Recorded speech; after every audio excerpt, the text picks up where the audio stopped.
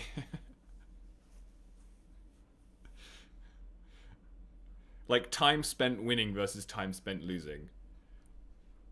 In real terms, you spend a lot of time losing to this card.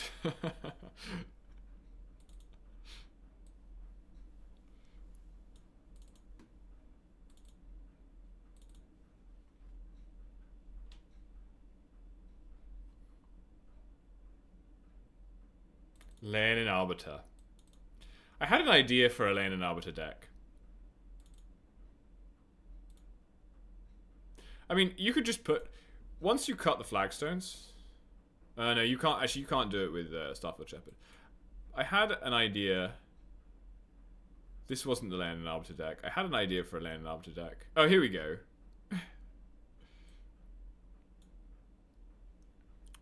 This is because it is both a cat and a cleric.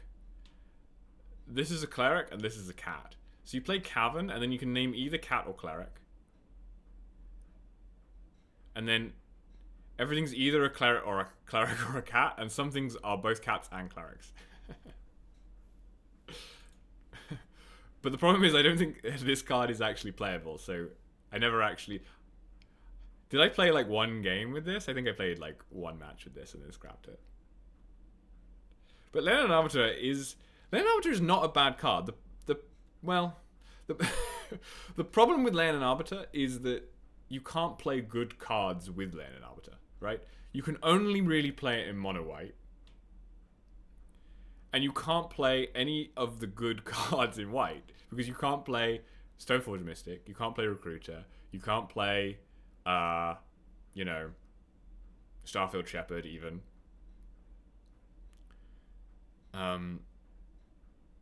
He's just kind of a bum.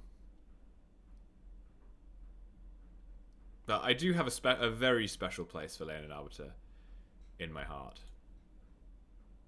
Not to mention Relic Warder. I mean, you know, my first interaction with life wasn't actually an interaction. It was merely seeing a name in posted deck lists in Vintage, and it was Life's like Vintage Loris mono white deck, and it was I guess the year of Modern Horizons 2, whenever that was, 20 whatever. And so Urza's Saga had just been printed into Vintage a few months previously. Everyone was playing like 4 Urza's Sagas. And I don't remember, Life can correct me, I think these were main deck in the list, the Relic Warders. So you would just like play a bunch of creatures that just removed your opponent's lands. And then kill them. And it was so great. Like, Relic Warder is such a good card in Vintage, because even if they didn't have an Urza Saga, you could remove a Moxen or something like that. It was just like always Sinkhole. Yeah, that was a very cool experience playing that deck. Yeah. And the Kataki, yeah. Kataki. That's a classic card. What's going on in our match? Did they finish? Oh, here we go. Oh, look, they did have Brainstorm. They did have Brainstorm. What were they trying to figure out? How to beat Trap?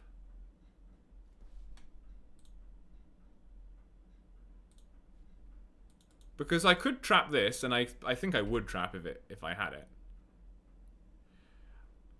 I guess they were trying to figure out how they could build a pile that both won if Brainstorm resolved, and would be resilient if I trapped Brainstorm. I think that was what they were thinking about. Is like, okay, I need the Brainstorm to be a win if it resolves, but I also need it so that if the Brainstorm gets trapped, oh no, they're just passing anyway. Wild. Okay. So they actually didn't build a pile that's a win if Brainstorm resolves.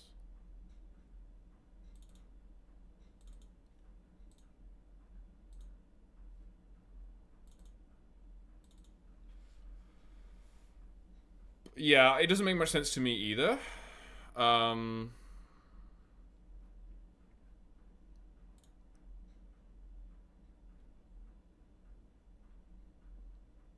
I guess we may as well put the time in to reconstruct the pile. I don't know what they did. I think we're going to lose anyway because we don't really have anything. But so they have a cavern. So the cavern could have been sided out, of course, because they know they're not playing against red.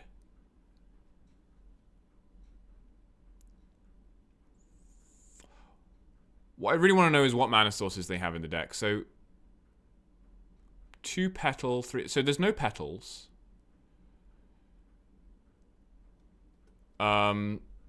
Okay, so you have 1, 2,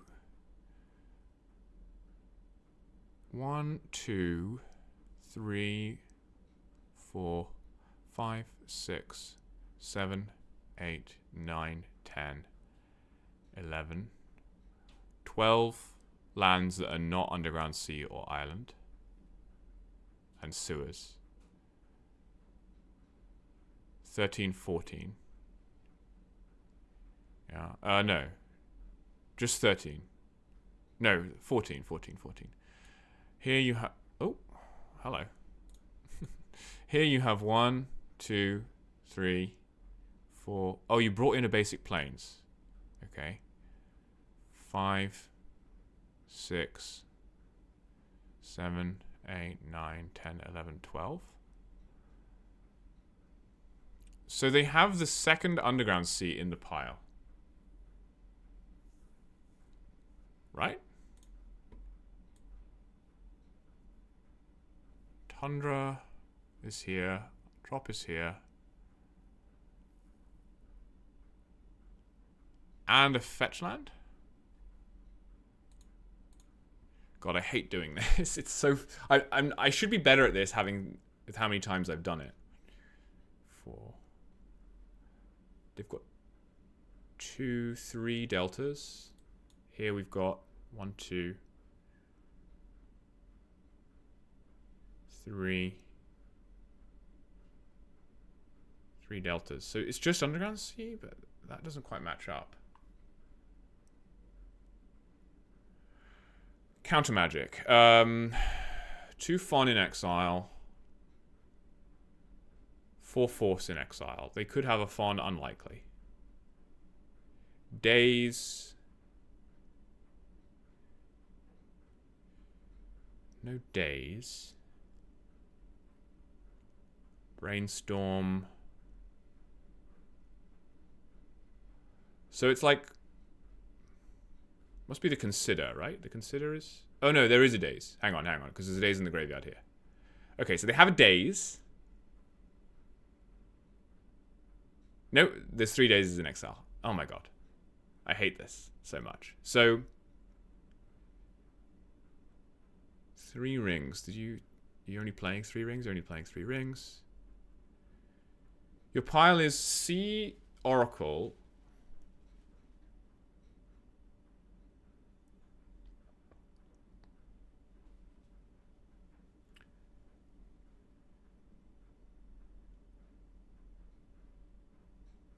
Are they playing Consider? They must be. Yeah. I just can't see it in this screenshot. Maybe it's under the ponder. Sea Days Oracle. Sea Oracle Consider. And then 2 cyclers? Did you side out the cyclers? You can't have sided out any cyclers.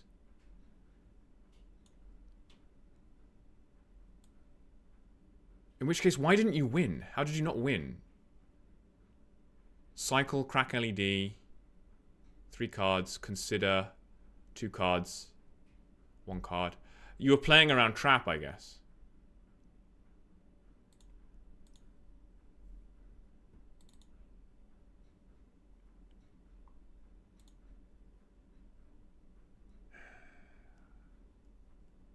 But I don't think you... I think you lose now because you need to Street Wraith, don't you? Or maybe you don't need to Street Wraith. You go to 3 cards. You Consider. Down to 1 card, you edge. Yeah, it doesn't make any difference. I can't do anything. I can't stop them from winning.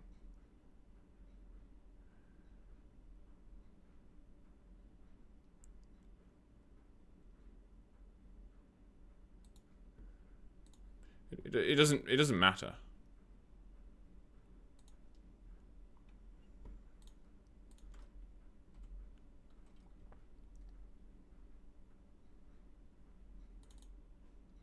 I don't think they have 2 oracles. I'm not sure. I think they only have 1.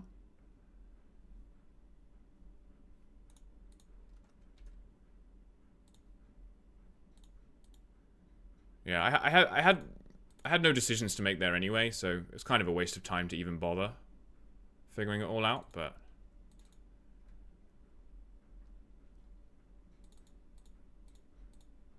draw step. Draw step. Oh my god, did they just lose? They did it in their draw step.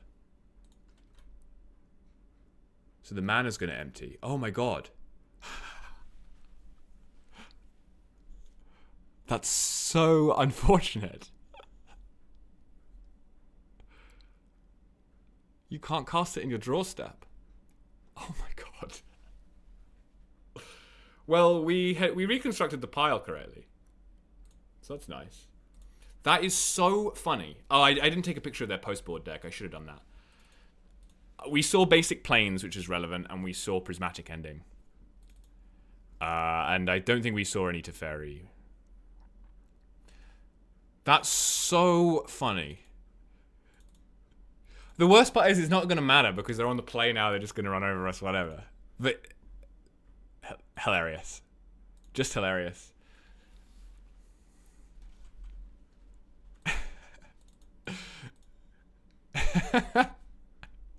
The pressure. They couldn't handle the pressure of rolling over a D&T deck.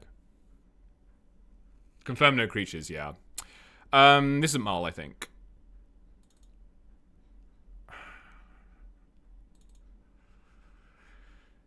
It's just not quite assertive enough. There's just too much wrong with it. The Ajanis don't really do anything. Like, these 4 cards are real cards. I can do better on 6, I think. The prison's only good if they have... I would keep this with a white source, I think. They mull to 5. I'm actually pretty close to keeping this. Double waste, and then I draw a white source. It's not quite right, though. Alright, I have flute. That's pretty good. This one I'm going to keep.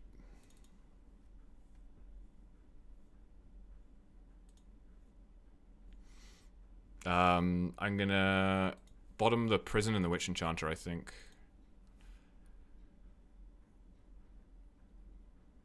The 5 was better. The 6 was viable. I'm not sure. Yeah, maybe. Yeah.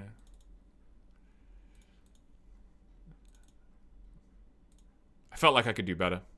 I think I want voice because I want some kind of pressure.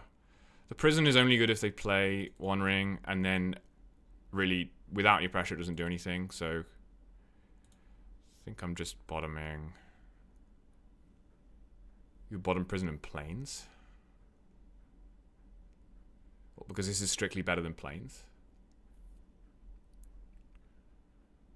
Because I can't lose to damage.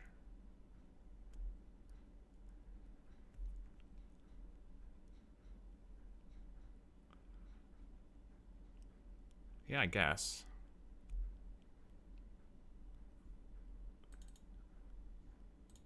Yeah. Okay, I buy it. I'll buy it. Oh, no, this is wrong. On Rashetta, this is wrong. I knew this. This is so wrong because they can Thoughtseize me now. They Thoughtseize the Witch Enchanter.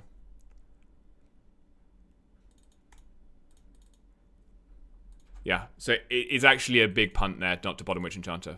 Because then they can Thoughtseize your white source. So, what do I do now? I could waste, or I could play guide.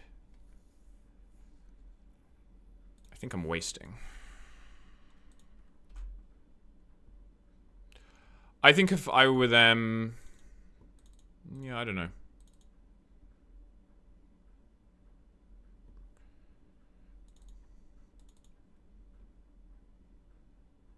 The point is, why give them the option? Right? Why give them the option to Thoughtseize my Witch Enchanter? Right? There's no reason to do that. Brainstorm now? Sure.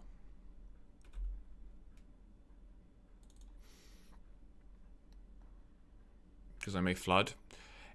If I flood badly enough that casting this Witch Enchanter becomes a viable play,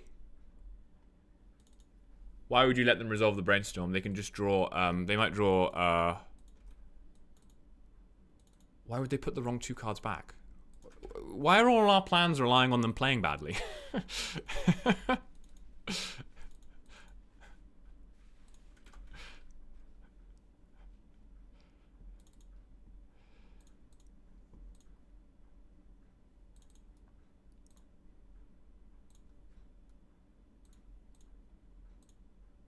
The days thing I can get behind. Days thing I can get behind. I think for that reason I should have waited. They did in the previous game? Yes, they did. You only get one of those. Another Brainstorm.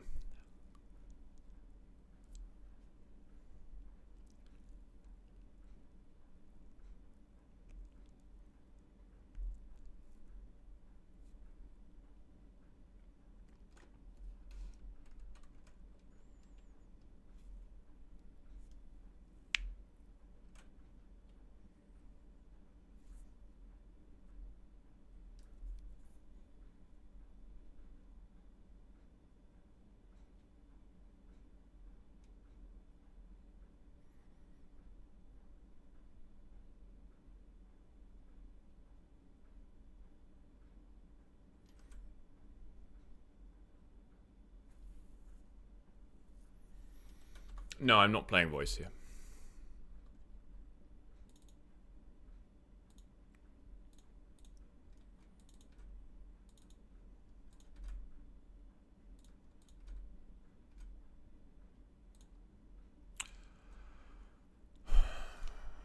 So they can play Force of Negation currently. If I let them untap, they would have to sack both Petals to Fawn, so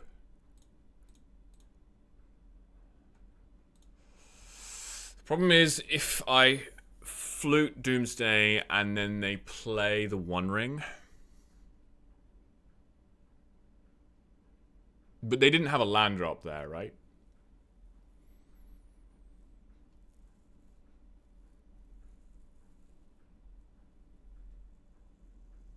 They could Ritual One Ring.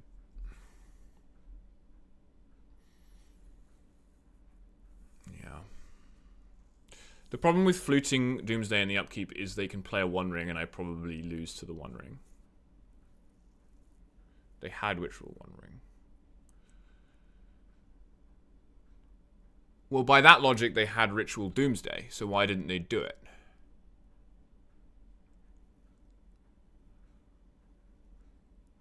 Because they wanted to draw another card. They may have Doomsday no Ritual, which they could play if I don't name it. Alright. Alright. You're the Doomsday player. I'm going to trust you. And hopefully it neither turns out badly or results in a disqualification for outside assistance.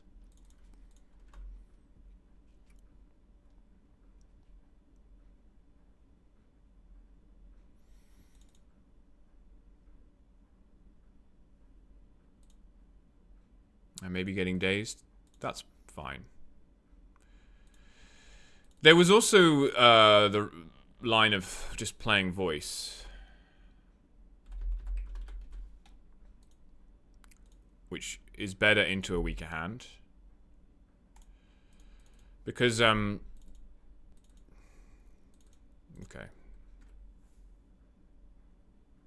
Can't afford that line.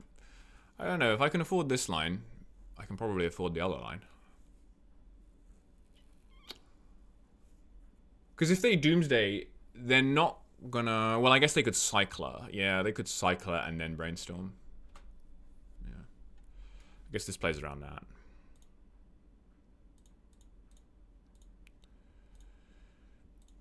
How do we feel about this Ghost Quarter?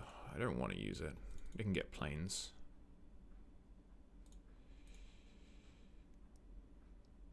I think I'd rather Backstreet.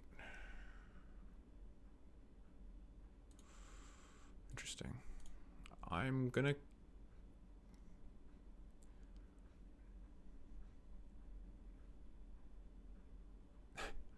On Rochetta freaking out in the chat. So I attack this turn for 1. Next turn I attack for... Yeah.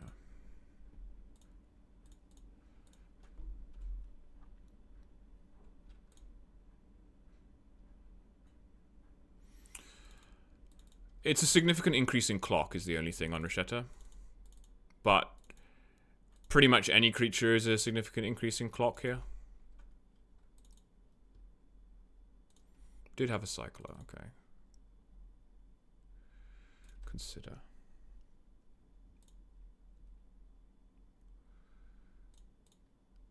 Okay. That's really nice, actually.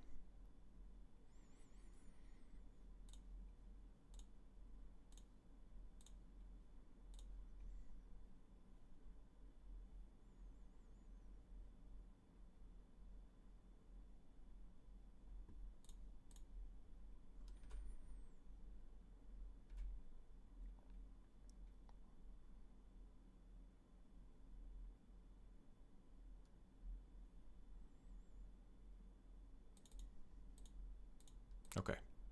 So we just don't Ghost Quarter that.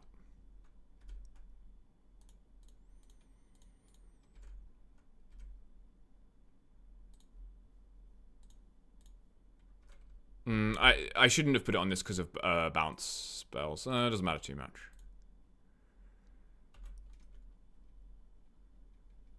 Plainsmaxxing. Alright, they've got 1 turn. They could play a ring. Okay, they drew a land. This might be a 1 ring. Yep. Could all go wrong, chat. Could all go wrong.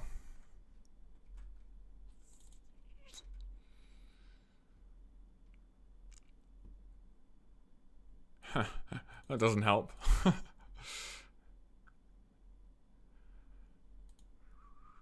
Just gonna pass, I think.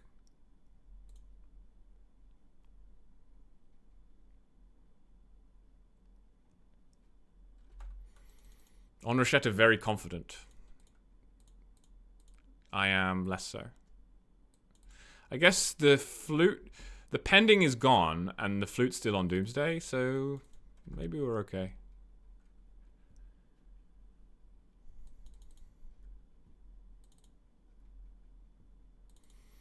Because they would need quite a lot of mana here. They would need to go Black Source, start Ritual, Petal, play Doomsday through Flute, and they're just kind of out of mana. The concerning thing is if they play another 1 ring here, I think. I'm gonna pending that. Oh no, did I punt? 1, 2, 3, 4. I punted by not playing Witch Enchanter. That's pretty tragic, actually.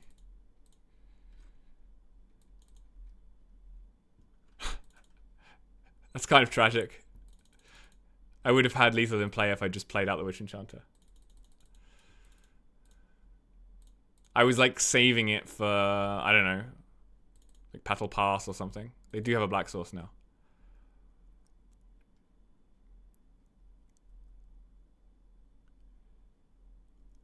Oh, you're going to pending that instead of the flute. Interesting. I don't have lethal. I can put them to 1. I would have had 1, 2, 3, 4, and they would have lost 2 life and gone to 1.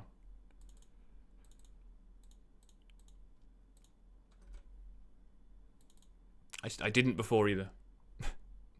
Oh, look! Target for my Witch Enchanter.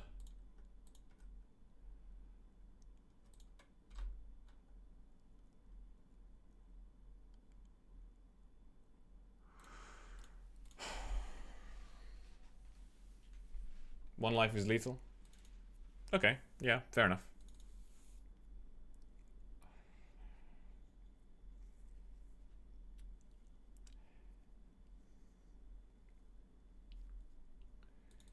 If I Ghost Quarter the Scrubland,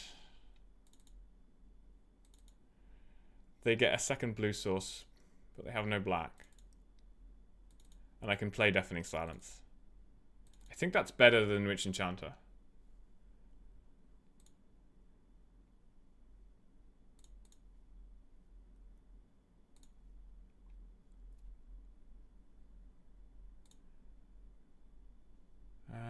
I do this? I do it in their turn because of Deafening Silence. Because otherwise they could, I don't know, brainstorm or something.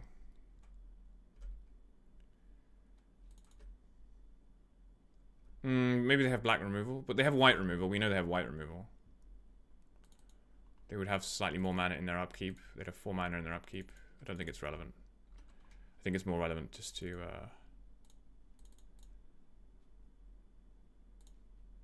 it now.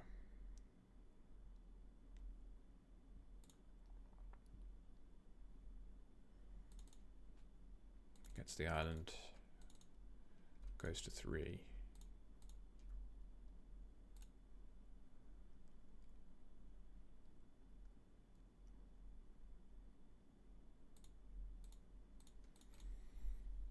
Seems extremely difficult for them to win now. Like, extremely.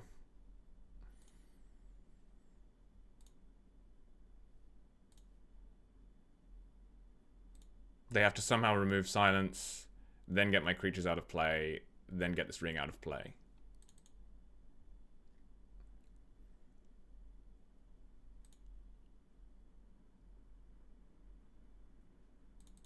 Alright.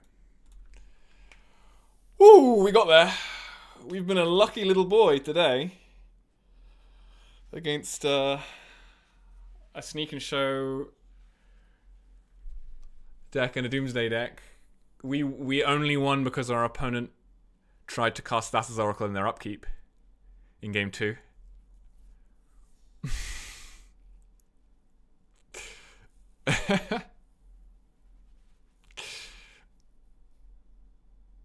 Well, I mean, I think that particular Doomsday player kept themselves out of the 2-0 bracket. XJ. Thanks for your help and commentary on Rashetta. I think I was broadly aligned with pretty much everything you were saying anyway. It just might have taken me slightly longer to get there. But I do appreciate it. It's good to have some tactical discussion in the chat. Okay, I'll be back in a couple of minutes. You should read again, the White Orchid guy. Yeah, he's good, but he's not that good. Back in a minute.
I am back. Sorry to miss the start of the round. I was upstairs with my dog.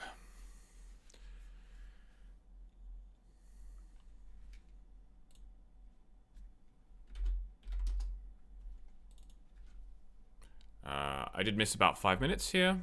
Hopefully, we don't end up timing out. Don't get punished, but we'll see. We'll try and play a little more briskly than we might have otherwise. And we'll see how we do.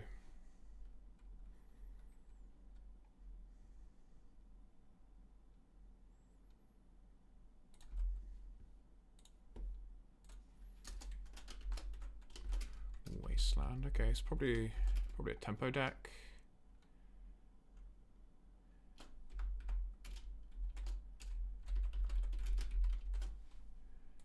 Yeah, blue-white tempo, I'd guess.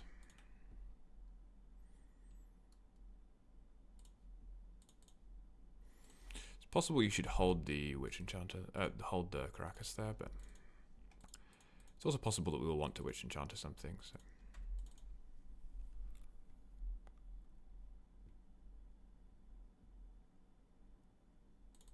Okay, interesting.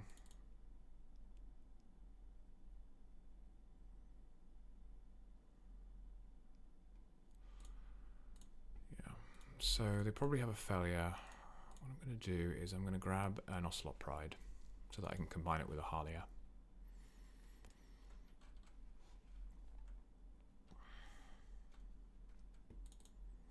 I think they wasted me a little aggressively here, but we'll see.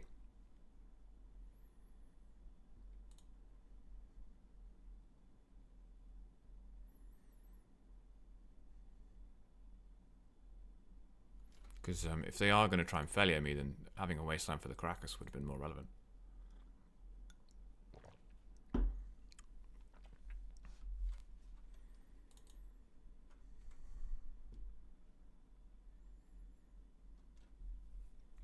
guess they have a second force and they're wondering whether to use it. That would be my read. Maybe they're wondering whether it's better to cast...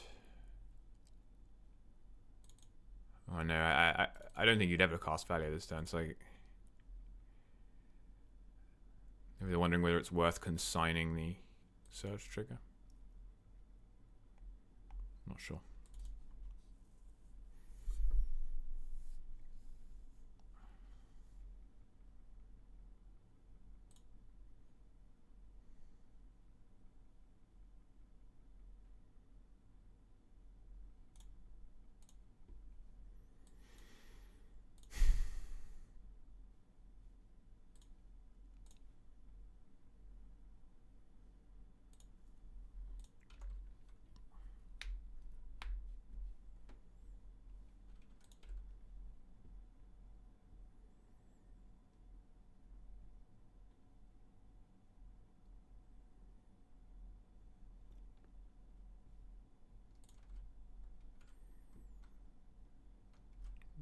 Gonna play it anyway?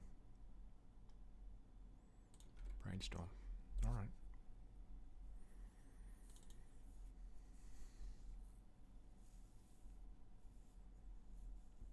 Nice basics.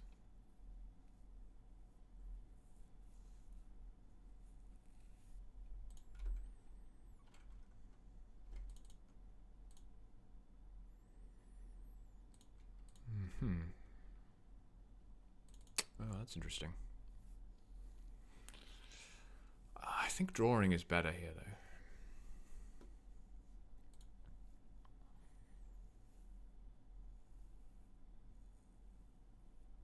Because I need to keep up the Harlia still. Sorry, the Caracas.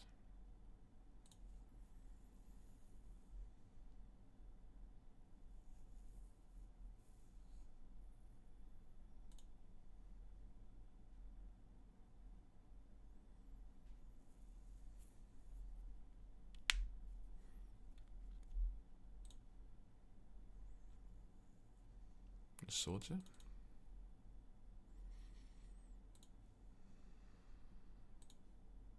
Well, that means I've gained more than 3 life. So I might just play the other one.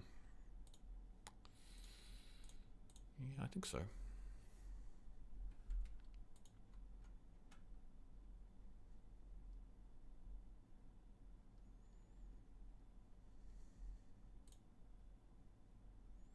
I think he would have been much better off leaving that and swordsing the pride, to be honest.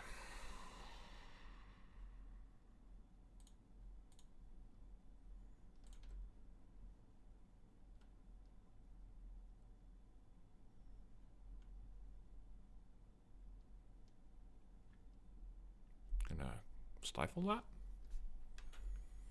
Another guide is fine.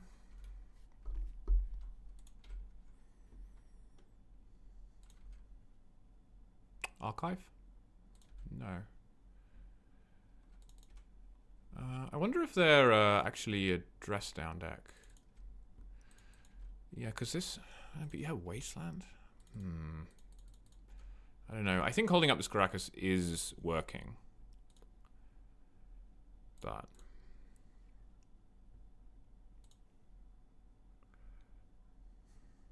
how long can I keep doing it? I think I will keep doing it.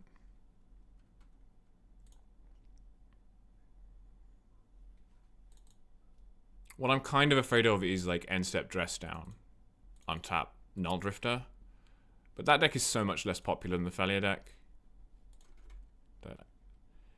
And they've kept passing with the Caracas up, so I'm pretty sure that they have a Felia.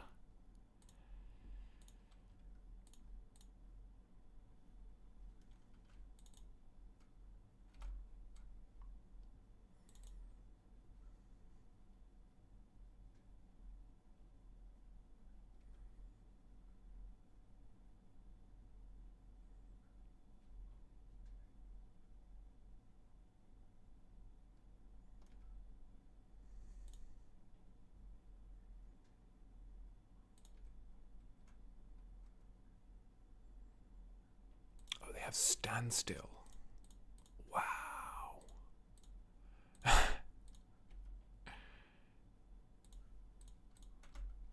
Standstill.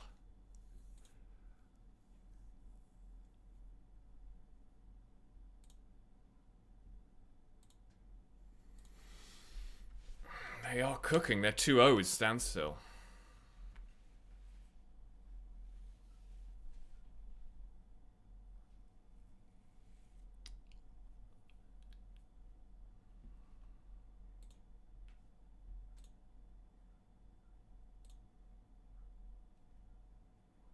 No, we don't have any manlands.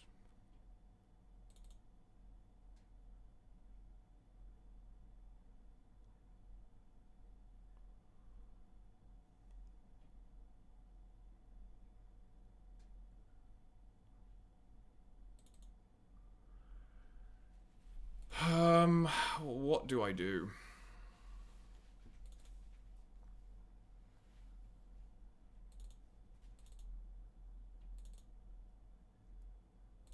I'm gonna wait. I know that people always wait when they shouldn't wait, but I am gonna wait. I want more lands in play. I want to get closer to City's Blessing. 1, 2, 3, 4, 5, 6, 7, 8, 9. Yeah, I want one more land.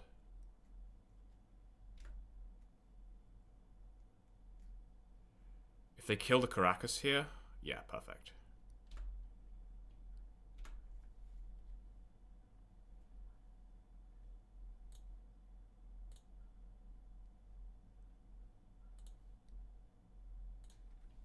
I'll wait one more turn. Play the Caracas, play out my stuff.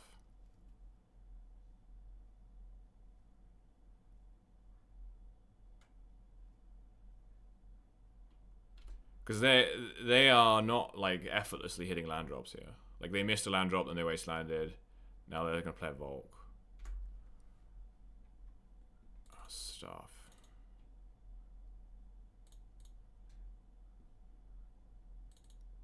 Five, 6, 7, 8, 9.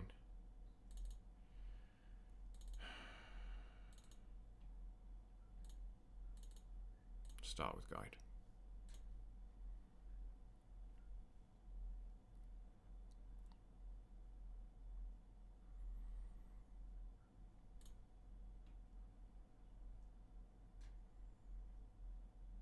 Play Pride.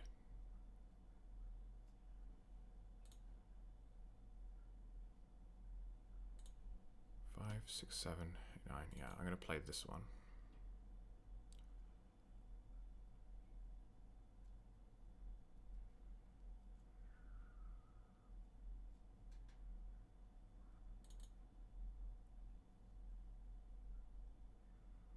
Stand still.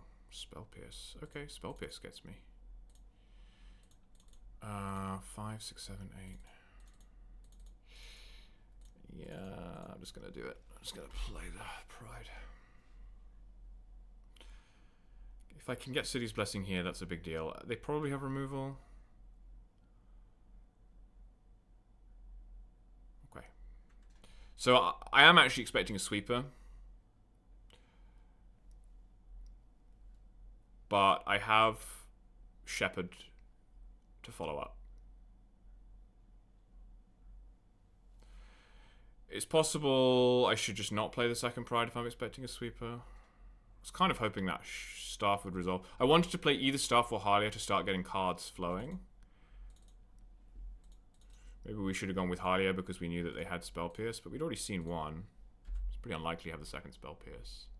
Here I'm expecting like Supreme Verdict. Maybe Wrath, main deck Wrath.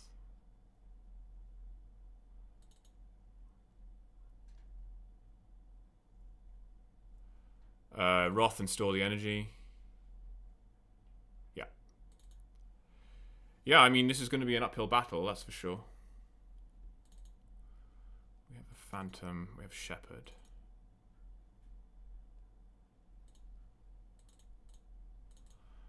I'm going to play Shep.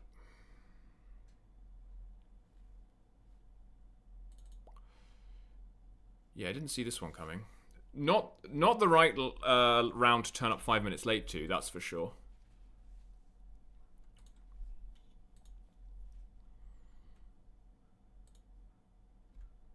That's for damn sure.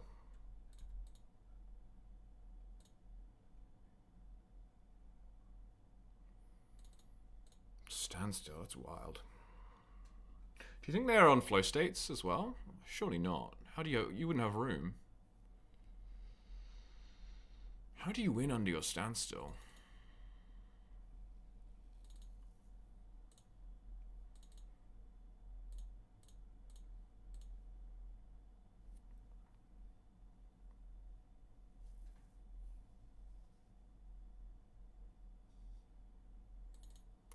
Actual counterspell. Sick. We should maybe save this for a manland, but I don't even know if they have manlands. How would you fit them in? How do you win under your standstill? Maybe you have Saga? They probably have Saga. 3 colors in a Saga, though? I don't know. This many basics? It doesn't add up. It doesn't add up. Maybe it's just like a value standstill in your Jeskai control deck.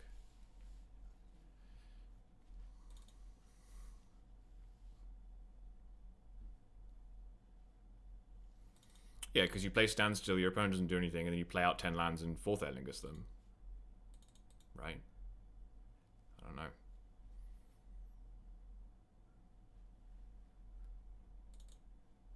What I want to know is, do you have a mountain? That's what I want to know.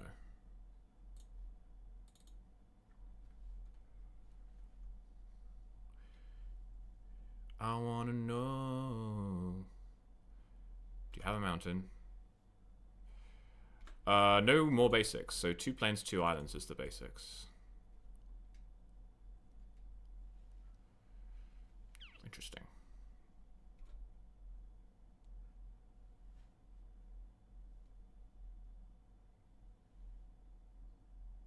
Second Volk.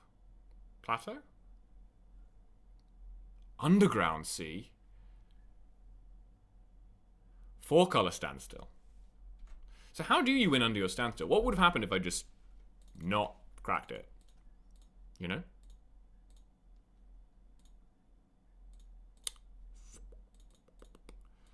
kind of gaming do I want to do here? I think I just want to attack.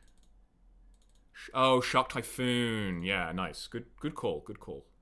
Does that mean I don't want to attack then? How much is it to cycle? God, chat is having a blinder here. It's X and 2, so they can make a 3/3.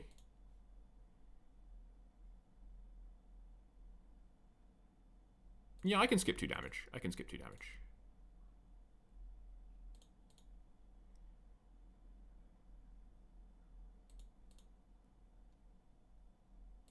Let's just do this.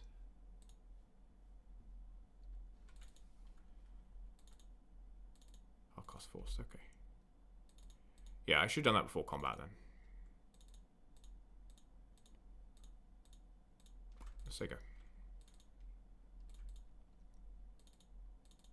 Actually, what I should have done is warped it, and then I could still cast Shepherd. I'm not playing this particularly well.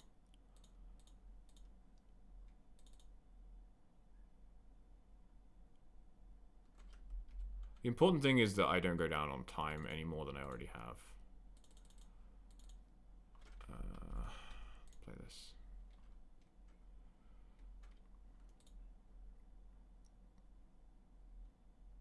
Yeah. Can I afford to play around sweepers anymore? No.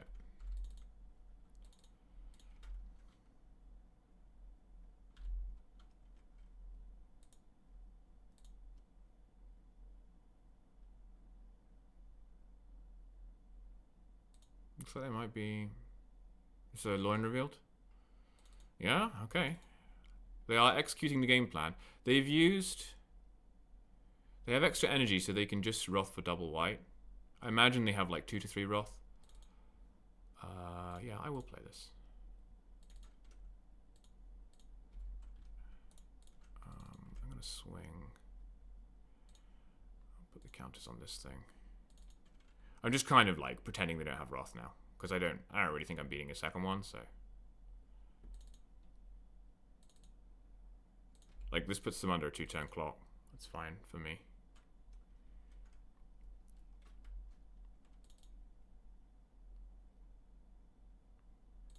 You think they have green as well? I think they're splashing red for 4th Lingus. I don't know what they're splashing black for.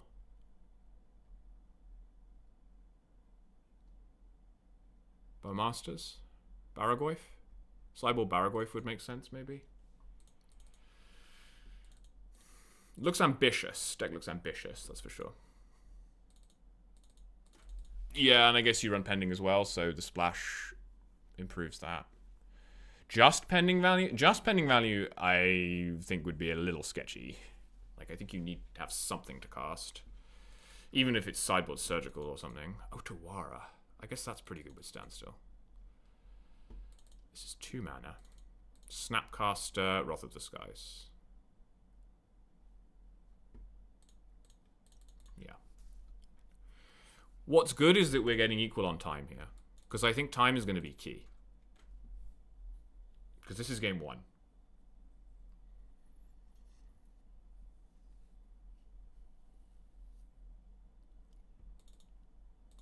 Oh, Teferi bounce my Snapcaster. Value.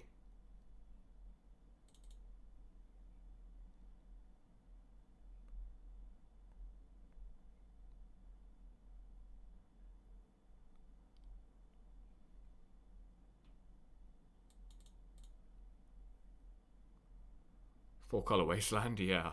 Yeah, this mana base is ambitious. With 4 basics. Love it. Well, now we know the brief, at least. Now we know the brief. I would have played the early turns differently, obviously, had I known that this was not the Thalia deck. But I'm happy that we're ending game 1 with more time than they are.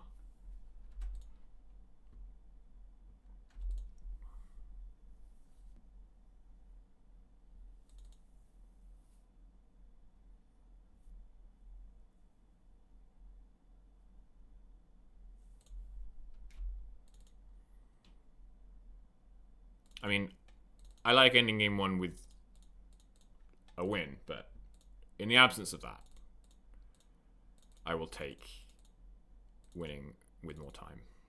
Losing with more time. I'm also at 36.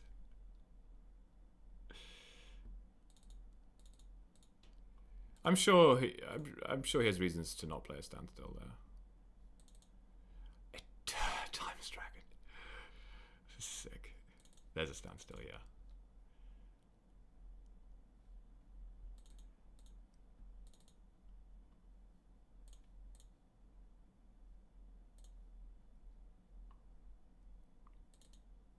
Yeah, time is the win con, I think.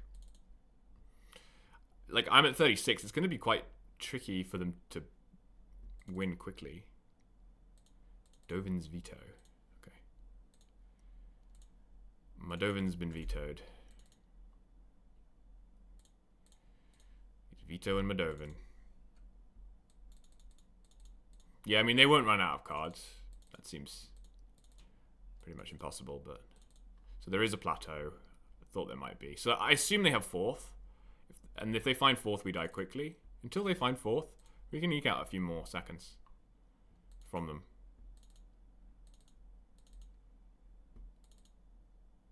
This is another dragon. This deck is so funny. So this is your win con then, right? Because... Oh, no. They have a Teferi. Damn it. You can eternalize this under standstill. So that is the win con. Yeah, exactly. That's cool. That's very cool. So do I want Rest in Peace, I guess, is a question. Question piece? Bounce Snapcaster. Go to discard. Oh no, Mystic Sanctuary. I think I do want Rest in Peace, you know? Snapcaster, Eternal Dragon, Mystic Sanctuary. It's 2 copies, like... I think I will bring in Rest in Peace. Failure.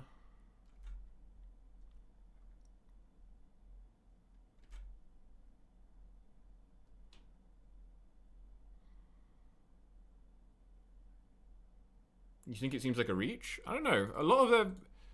Like, if they're relying on Timeless Dragon to win under standstill, and it looks like they are, then I think Rest in Peace does a lot.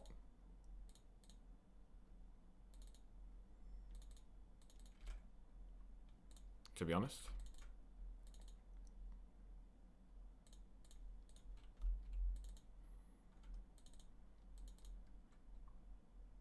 You think they board out standstill? I don't know if they can board out standstill.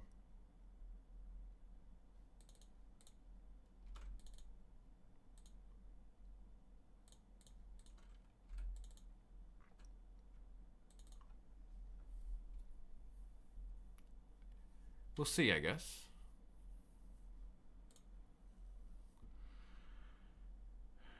So, the main threat here is Wrath of the Skies.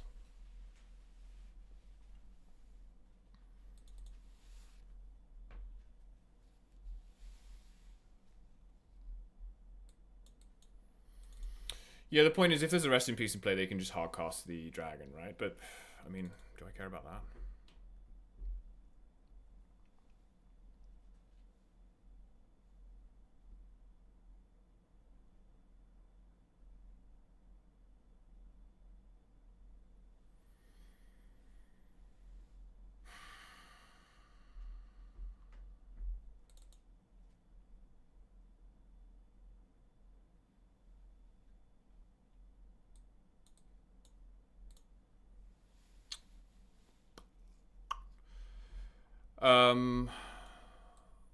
The big question is, do I want White Orchid?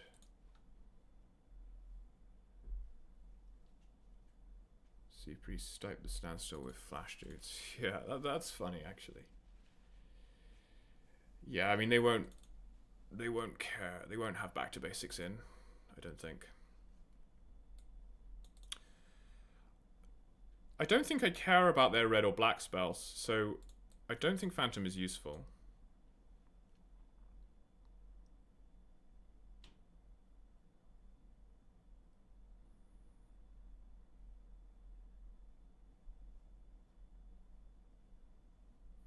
I think I want flute.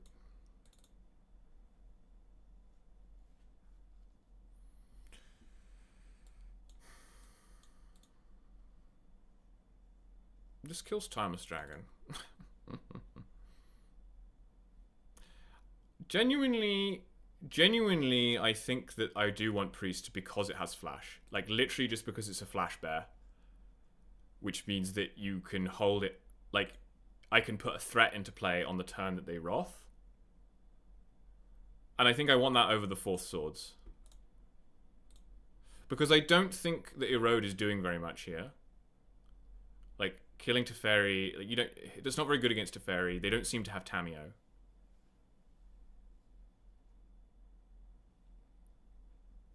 Like, removing their creatures is not really a priority, although I will keep in 3 Swords just because. So I genuinely think Priest is actually just fine as a flash 2/2 here, and it's going to be better than Phantom. I don't know, but that's what I'm going to do.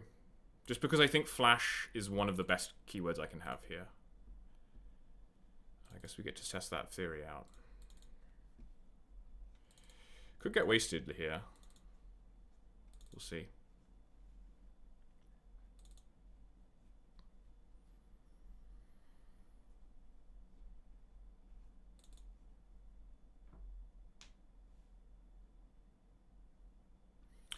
I mean, maybe there's a world where you play Phantom because it makes it slightly harder for them to have double white for Wrath. But honestly, when they have got 2 planes in their deck, I don't think there's any...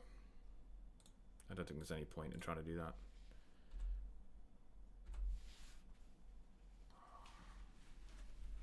Oh, wow. They did go for the... They went for the turn 1 Wasteland when I played turn 1 Guide. That's crazy. I mean, if I didn't know better, I'd say that's a little sus, wouldn't you? But, you know, it's my choice to stream.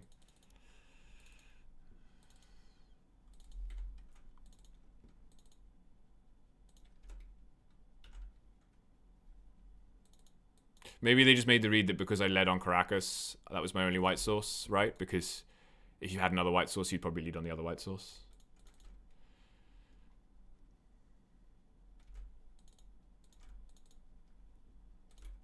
So we need a land here. Stand still? Okay.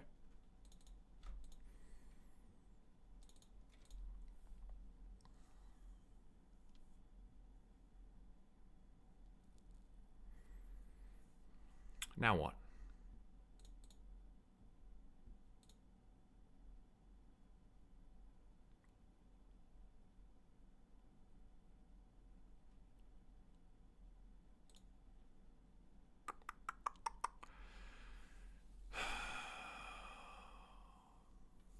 We're gonna try and leverage the flash thing here. So we're gonna try and let them draw up to 7 and then crack the standstill with a flash creature. I think that is our line. It's a little dicey now because they have Wasteland.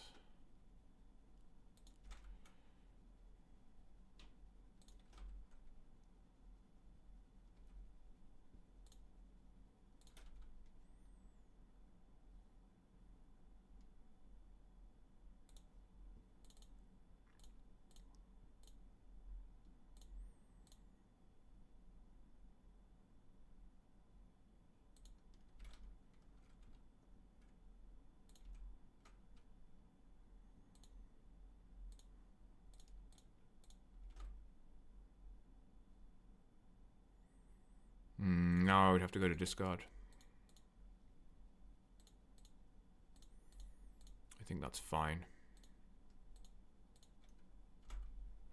I discard swords.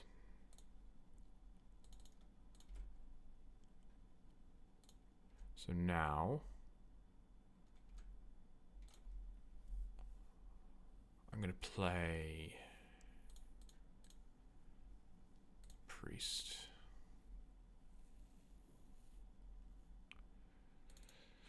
So this mitigates the card disadvantage because they end up going to discard. Yeah, that's fine.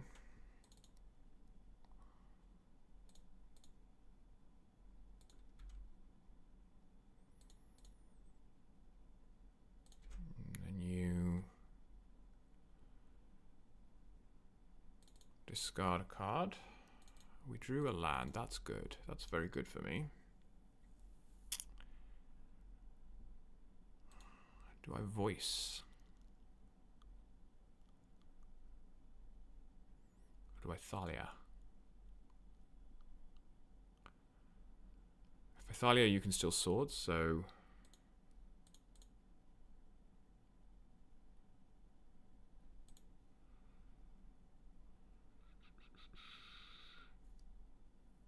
I don't know about waste here, because I think I'm going to need the mana, to be honest.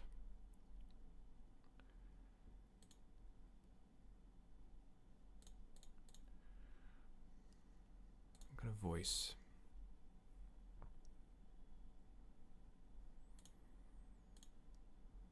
Guide.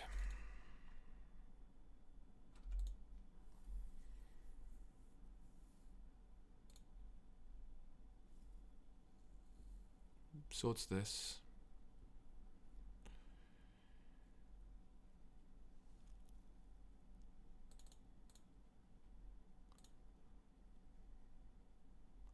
Another priest. It's funny.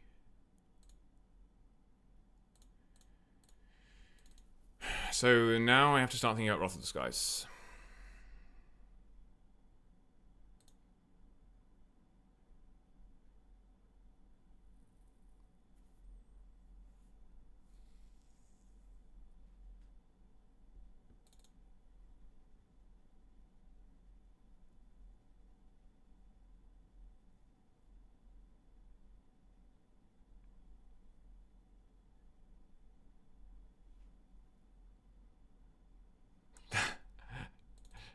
Don't worry, I think we're gonna go to time against 4-color standstill.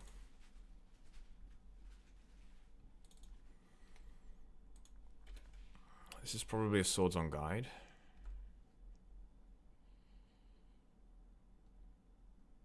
Oh, it's a counterspell. Okay.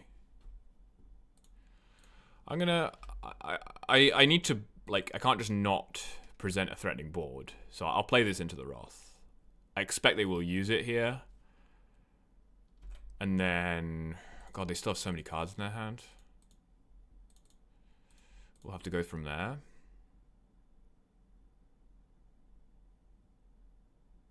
I'm going to keep up an island.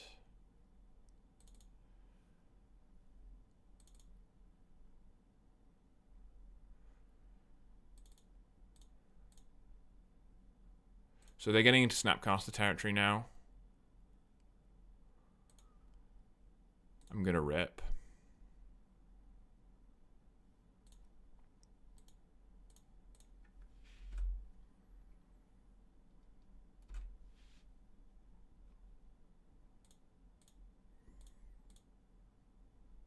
This is... Okay, they have another Swords. Oh, we drew the Harley out after playing the Ocelot Pride. It's a shame.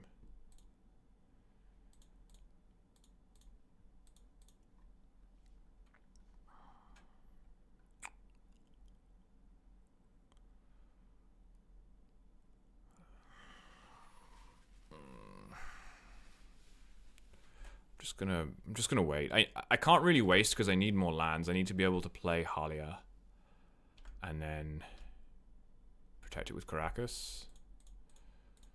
I'm gonna priest. Priest bear. Okay, Thalia.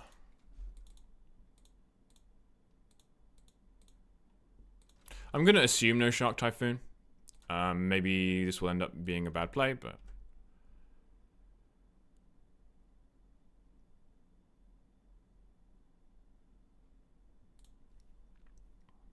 this creature doesn't really matter. Oh wow, used... Is that the 4th swords?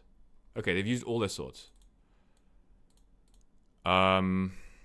You can Harkos Force my Thalia, that's fine. Go ahead.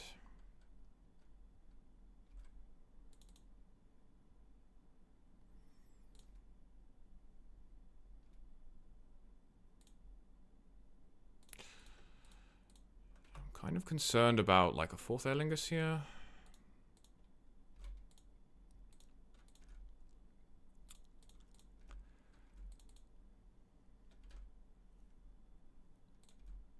But not concerned enough to actually play this flute or waste.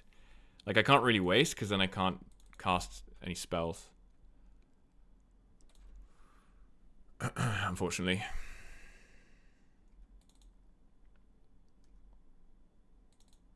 So I guess if they draw it, they draw it. Is it pending? 3 mana, 4 mana. Ah, this is Wrath of the Skies. The Supreme Verdict. Okay. This is some classic D&T versus Control gameplay here. The blowout! The blowout! We did it, chat. Oh my god, I can even flicker it out.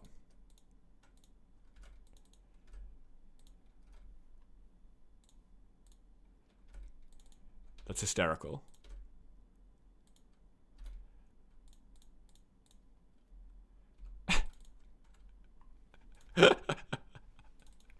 Got him.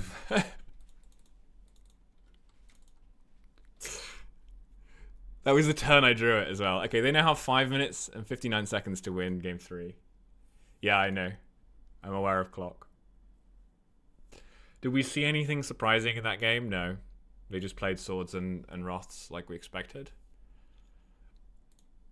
And Containment Priest was actually good. So, welcome to MH3. Punches stand still in the face. Welcome to MH3. Yep.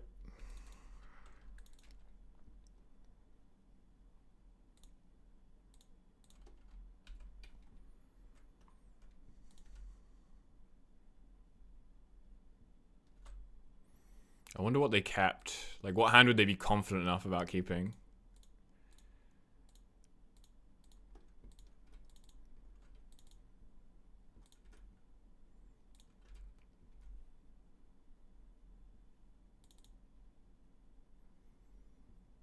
Well, I mean, they don't run days, right? There's nothing they could have had. Quite frankly.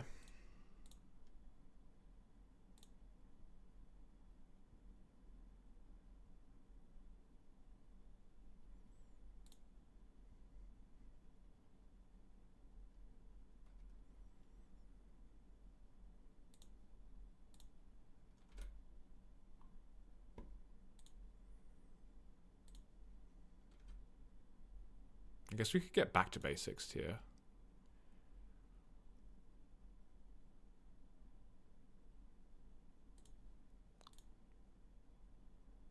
Do I even play that Pride?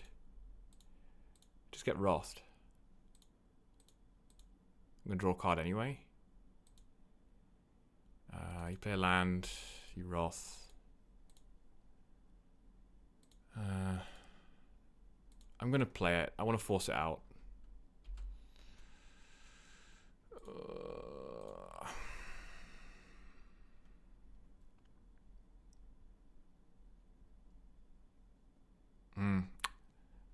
No, I'm not sure I should have played it.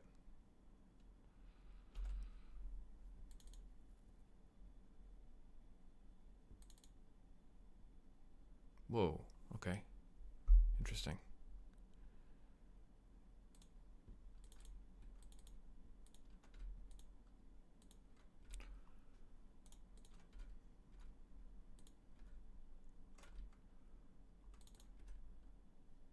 Well, sure.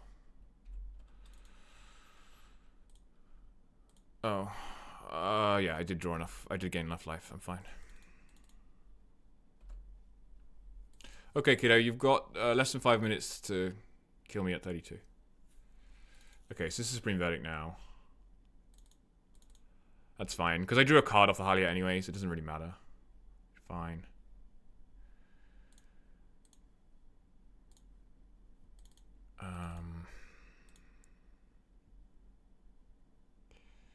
Get rid double white if I want to, but then... Yeah, let's just play Thalia. Say go.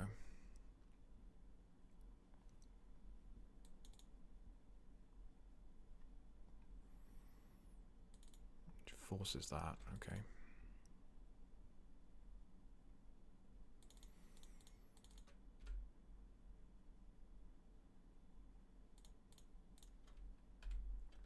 Looks like they have a standstill they want to play.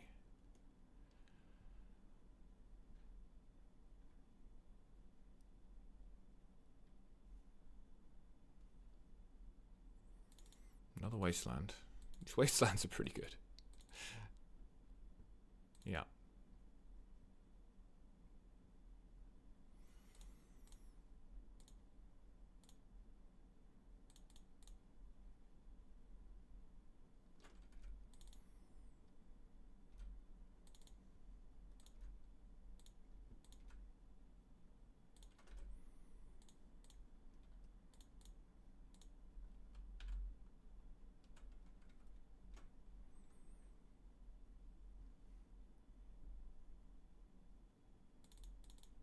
Yeah, it's fine. Totally fine.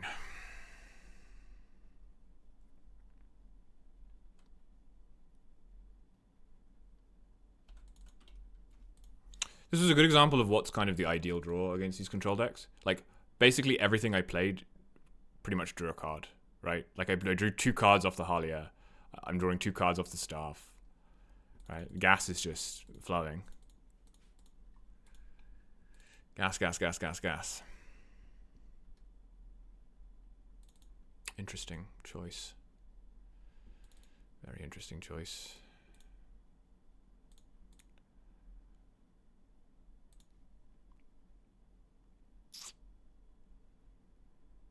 Yeah.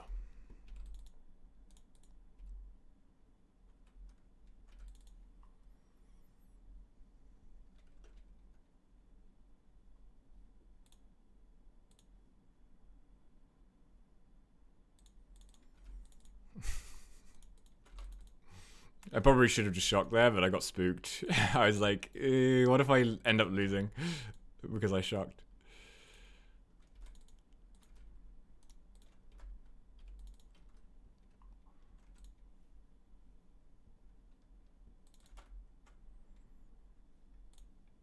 I've drawn very well since they played the standstill. Just kept drawing lands.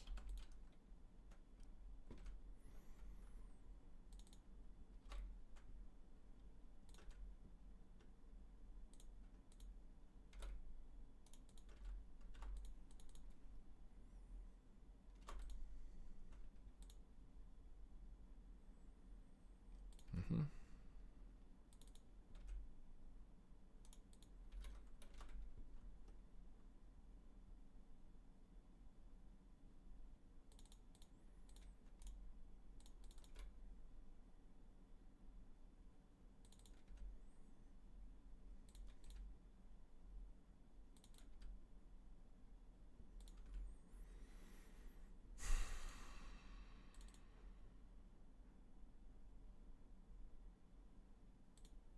Uh, 4, 8, 9.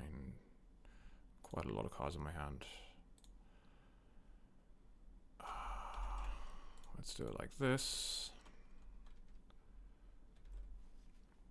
Hi, Bella.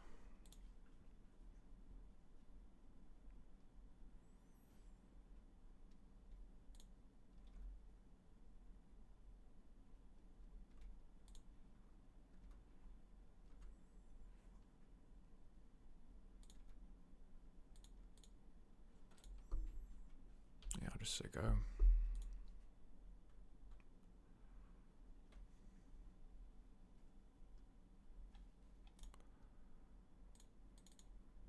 Mystic sank back the Supreme Verdict. That makes sense.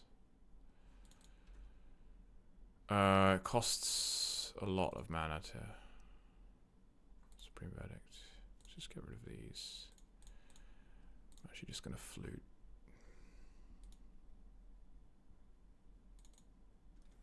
Okay, so you can do both. That's fine. Bouncy Johnny.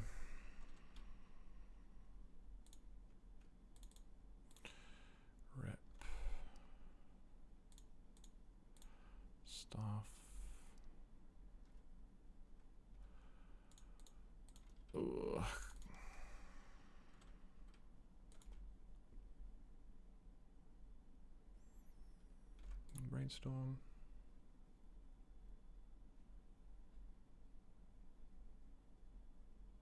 I'm technically behind on time. I haven't won yet. Oh, they said GG's. Okay.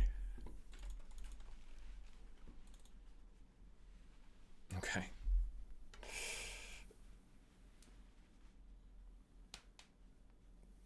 Oh, wow. That was a slog. But that was fun. We are 3-0. We are 3-0. Blue-white standstill. Crazy.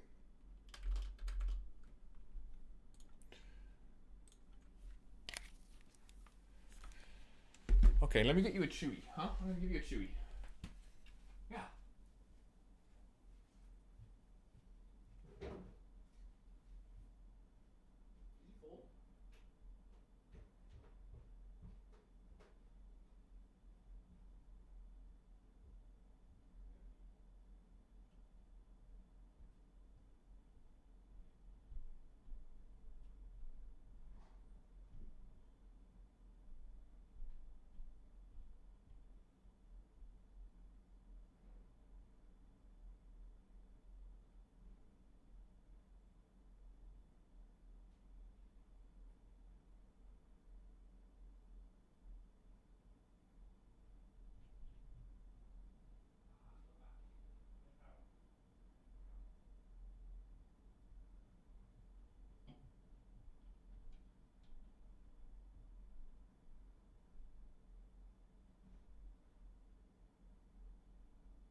Ooh. Yeah, I did turn up to that round 5 minutes late. But luckily my opponent played at a sedentary pace.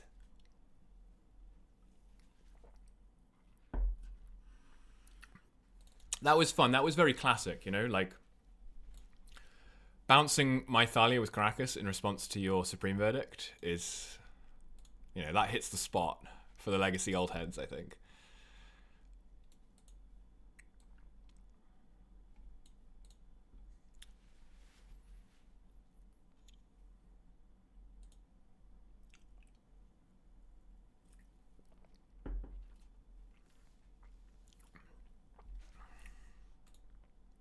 I think it was definitely correct to bring in Rest in Peace, because I think a lot of their game in that kind of matchup is recurring swords and board wipes with Snapcaster and Mystic. And if they can't do that, they just kind of run out of removal, right?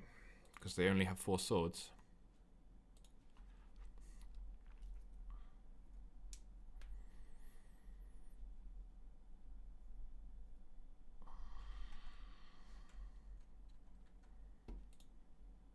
We are against Kai Jimmy.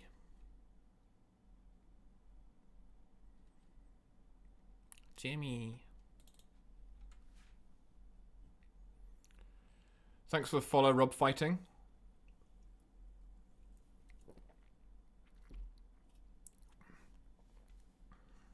I hope one day Rob will not need to fight anymore.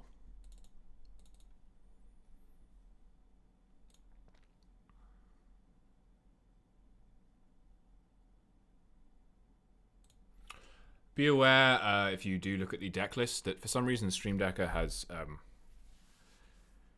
I don't know, misplaced their database entry for Swords to Plowshares. You just can't register Swords to Plowshares on Stream Decker anymore. So the list is 56 cards.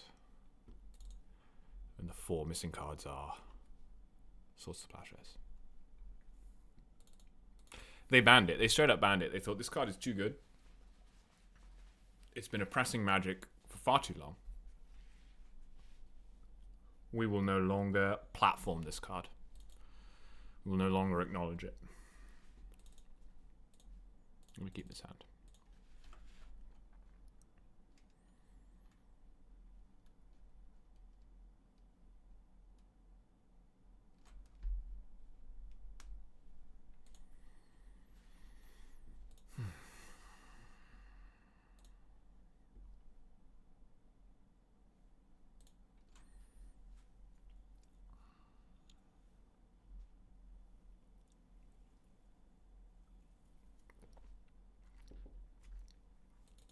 Volk. Okay, so blue-red Carter.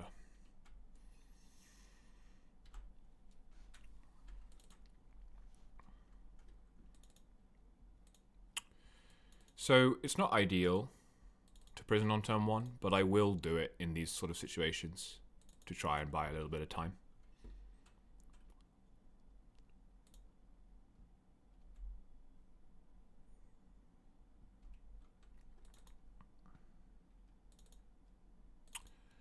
Biggie Smalls says, nice to see Plainsmaxxing with the correct art. I do like this Plains. I do like this Onslaught Plains. Ah, they drew the island.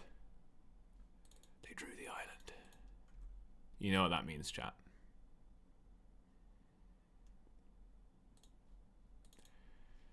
You know what that means. It means Phantom is giga broken here.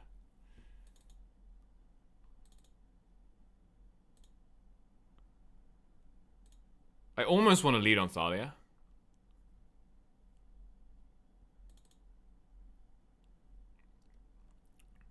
So that I can play Phantom through days.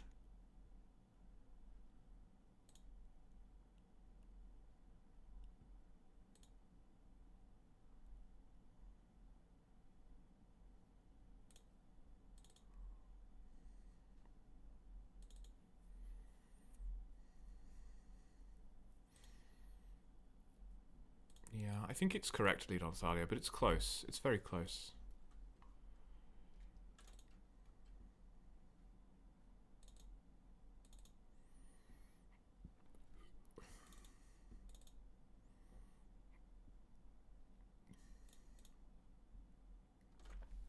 But I just kind of want to get the days out of their hand.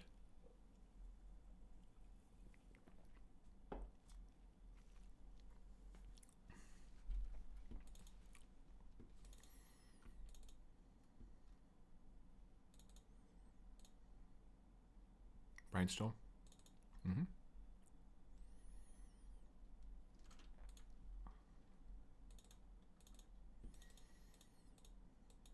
The thing is, even if we kill all their lands, if they've got 2 channelers in play and Delirium, then we just lose anyway.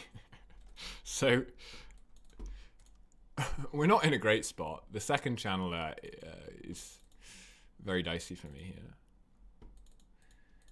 Yeah, I think almost certainly correct to surveil that away, my friend. There's the daze. Why are you dazing in response to your own brainstorm? Oh, so you can brainstorm where you're at. Oh. Oh, because they've seen flagstones, they know about hand. Very smart, very smart, very smart. Okay. Alright, they kind of outplayed me there. Because now they can get rid of their island, and then that means they can always fetch the island. I mean, they could have done that in response to the Phantom, but now I would rather have saved the Thalia than saved the Phantom.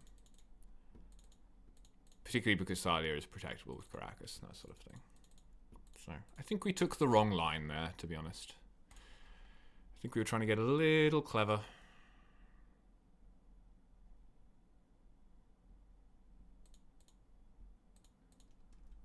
We're also just flooding.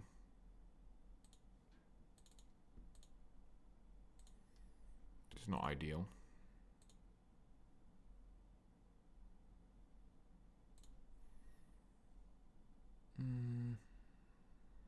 I'm going to flash the Ghost Scorcher. I'm actually going to Phantom my own Flagstones, but I want them to... Okay. Think about it. Because I could obviously Phantom them and then Ghost Scorcher them. But... Oh. Oh, this is this ability. Yeah, yeah. I was saying I wanted to Surveil. Because I needed something that isn't a land. That counts. That does count. Barely, but it counts. But yeah, I would rather have done this the other way around, got this Daze, and then been able to play a Thalia here and have a Thalia in play.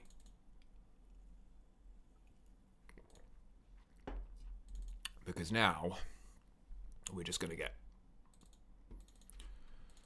demolished by these 3/3 flyers.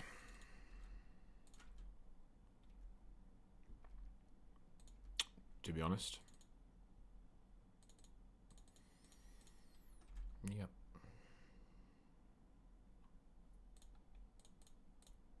I am going to warp.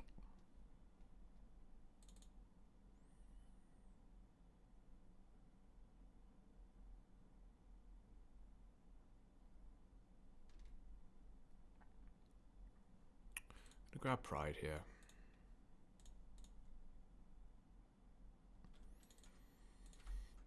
Just say go.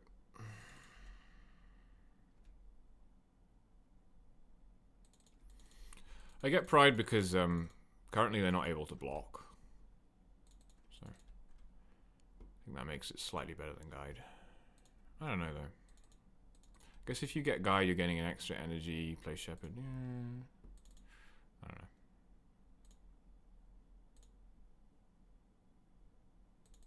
You've got a lot of cards in hand. I guess they're just choosing not to force stuff that they don't care about.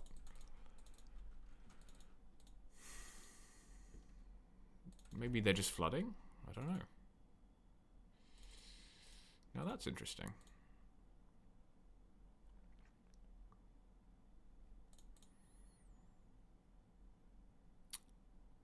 Go to 4.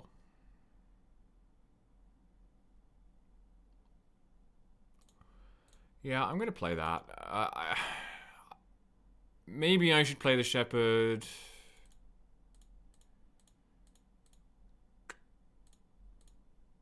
I don't know. I'm just never actually getting to block with this thing. It's the problem.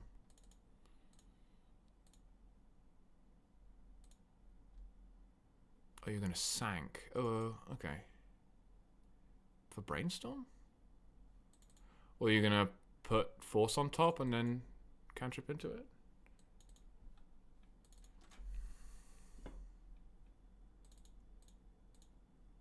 Am I named after the chef?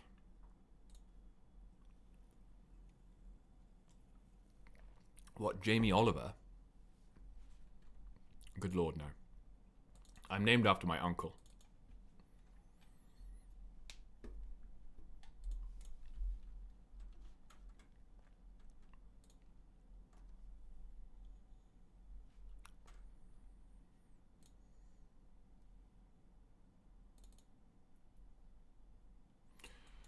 No, my uncle is James Hardy.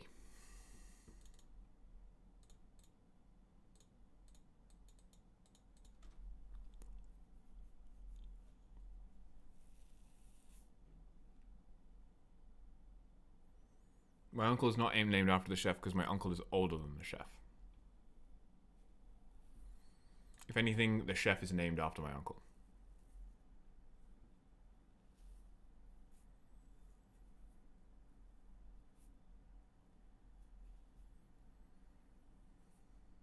Yes, that's right. I am assuming time is linear. I recommend you do the same. Otherwise, you might run into some,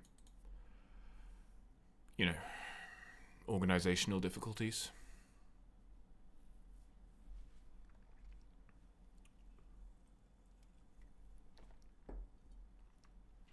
There's a lot of very advanced play going on here with Daze.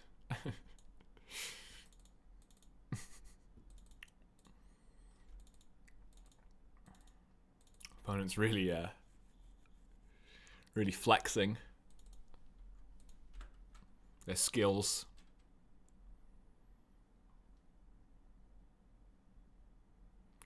Unsure if you know this. Having 3 lands in hand is incorrect. That depends on a lot of things, I think. Okay, pride is down.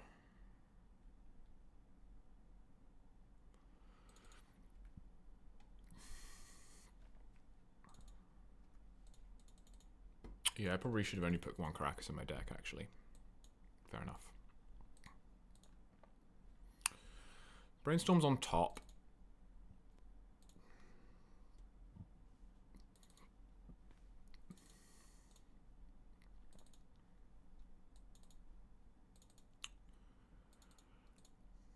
I could make them shuffle it away. Then I would have less mana next turn. 1, 2, 3, 4, 5, 6. 7 mana. I only really need 6, right?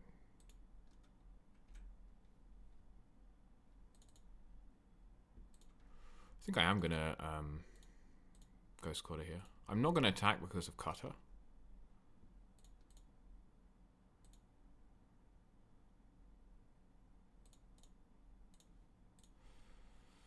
Because if they search, they get rid of the Brainstorm. If they don't search, they can't play Mystic Sanctuary.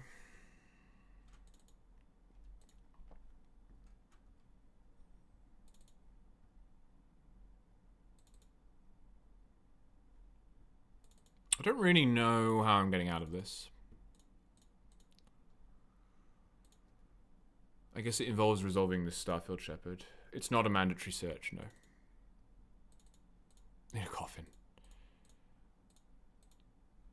I'm not going to chump this turn.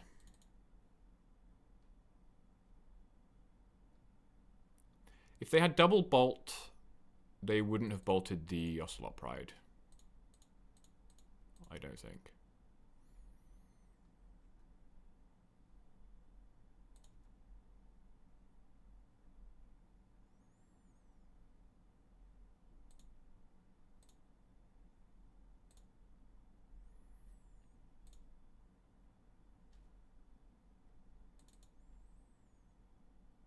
Yeah.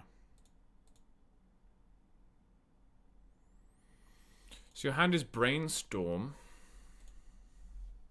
That's it, right? That's all we know. Boomerang. Boomerang Basics, my voice of victory.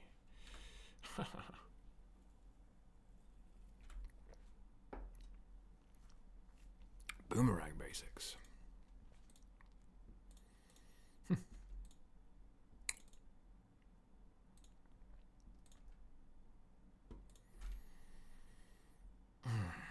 Now what? Play Shepherd.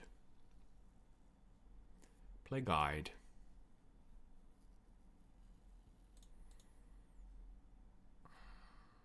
Block. Next turn, Voice.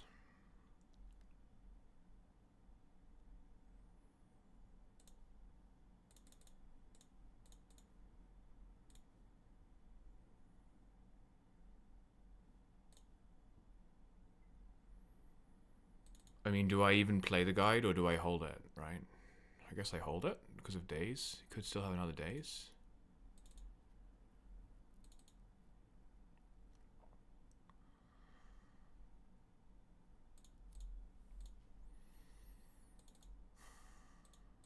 Yeah.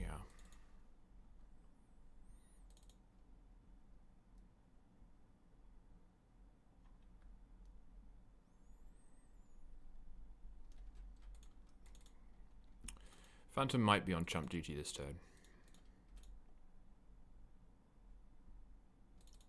Sort of depends whether I can afford to play around a Bolt. I don't think I can.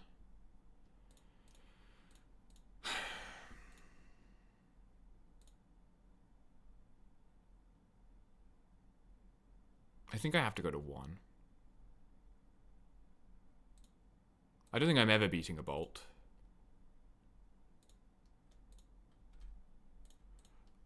I'm gonna go to 1.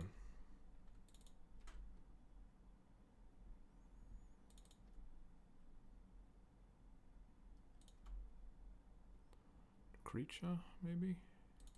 Oh, you have the Bolt. Okay. Yeah. I mean, you could have just... No, I guess it gives me another turn.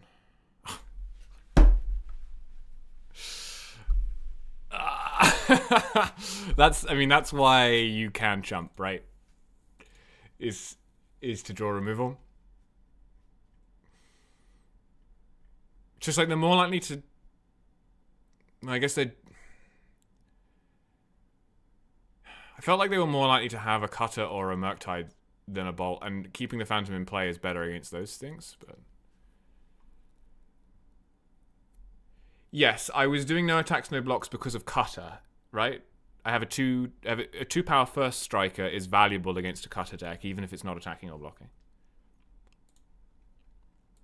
And I knew they had Brainstorm, so if they drew cutter, I knew they'd be able to go cutter Brainstorm. So the Phantom wasn't doing nothing. It was just a question of whether I wanted to play around Bolt that turn. I decided not to. I got punished for it. It happens. It happens. We may have been able to turn the corner there. We chump. They have 2 cards in hand. One's a Brainstorm.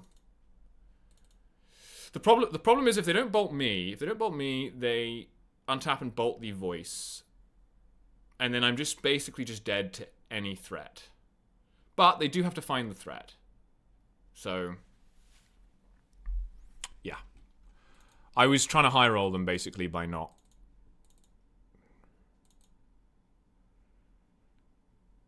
Yeah, I don't know. I think there's a school of thought where you also say, oh, I can't win this game if... I cannot win this game if I don't draw a removal spell, because this 3 mana, this 3 power flyers doesn't keep hitting me. So therefore, I have to assume I have removal in the top couple of cards, and I should jump. That is another option.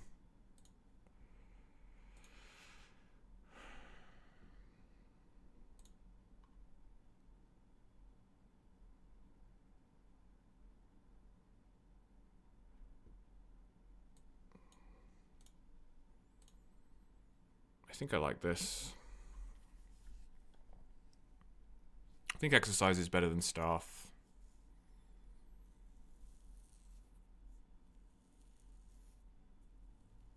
I don't like Voice because it has to attack.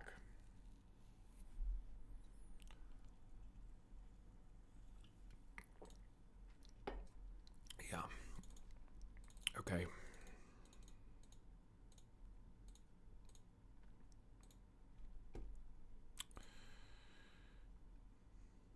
This is a keep. This thing's a little slow, to be honest.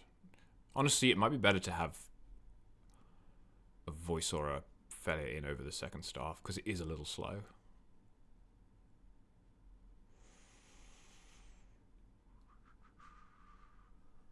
Feather sucks, though. I think Staff is fine. It chumps a Murktide. It's got flying. Hello, Akalath. I'm assuming by the fact that you're raiding me, your Showcase Challenge did not go super well. Or, I should say, is not going super well.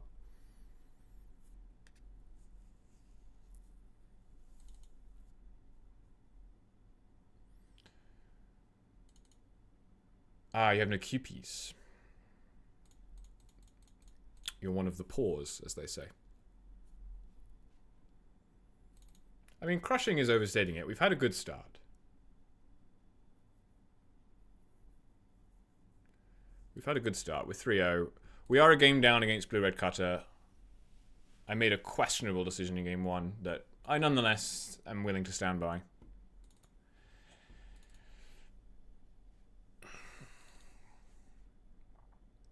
And now we're waiting for the opponent to make a decision on their game 2 keep.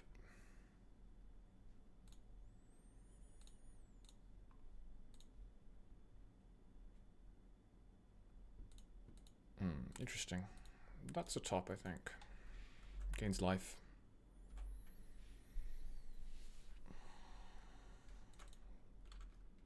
Bauble. Bauble myself? Yup. Delver? So you didn't want that card, whatever it was.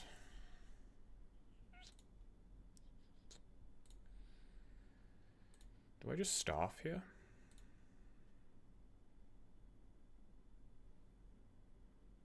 Jealous of my rest in pieces. Requiescat in pace. Yeah, rest in peace is good. Rest in peace is good right now.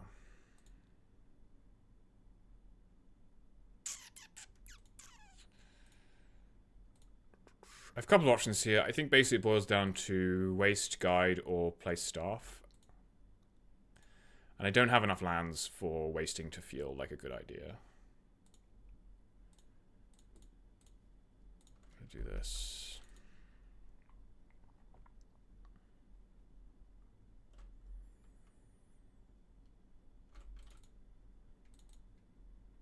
Could also just slam rest in peace there, but it feels a little premature. Okay. Now I probably will play the rest in peace.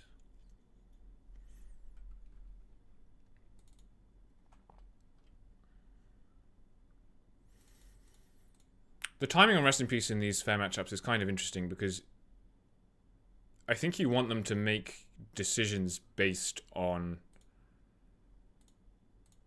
you not having rest in peace in play for as long as possible, but then have it in early enough that they can't play a Murktide. Hello, Build or Burn. Okay, so that goes away. The other thing is that if you play the rest in peace before the Ajani kind of sucks, but he's still fine here because he'll do Caracas Halia staff stuff, but he does get weaker. Okay, so this is your anti-rest in peace plan in action.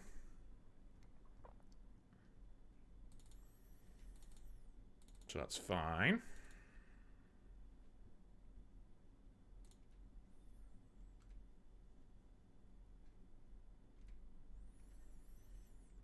Maybe we can draw exercise. That works too. Draw off the bauble. Can I draw a land that isn't Caracas? Oh, we drew exercise. Okay.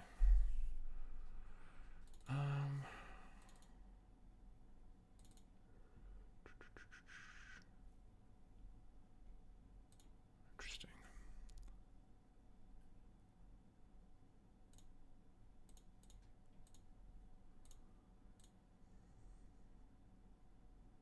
Force?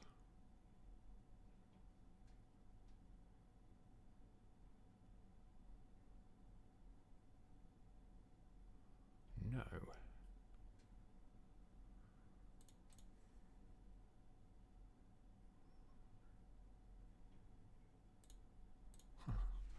I don't know what to do. I really wish this wasn't a Caracas.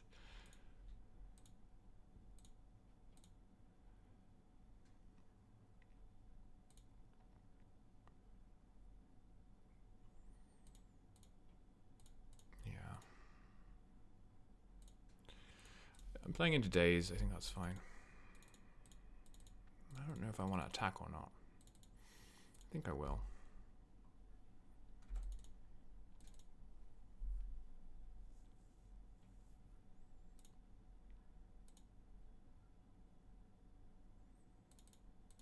Yeah.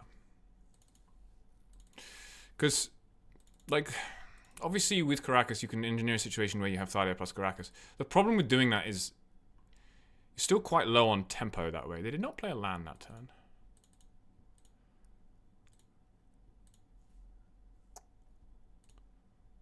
So that's interesting.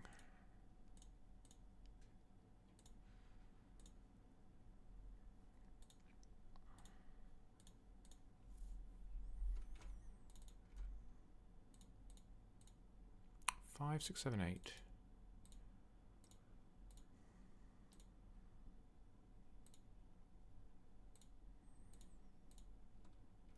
Yeah, I'm still not interested in blocking with this spirit.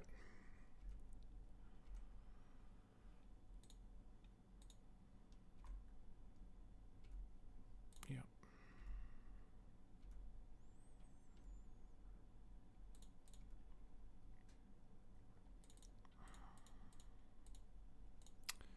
I think this is worth it.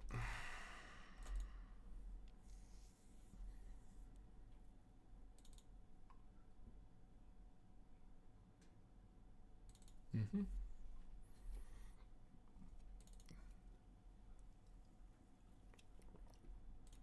Okay, we've got game 2.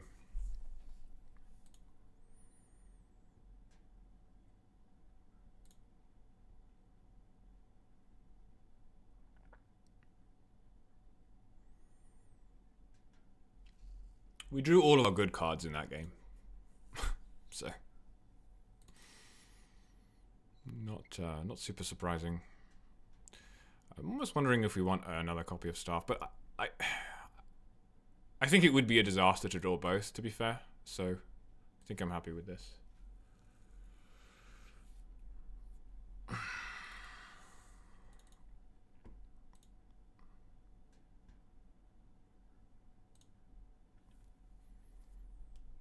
Yeah, we were on the play, we drew all of our good cards, and they missed their 3rd land drop, so.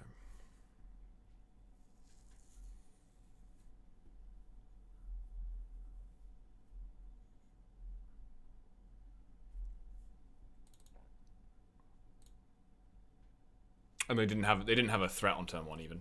So they had kind of a weak draw. It all comes down to this game. I do wonder what would have happened in that first game if I had chumped. But we'll never know. We will never know.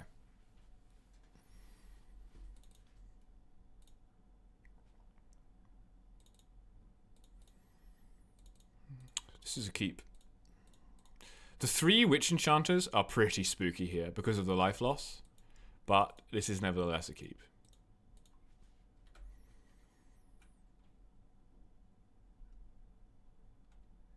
Turn 1 Brainstorm. Turn 1 Brainstorm. Go. What's that guy called? AJ something? AJ Saka or whatever? Turning in his grave. You know who I'm talking about, right? AJ Sachs?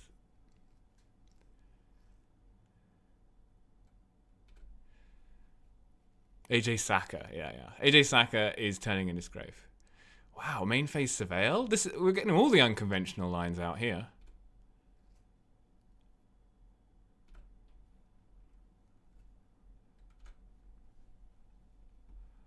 I don't know what's going on. I guess they're just trying to turbo Murktide? Is that what's happening? That must be what's happening. But like very, very aggressively. Why wouldn't you bulble yourself before fetching? What is happening?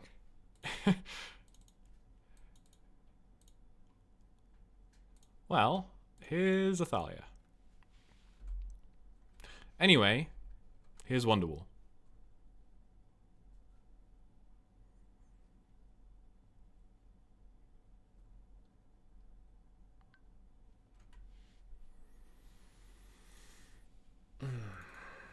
Okay, that resolves.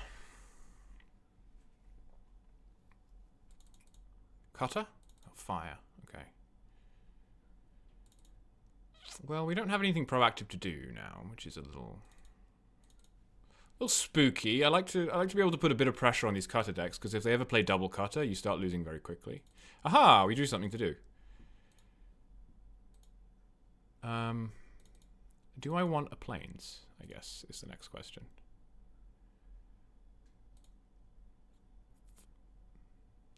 I guess not. Knife or fire? Truly a good question. I think my head says fire, but my heart says knife.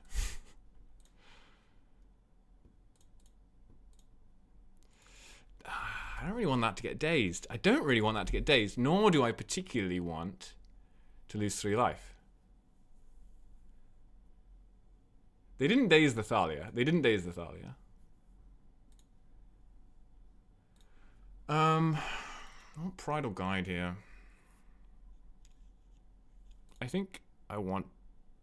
How do I mean, I might even want Plains, you know?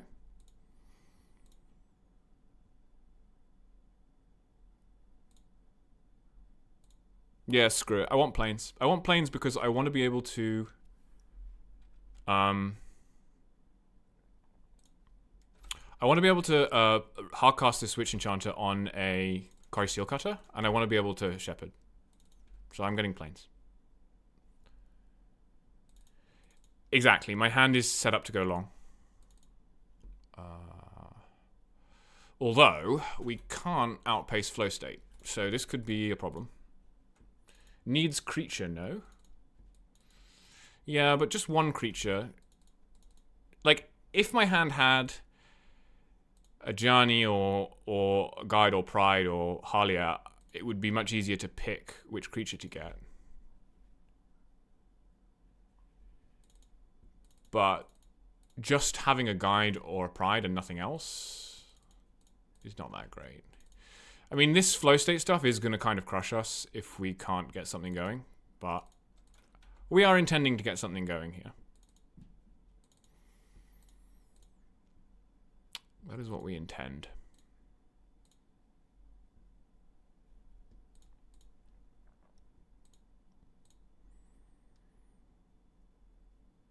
This is one of the issues with the printing of flow state, is you can't take quite as passive a stance, but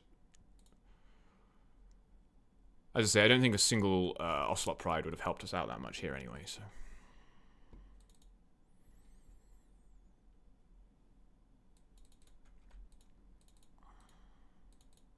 I guess we'll just keep staring at each other for a while and try and set up good exchanges.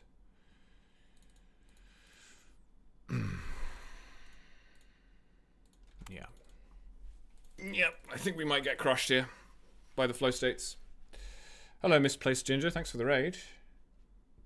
Thank you for the follow, Razzled D Quizzle.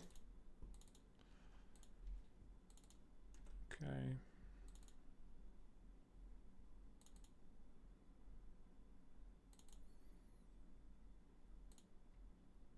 Murktide?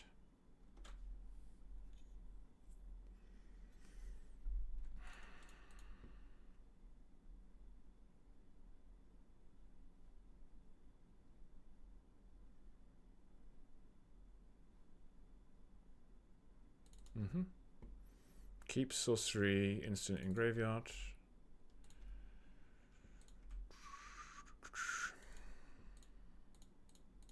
I'll untap.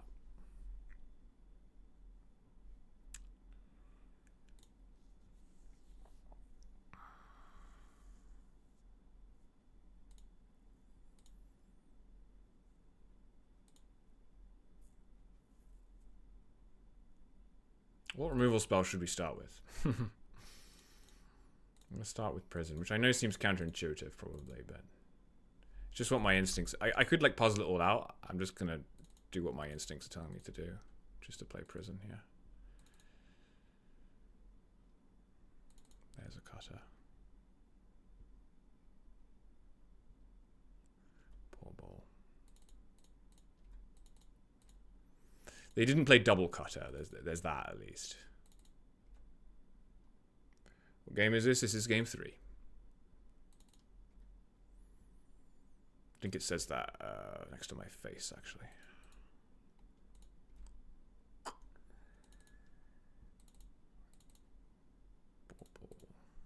Fetch, okay.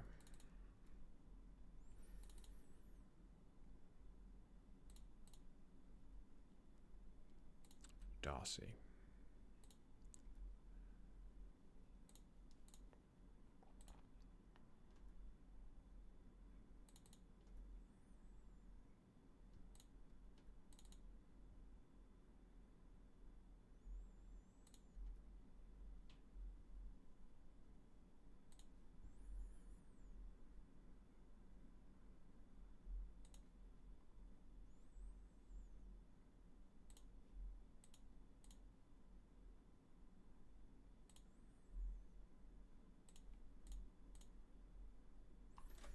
I guess if you counter this, so you force the Witch Enchanter. Do I Prison? I think I would, yeah. Okay. Well, maybe not because of days, though. Yeah, I wouldn't want to play into days. Let's just try this.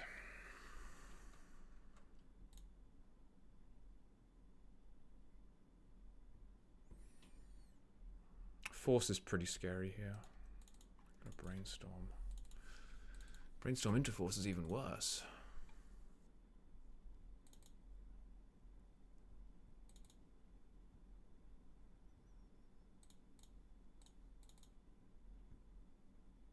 Yeah.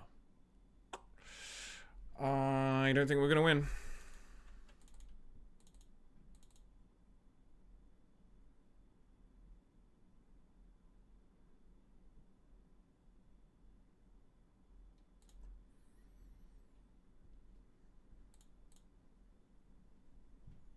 Oh dear.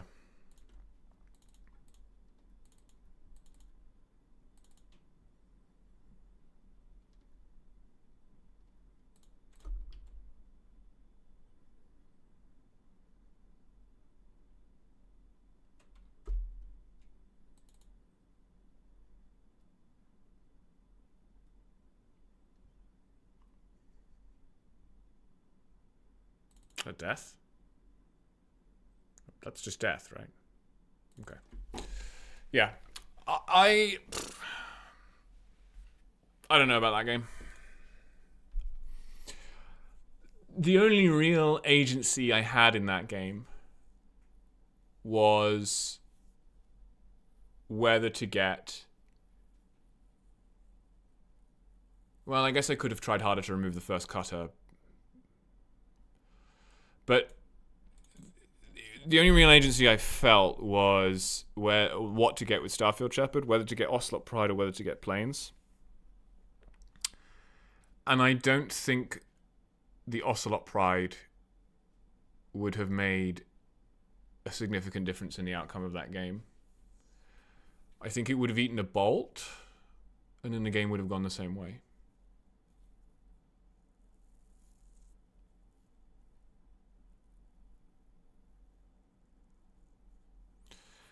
So we just kind of had a sort of unfortunate draw where we were set up very well on the answers side, but we didn't have Rest in Peace. And we didn't have enough pressure to stop them from just chaining flow states.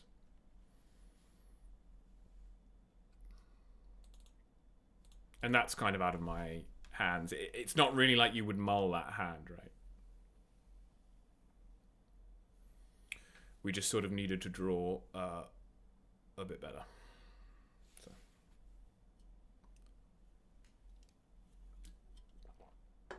It is what it is. 3-1 is still fine.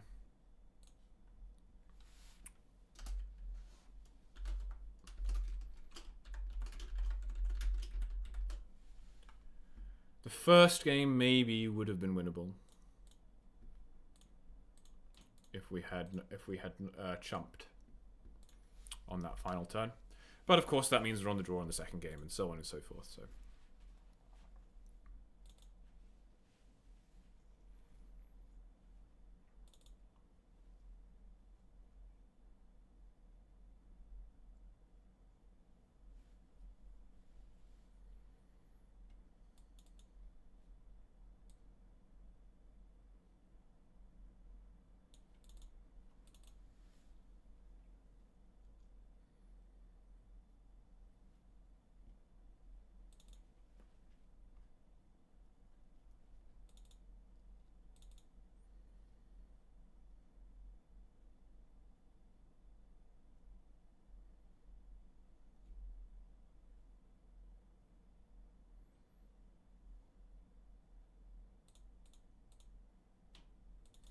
Yeah, I don't think the order in which I deploy the removal really changes much.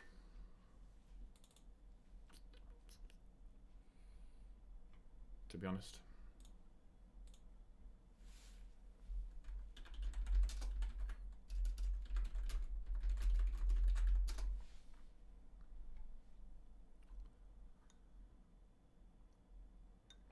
Wait, this tournament is 9 rounds? Oh god. That's so many rounds. I'm not sure I have that many rounds in me today.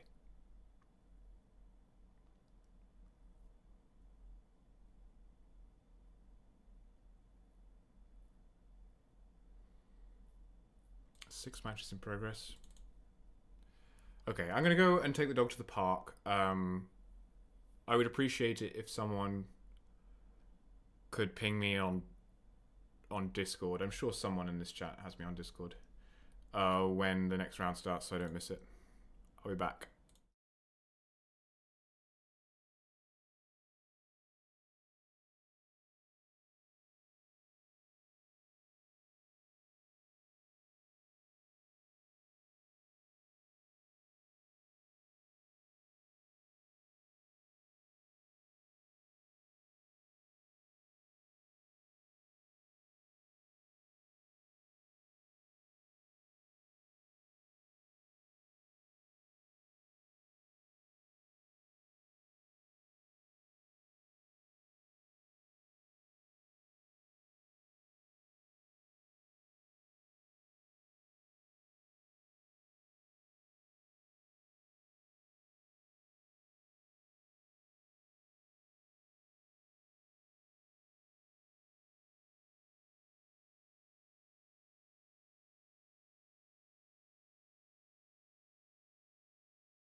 Okay, I'm back.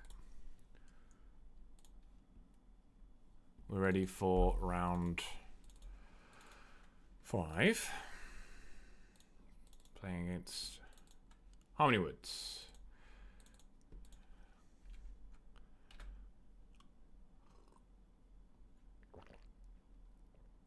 This is going to be a loud one. Long. Not loud. This is some kind of Death Shadow list. Looks like. I associate Harmony with Esper lists usually, but maybe this is just blue-black. Pride is gone. Phantom.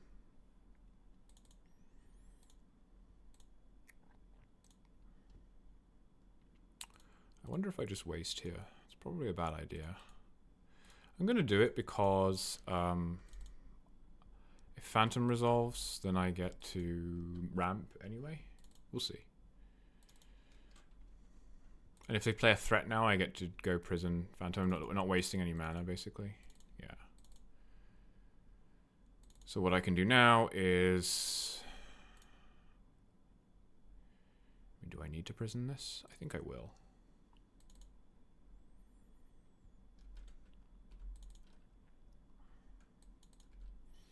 It's kind of fun because if I ever do like swords them above 13, I can just let this die.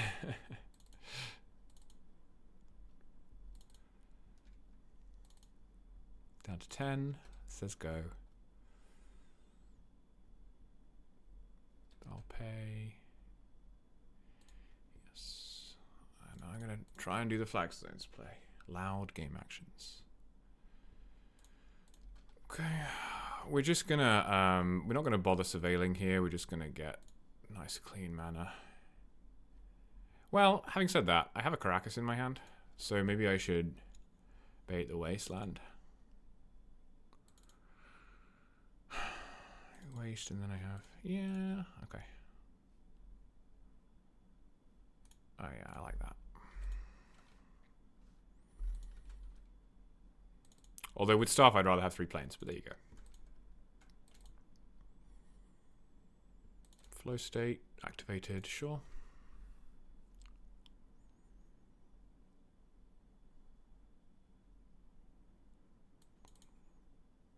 Yep, so Wasteland successfully baited. Jebaited. I guess now I'm incentivized to Staff first. Yeah, I can eat the Force. I'll attack. You're down to 7. Maybe attacking there is dumb. I don't think it is, though. If you're flow stating, like, attacking seems good.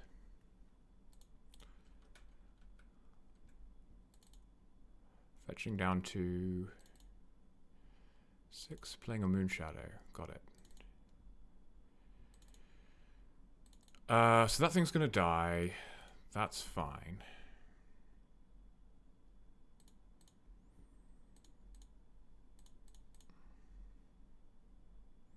I'm gonna Johnny.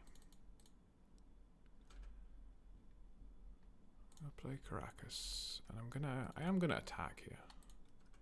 I just want to kill them with this Phantom because I think they don't have removal for it, or like I guess it's better for them to remove this than it is for them to remove anything else.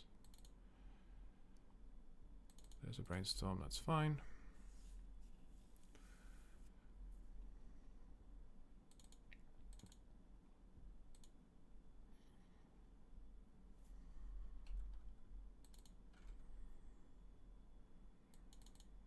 With Shadow. Yeah, I mean, I'll block.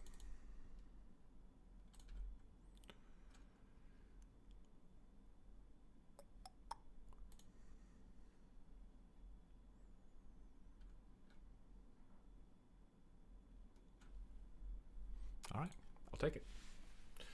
I'll take it. Okay, blue black Death Shadow. I want my rips. I want my erodes. I don't want these Phantoms, and I don't want these Thalias. I guess we should probably look at their list. Because I don't know. I haven't been looking at the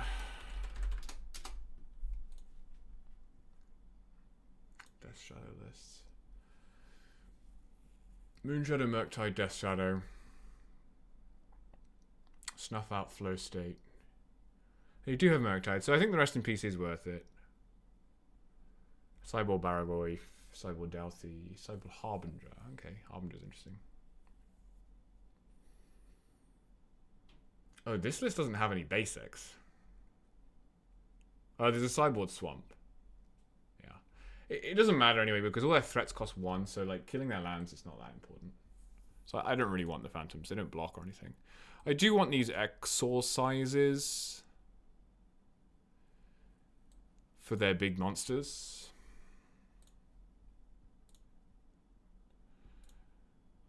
Or maybe I only want 1. What would the cut be? The cut would probably be Voice.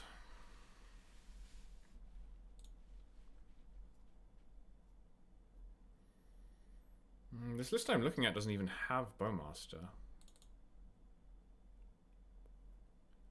which is interesting.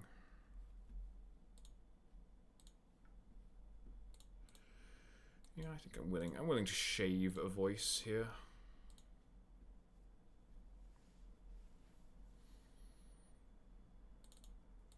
I think all of their threats scale up to the point where Exercise can kill them, even if it's a tempo loss. I think that's fine.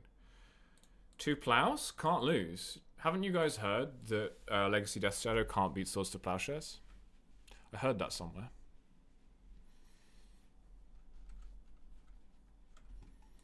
Moonshadow. Cycling.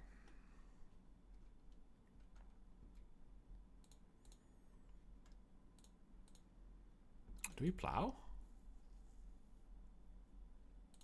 I don't even know if I need to plow here.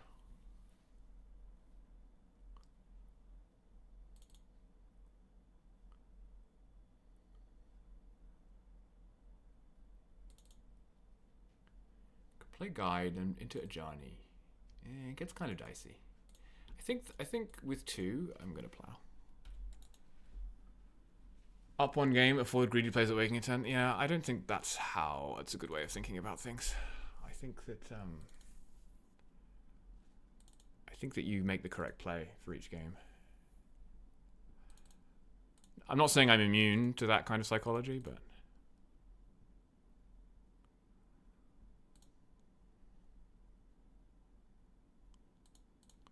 here I will Voice.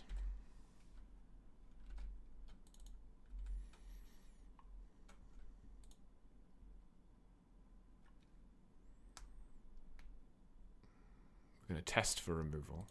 This has Menace. You can attack. Don't worry. Ooh. And that's a bad miss. No removal there is.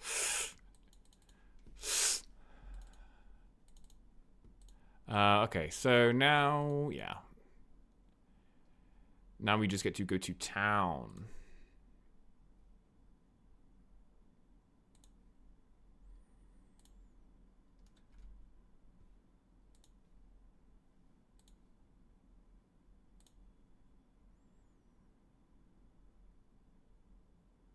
We could just play the Ajani.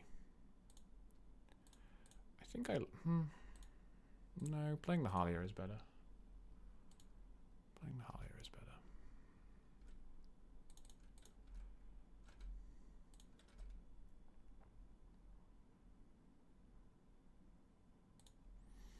Just brain fog while I remember which way around that is supposed to stack.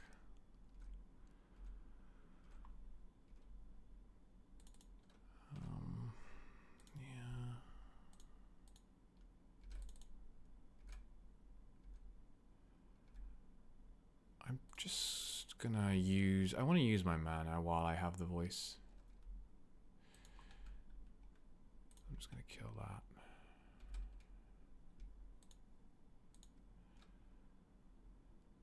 Drew another Guide, that's nice.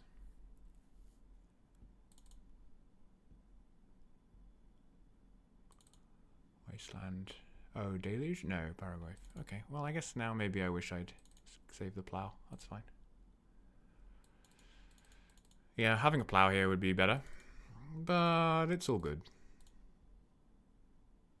The fact they just have no removal and now all of their counter spells are dead draws is just like... very good for me.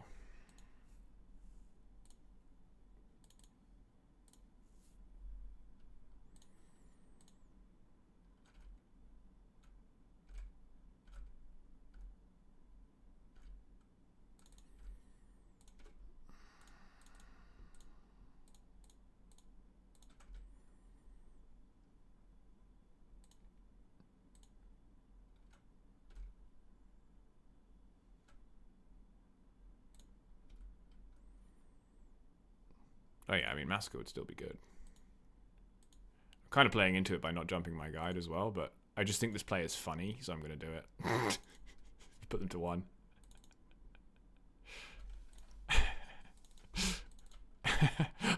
I'm just kind of doing that because it's funny. For them not to be able to block. Because they can't block or attack, because I can just Johnny bounce. Okay, now you can do it. That's fine. That means it's kind of pointless, but... I will bounce this.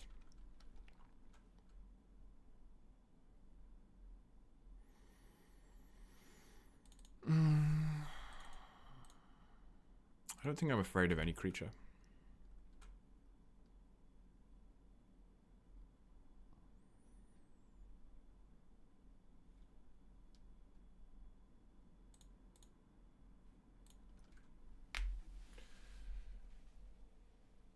Oh, sure, I could have flipped a Johnny.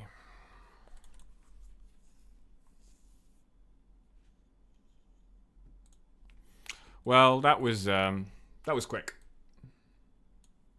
This is about how I expect this matchup to go for Shadow. Yeah. Yeah. Aggressive creatures that cost a single black are not very scary for this deck. First time number for you, yeah. Poor Harmony.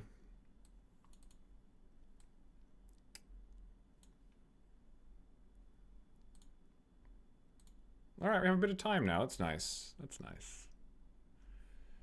I'm gonna, I take a little bit of a break. Been playing a lot. Still got 4 rounds to go.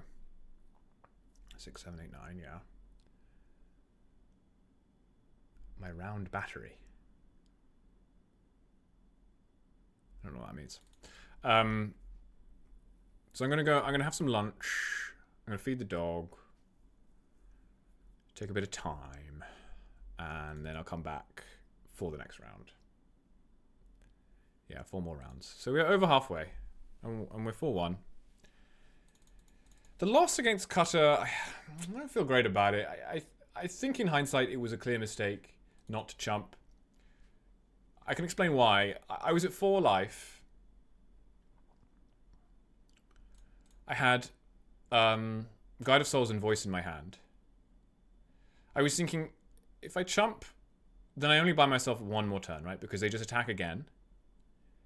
And then I would go down to 2, and they would bolt me. But I actually have several top decks that put me to 7 life, right? Because I chump, I'm at 4. I play Guide, I play Voice, I go to 5. And then if I drew a Johnny, or Halia, or Ossot Pride, all 3 of those put me to 7, which means I don't die to bolt next turn. And I can also, as I did, because I checked the top card, I could also draw removal. So between like the 4 or 5 removal spells I have in my deck, and the like 12 or so, I guess like 10 or so cards that would put me to 7, it's actually quite likely that I just need to see another card to get out of range of bolt. For like at least another turn or 2. So it was a clear mistake not to chump in game 1 of round 4 of the Cutter round. I worked that out while I was in the park. Anyway, I'm gonna go. I'll be back in about half an hour. Don't go anywhere.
And we are back for the start of round 6 here at 4-1 in the Legacy Showcase Challenge. XJ is 5-0 with what I can only assume is black-white taxes. That's pretty cool. Arkan also 4-1. Max is 4-1. Life is 4-1. And Ella1, the black-green Hogak player, I don't know if they're on black-green today, is also 4-1. Harry's 4-1. Yeah, we got a stacked bracket here, guys. We got a stacked bracket. Thrilled to be here. Not thrilled about my loss. I think my loss was my fault, but thrilled to be at 4-1 halfway through the Showcase Challenge. Let's see how we do. We got very lucky in the first 2 rounds, I have to say. We had pretty horrible matchups, especially the Doomsday matchup is very bad, and then we just sort of skated through. So we need to try and make that luck count for something here, guys. Try and keep the train going.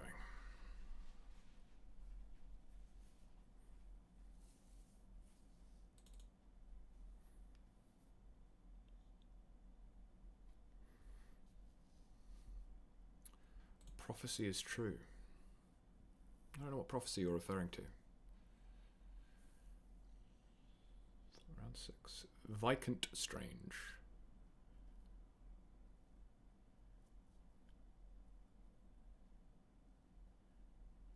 Vigent. I can keep this.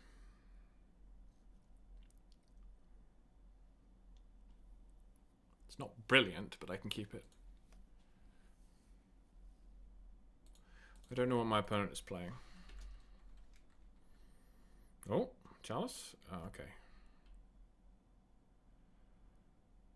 Trinisphere. Okay. So it's Tron, probably. Yeah, it must be. It's Tron. We have 3 lands after we waste, so... I think I'm in the market to waste here. There are ways this goes wrong, but... I mean, it's already gone pretty wrong, so we're just going to try and high roll them. I think.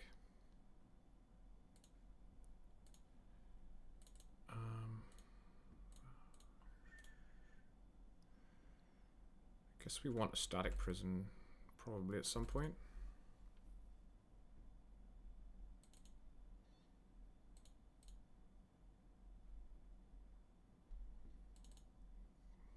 So they get key, I guess. After they get key, they have 3.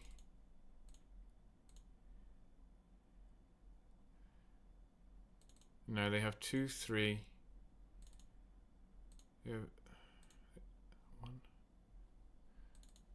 They have 5 mana, right? After getting key? Something like that.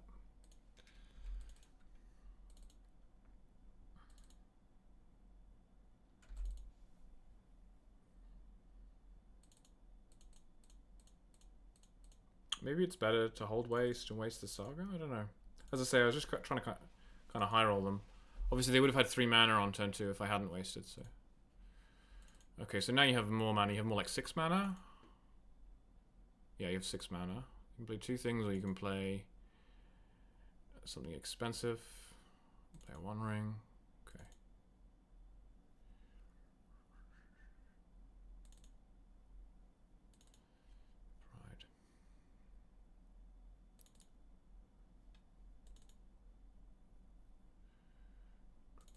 Well, not a great spot. If we kill the Phantom, they still have at least 3 mana. Probably more like 5.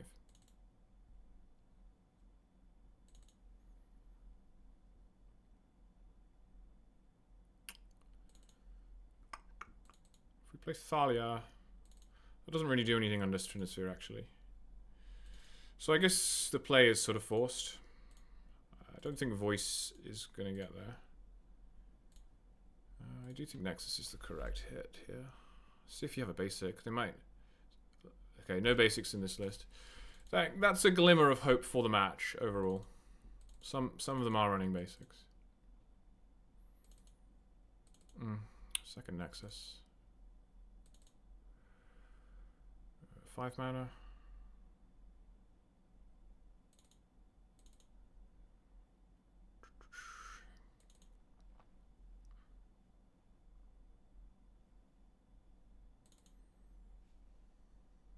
Okay, just passes. Probably has a K command.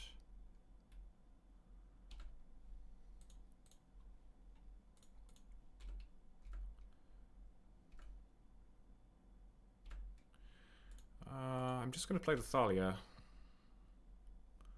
I think that's better than Halia here.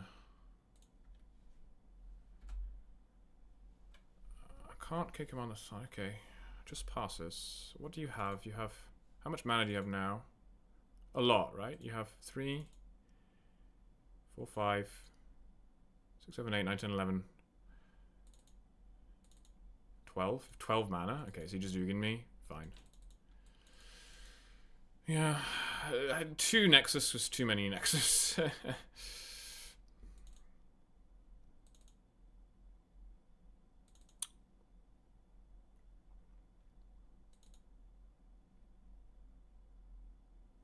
There's a Candelabra.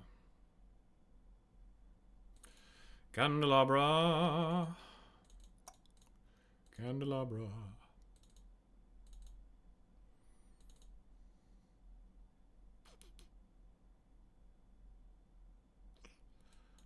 Con.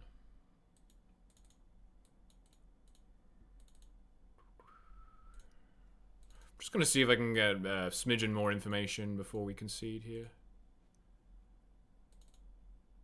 Goes for coating.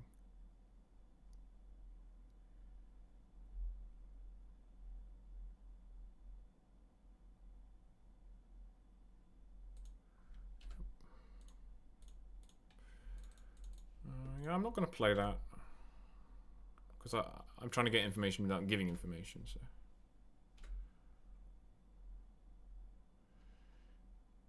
should do that.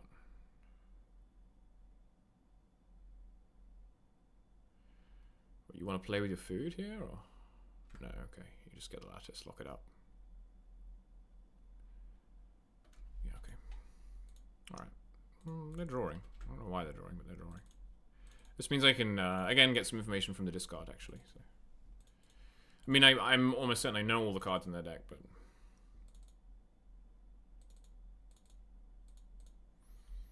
Not everyone's on, like, the same number of Trinispheres or candles or whatever, so...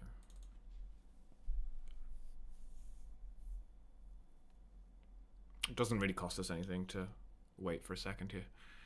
Apart from our sanity, perhaps.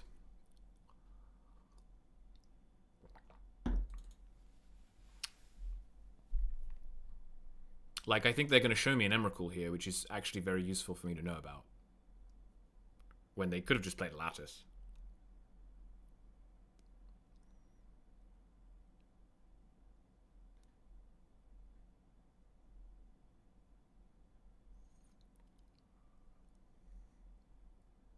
Like, what are you doing? You're just playing with your food?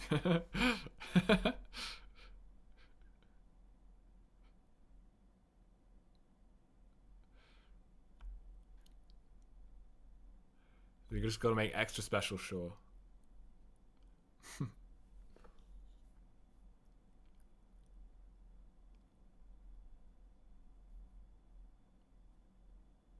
So there's going to be no discard, I guess. That's fine.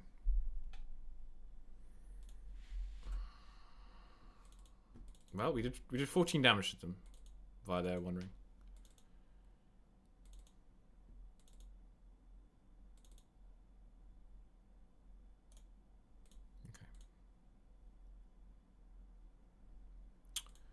Game 2 against Tehran. I think I like Deafening Silence against these monolith lists. And I want Exercise. I don't really like Trap, though. I think I want these 10 cards.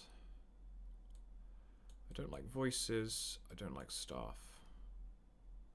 I don't like Plows. And that's it. Is Ajani better than Voice? I think so. Because it gets you the energy, it front loads the energy generation. Although voice is quite good with deafening silence. Because it stops them from casting K command in your turn. So maybe voice is better than Ajani. I think no, because one of the ways they can win is by making giant constructs, and Ajani is very good against that. So I'm going to say, I'm going to keep this. But I think it's pretty close, actually, just because it sort of depends how much you rate not letting them K command on a deafening silence. I'm sort of hoping I can get the game to a stage where they don't have the mana to K command effectively, but we'll see. That is a fool's hope.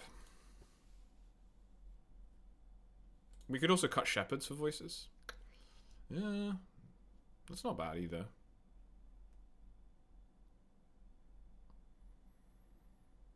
Yeah, maybe that's better, actually. Yeah, I think I like that more.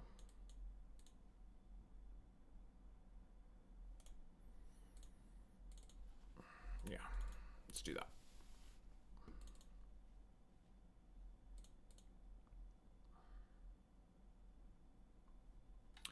Yes, I think she is, because she activates Ocelot Pride effectively, and she draws a card, and drawing a card could draw you into like a relevant piece of interaction on turn 2.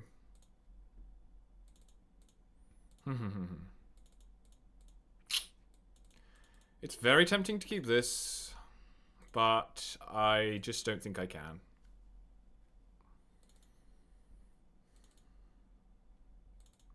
I might keep this on the draw. And I might keep it if one of these cards was like an exercise or something. But if my plan is to White Orchid Phantom them and I'm keeping a hand with no white sources, I think that's silly. Yeah, okay. Well, we tried. Yeah, this is a good hand.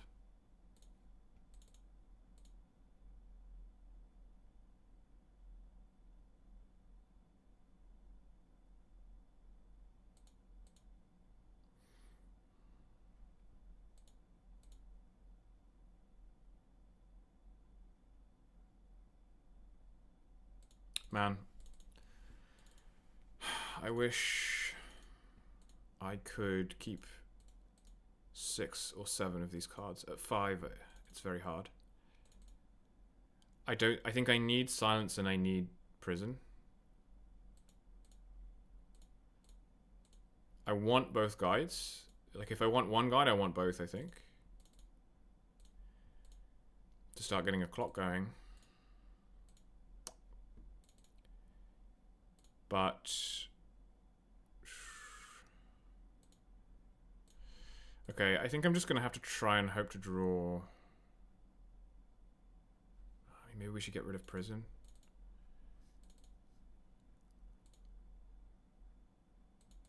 No, we're gonna do it like this. We're gonna do it like this. Because in a pinch, we can prison something and then have it come back to make a Delver, possibly.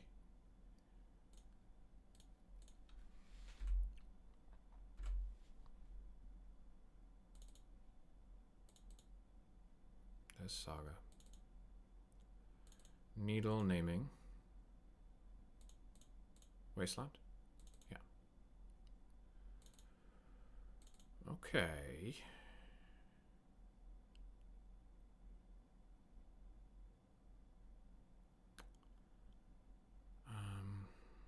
Now what? Do I Johnny or do I guide? I actually think I want a Johnny here so that I can fit guide in at different point in the curve. This is kind of, I'm not sure about this. I would usually play guide first, but without another land or another creature in hand, I think this is better.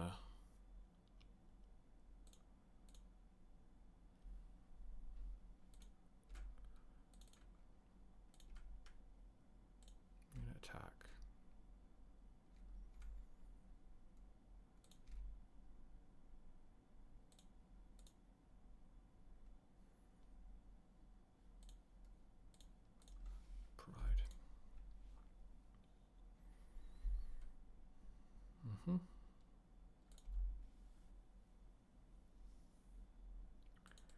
Now you can get Candlestick if you want to.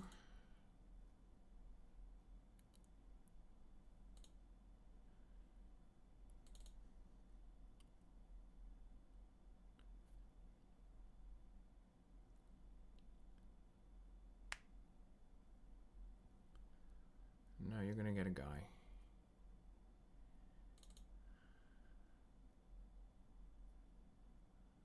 Does get Candlestick.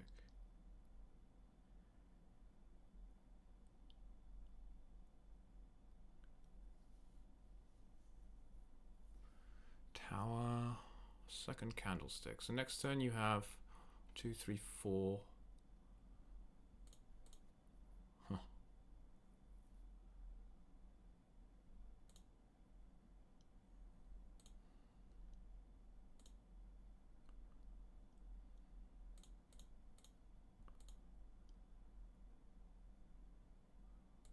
Prison.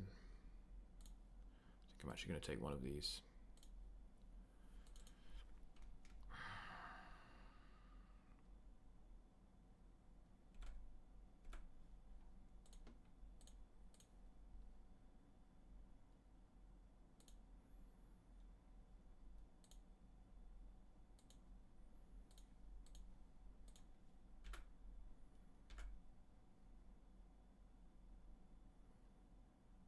Yeah, I think maybe I should have kept the other cat token back.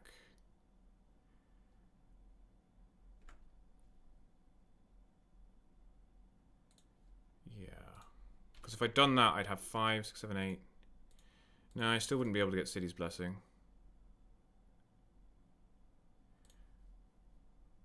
Oh, I did this wrong. I shouldn't have attacked with the cats at all, because then I would have got City's Blessing in end step. So this was actually wrong, I think. But this has some upsides too.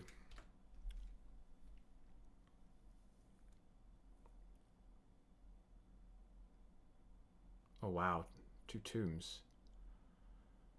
So you can play a 1 ring. You got a 5, play a 1 ring. Oh no, you're just going to play an Ugin. Okay, you're at 3 though. 3 is not much. Gain life, gain 3 life, draw a card. Huh. Are you dead? Not quite, right? If I plus and jump, I can put you to 1. Which is not 0.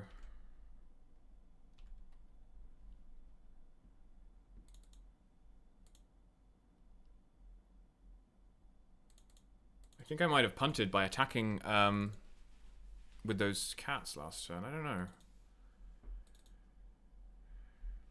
Yeah, I think I did, because I think I would have the board presence to kill them this turn if I hadn't done that.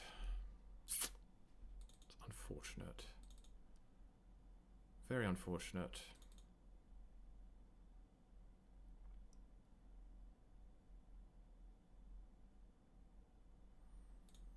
Well, maybe we can still salvage it.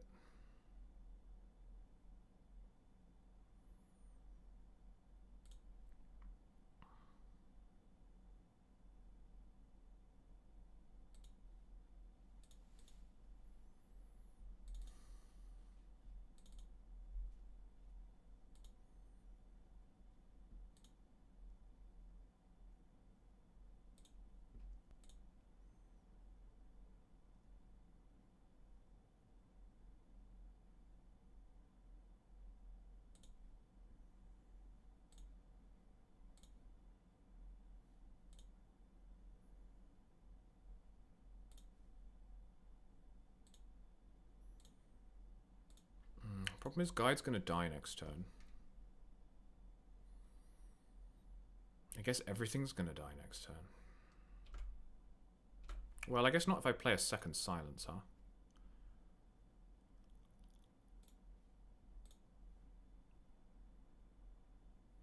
You have to plus if you want to use mana. I think I can't escape the feeling I butchered this game. when actually we had a fighting chance because of their slow start. I'm going to play the second silence because that stops me from just dying to the Ugin outright, I think. Draw card. Exercise is good here. What do you have? You have to plus. You go to 5. Now you can use these once. Play a monolith. You have to kill guide. Okay, you didn't kill guide. And now you have K command. Oh, you have flute. Interesting. Now you kill guide. It's not looking good, guys. It's really not looking good. You name the Ajani. Oh, man, I think the attack. It was the attack with the cat tokens that lost us this game, because we would have had 2 extra tokens.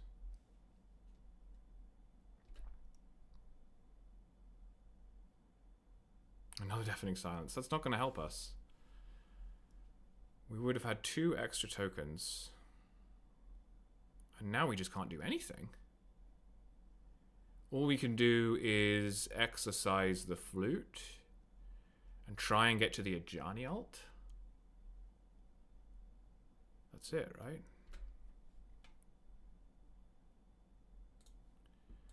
Wild.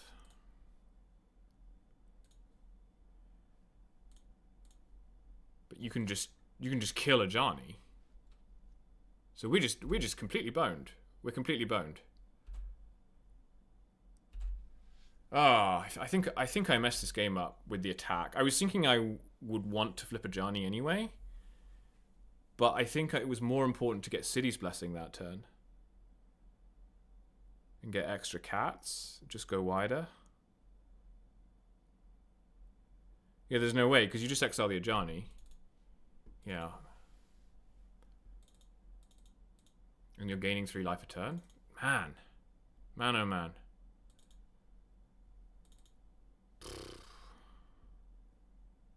Now you can ult Ugin. But you can't cast them because of silence. Yeah, I think we messed this one up. That's annoying.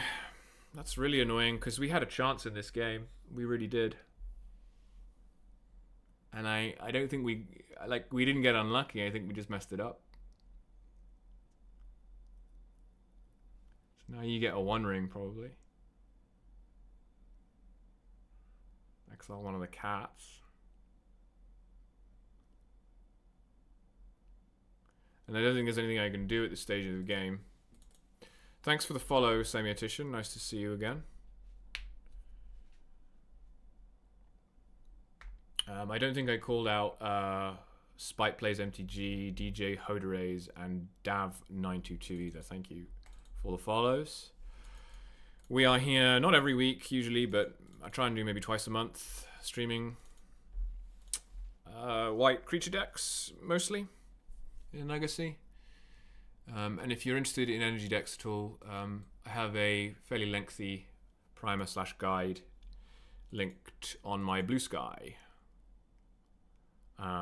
which is a good thing to follow anyway because that's when I'll say when I'm going to stream and stuff like that. Thanks for the follow, Kappa Spammer Mage.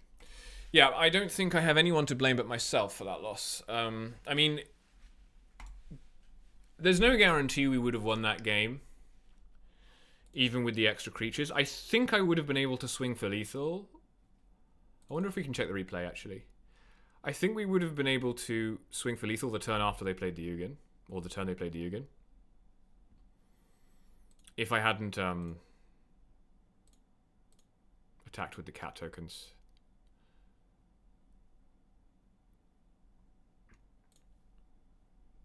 This is mono white cats, yeah.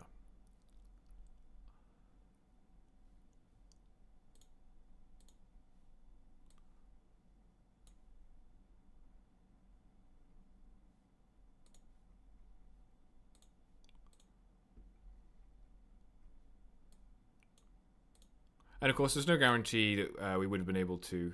It's part of an active event. Okay. There's no guarantee that we would have been able to do anything in game 3, of course. But I do think that that was a pretty big misplay.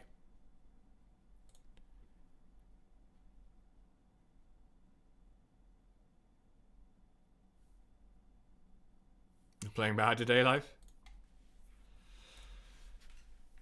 So, the Tron deck... So they were at... Let me see. On that turn, I wasn't able to swing for lethal because they were at 6 and I had 5 in the air. So if I rewind... And I have 2 extra cats. I have another cat that I didn't attack with, and I have a 2-1 that I didn't attack with. And I have an Ajani, which is a 1-2. I effectively have 1, 2, 3, 4, 5, 6 extra power in play across 5 bodies. They have 2 blockers. They're at 6.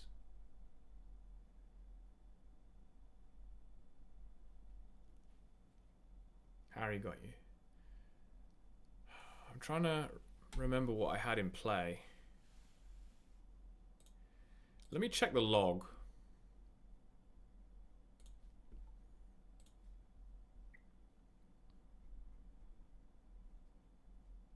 So, go back a bit.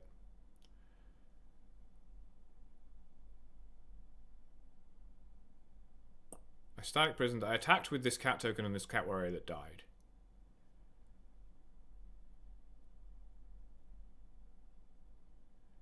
I didn't have any other tokens.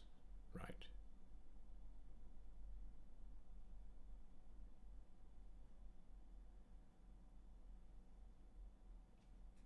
He blocks.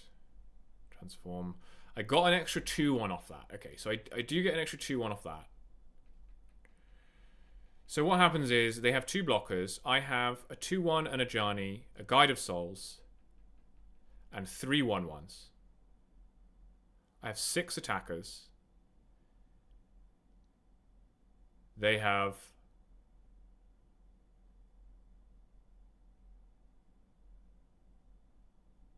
two blockers. Did I have the energy? Is the other question. Because I think I had 1 energy. Yeah, so I think I had 3 energy. I would have had 3 energy because I would have made 2 tokens. So they can, so I can jump the cat, which puts them to 2, and then they can block 2 of my 5 attackers, all of which have 1 power. They take 3, they go to -1. So I missed lethal.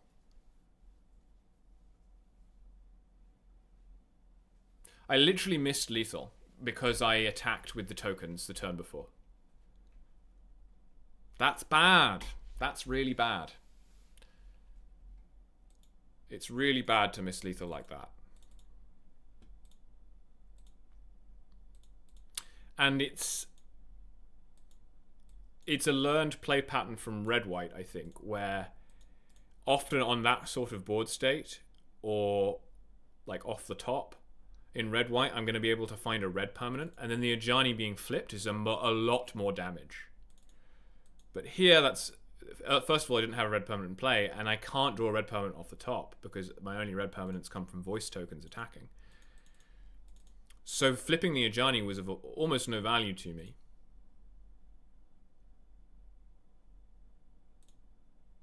Especially because you can't even get them to sack a construct, because they can just pick artifact creature to keep them across 2 turns. So I missed lethal. Thank you for the follow, Ben of Zongo. Well, I mean, I guess I'd feel worse if I'd missed lethal in game 3, but I still feel pretty bad about missing lethal there. Pretty bad.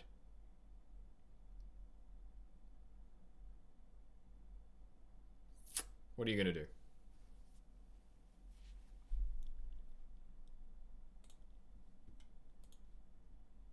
We're still 4-2. I don't think we can top 8 anymore. But we can play for top 16 over the next 3 rounds.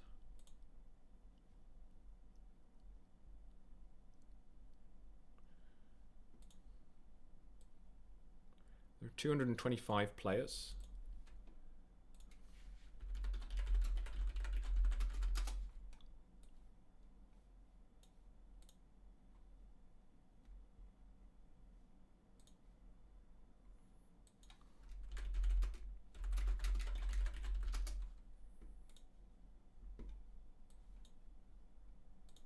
Top 8, 225, 9 rounds, no draws. You end up with 16 players at 7-2, and 3 of them make top 8. So yeah, that's pretty much impossible. Hello, Adam. We just took our second loss, so we're not... I mean, we're technically live for top 8, but not after losing so early, I don't think. So we're playing for top 16 now. But I missed a 2-turn lethal line against Tron, so I'm a bit upset about that. Yeah, you need I need to be, for today I would need to be in the top 3 of 16 players at 7-2, and that's just not going to happen when I've lost round 4 and round 6.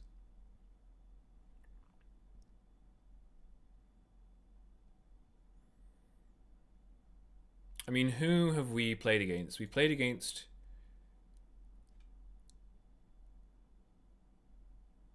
This is the opponent we lost to, the blue-red opponent. They're at 5-1.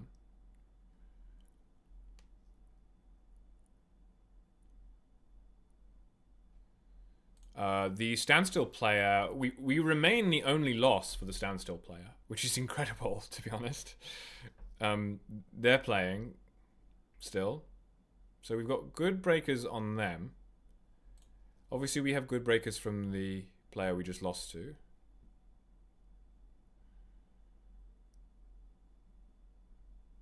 Is Harmony still playing?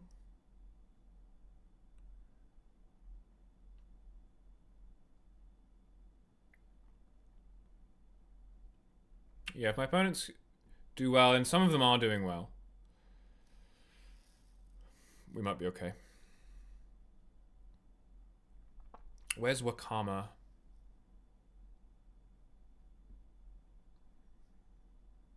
Harmony is taking another loss.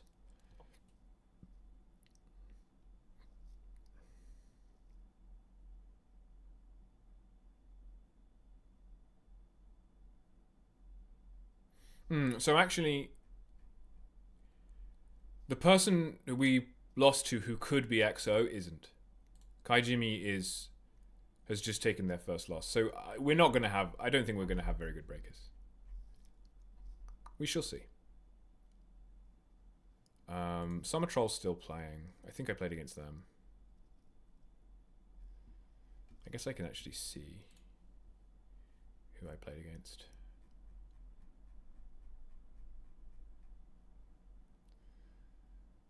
Yeah, Summer Troll. So everyone is still playing except for Wakame. Where is Wakame? Wakame dropped. Okay. So only one of our opponents has dropped. We shall see. We shall see.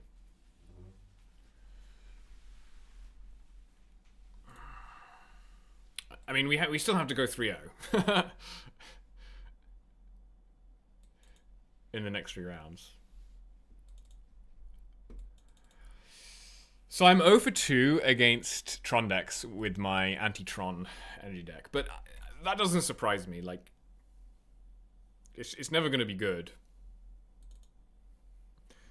We did win one game against the other Tron player, and we should have won that game if we had played properly. So we're putting up a fight. We are putting up a fight against Tron. Yeah, they play a lot of Doomsday, but the thing is, it only takes a moment of a loss of concentration, right? They would have beaten us 2-0. But on the final turn, they went brainstorm. They went like cycle, crack LED, consider, draw Thassa's Oracle with 2 blue floating, but they were in their draw step. So they just did it during the draw step by accident and then lost. And that was game 2, and then I got there in game 3. So they had a moment's loss of concentration, and it pretty much killed their tournament, looks like. Yeah, it's a big oof. And yeah, we got there in a third game because we drew flute and deafening silence. Their list was cool though. It was a 4-color list: 2 main deck Teferi, 3 main deck Veil of Summer, 3 One Rings.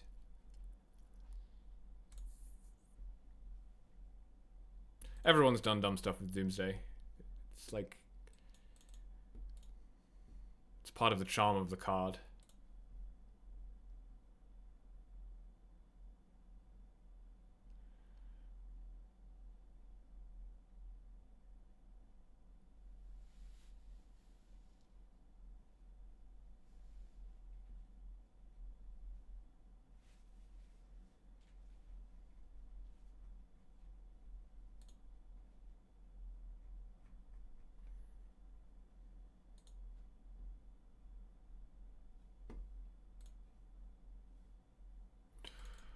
How is XJ doing? XJ is playing Shooter. Is Shooter on Oops?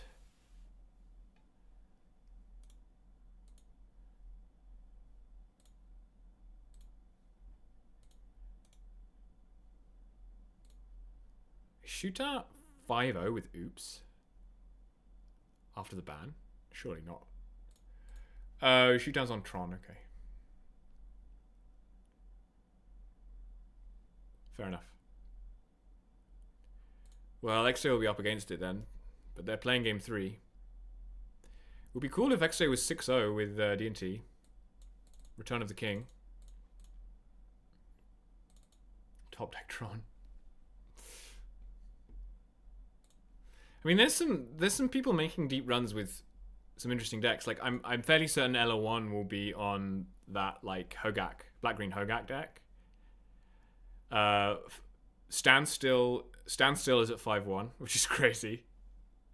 Like we're the only people that beat Standstill today so far. I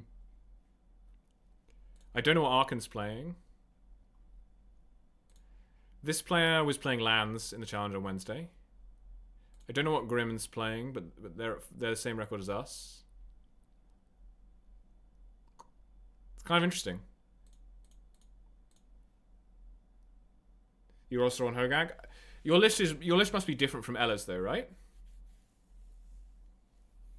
Yeah, the black-green deck is very fast. Like, they're pretty consistently making Hogak on turn 2, actually.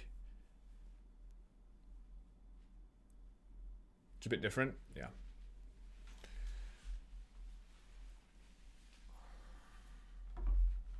Like, they're often either making a Hogak on turn 2 or they're attacking for like 5 with a Moonshadow on turn 2. Like, it's fast. Yeah, Moonshadow is a scary card.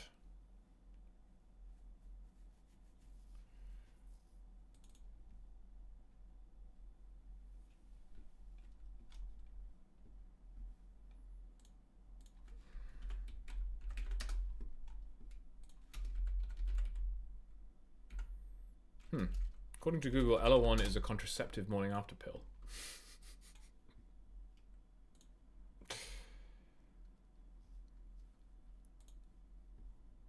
Oh, you won, actually? Nice. Is that the first Tron you faced today?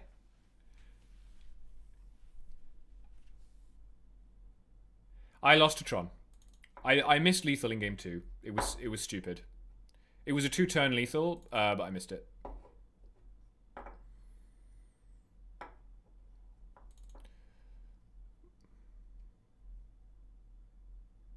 So it was my fault. But who knows what they would have been on a play in game 3, so I don't know. You've got a terrible cyber plan for Tron today. Is it back to basics? Is it Price of Freedom? I'm wondering how terrible we're talking. Is it ruination? You've beaten energy, tempo, control, blue, red. What? So you're telling me that you got a bad matchup 6 rounds into the tournament? Such a luck sack, man. Splashing 4 Teague in the board on blue red. That's hilarious. That's hysterical. You do what you got to do, I guess. And then you won it anyway, yeah. I mean, you're on 4 main deck Phantoms, right? So you've got game. Also, weirdly, the fact that they're now playing Emrakul. I mean, they only have 1, but with Emperor of Bones, you have outs to just like combo kill them with Thoughtseize, which is kind of funny. You were 10-0 until this round? Jesus. Okay, well, good luck. We're all counting on you. I'll attempt to follow behind, but we worked out I'm not dead for top 8. It's just very unlikely. Because 3 7-0s, 7-2s will top 8. And most of my opponents are still playing, so we'll see. Yeah, it's that dual commander training. Maybe I should get into dual commander. Officially not washed. Well, easy, Tiger. 6-3 in a showcase challenge is nothing to write home about. So, keep it going. Keep it going.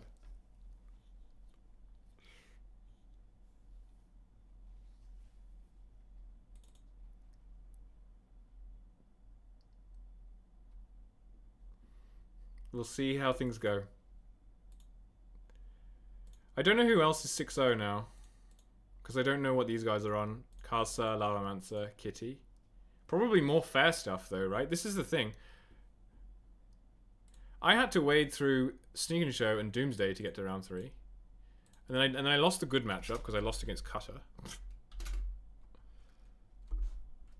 And then we had Tron in the same round. I did face Shadow, to be fair, which is kind of a bye. So Tron was loss. It's fine. Oops, player pre-ban. Well, maybe they're on Tron then, because Shootout has gone to Tron. I think a lot of these people are just playing the best deck, and I do think Tron is the best deck. So Karsa is on Tron. Oh Jesus! How many Tron decks are we gonna get in this top 32? Like, is it gonna be like 6? How many Tron decks in the top 32 today? We'll see. You have to dodge them? Yeah, you can't dodge Tron. You wouldn't write home if you won this today. There's more Tron up here. There's Tron everywhere. There's so much Tron.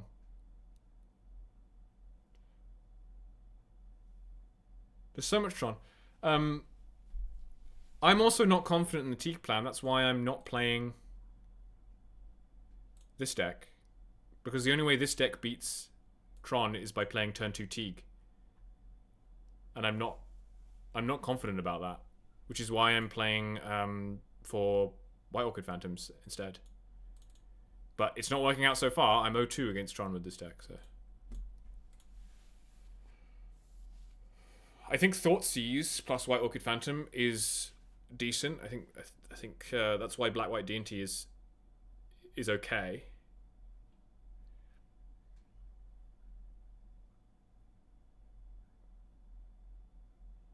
Yeah, no, like you play Teague, they're still going to make constructs, and they're going to, you know, if they land anything before Teague, the Teague is pretty bad. And if they have Dismember or they have constructs, then the Teague it's not actually helping you that much. Yeah. I know people in my local paper community who own 4 candelabras and who are playing the Tron deck. There are also quite a lot of proxy tournaments locally, and people have played the Tron deck there. So the price of Candelabra is not going to protect you that much, depending on where you are. They're going to have to ban it at some point, probably. Because the decks that... Oh, it's 100% going to be a thing at Eternal Weekend if they don't ban it. If they don't ban it, it's going to be at Eternal Weekend.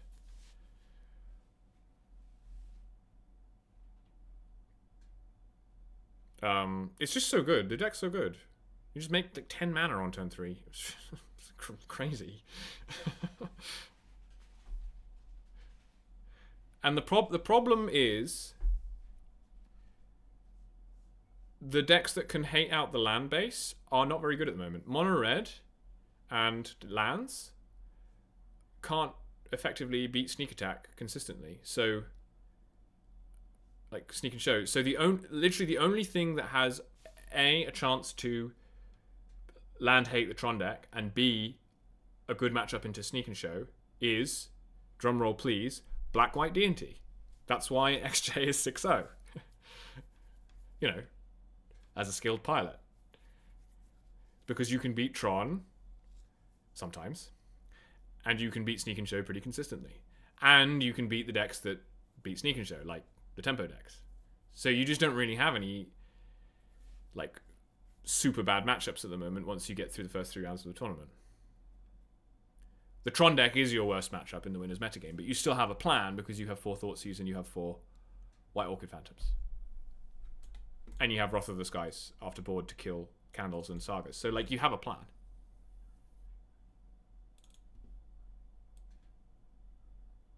If I hadn't top 8'd on Wednesday and was feeling fairly confident about this mono white deck, and also I just think it's sweet, I would 100% be playing black white D&T, even though I hate that mana base. Because I think it's just very well positioned at the moment. Like this weekend. Maybe not next weekend, maybe not the weekend after, but this weekend definitely black white D&T is good.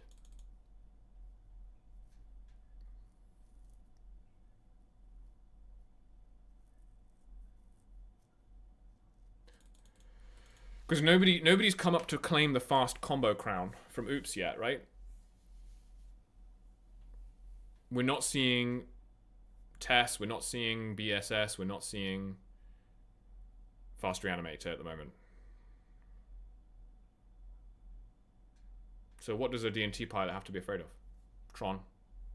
And you can tech for it. So Max is 5-1 on some kind of Jeskai control list, I think. And we have a blue-white control list with Standstill at 5-1 as well. You've seen Reanimator pilots? Are they doing well?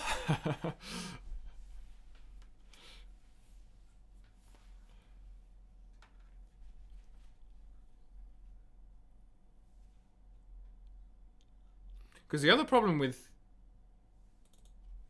I don't know what Grim Lava Man is on. Okay. The other problem with Reanimator is that... Do you even beat Tron? Like, can't they just go turn 1 Khan Tormod's Crypt? I know that they don't always have turn 1 Khan, but the point is if they have turn 1 Khan, what are you going to do about it? I guess you're going to try and Thoughtseize them.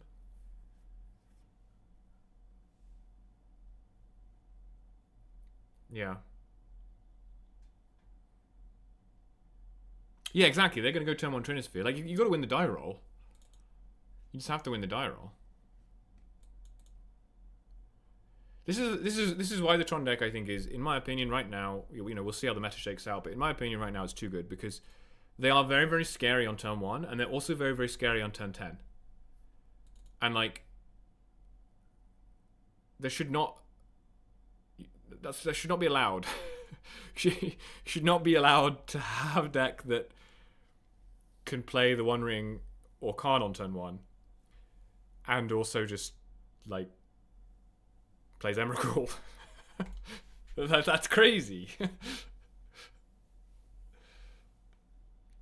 what are you supposed to do?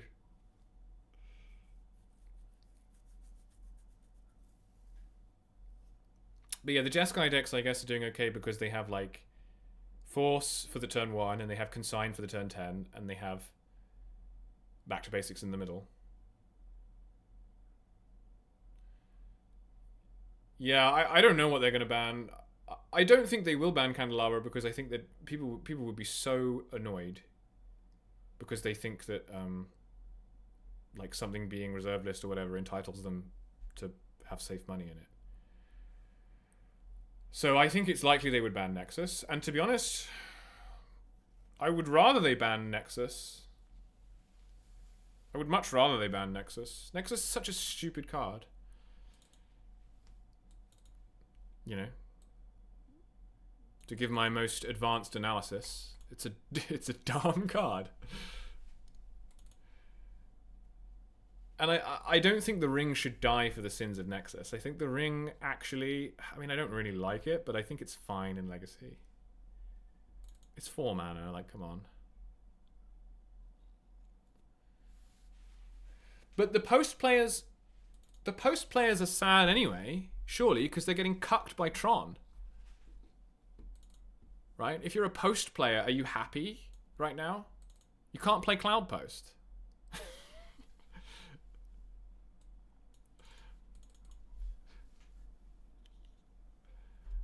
I don't see how you could be happy if you were a like long-time post player.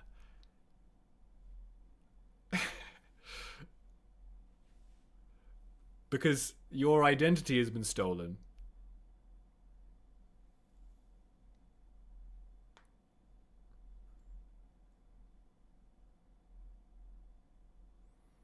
Yeah, they get nice cards and then other decks use those cards better. Yeah, well, I mean, maybe your deck is bad then. Sorry. Or maybe, like you could say the same thing about D&T, right? They printed Modern Horizons 3, they printed, like, just incredible, like, glut of powerful white cards. And like some of them D&T can use and some of them it can't, and none of them are as good in D&T as they are in Energy, right? Except maybe Felia and maybe White Orchid Phantom. Okay, I think probably spoke too early, but the point is, like, Energy or whatever will leverage those new white cards as a whole better than D&T would, but the D&T players aren't, like, I don't know. They still have a unique selling point, right? They're a bigger deck. They're a lot better into this like Jeskai control type stuff than I think Energy. Well, I don't know actually. Energy goes under it more easily, but they're better into tempo, I think. So they have like a unique selling point. So like if post players like want to leverage these big mana cards better than Tron, then they need to find a selling point, right? They need to find a reason to play Glimmer Post. Max is playing Jeskai, I'm pretty sure.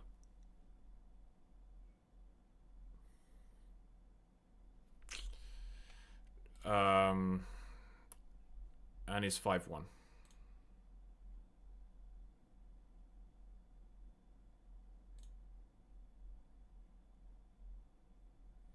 We're slumming it in the 4-2 bracket, but we're pretty high up in the 4-2 bracket. Let's see how things go.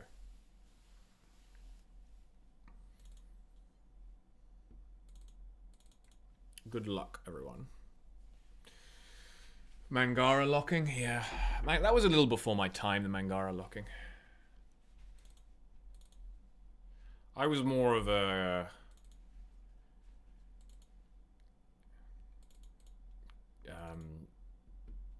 Sarah Avenger, Manriki Guzari, Gideon Ally of Zendikar guy.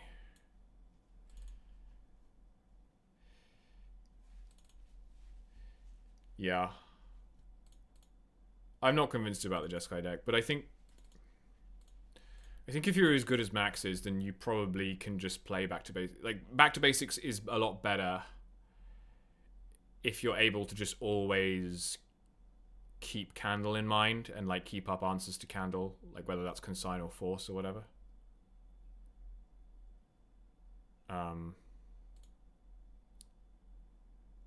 Like if you can just lock down all the candles, then back to basics obviously seems very good. It's just like juggling those two things at once. It's like, ugh. I wouldn't like to try and do that. But Max is the kind of player who's very capable of doing that. But again, it's like, you know, what does that guy say who plays Blade? Like trying to ice skate uphill. Like, why would I bother doing all of this Jeskai cantrip stuff if I could just play my Grey Slop and make 10 mana on turn 3, you know? Okay, TV Amaral. This is fine on the play, I think.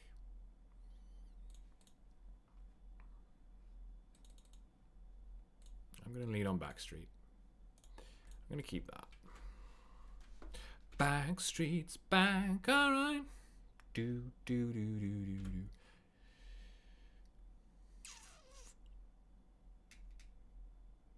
Oh, Energy Mirror. Alert, alert, Energy Mirror.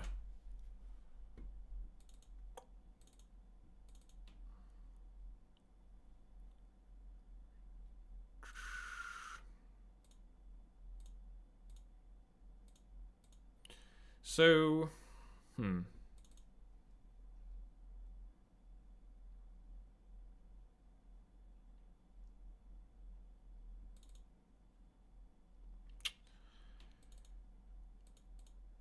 guess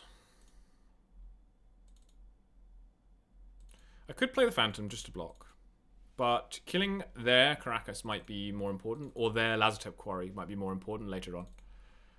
And if I Shepherd here, I can get Pride and then do Halia Pride next turn. So I think that's what I want to do instead. Being caught with my pants down regarding removing this Guide of Souls is a little concerning. If we have a Raptor here, we're in trouble. Voice is also kind of trouble. No Pride. Well, now I wish I hadn't played this Wasteland. I wish I'd played Caracas instead. Because then I could play Halia Pride. So that's annoying. But I didn't want to expose the Caracas, but I guess I was going to do that the next turn, so... Yeah, okay, a bit of a misplay, that's fine. Yeah, because then we'd have enough beef to block the Voice. I was kind of hoping they would play a non-basic, and then I'd be able to do this and then waste, but I could have kept my options open by playing Caracas last turn. So we're already screwing up. That's fine.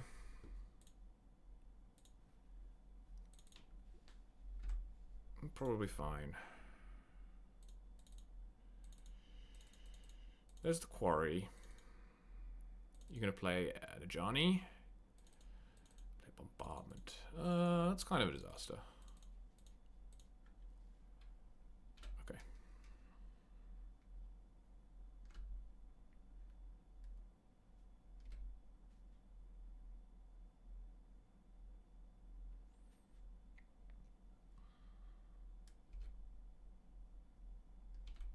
We're just going to Witch Enchant to the Bombardment, I think. Try and stop the bleeding.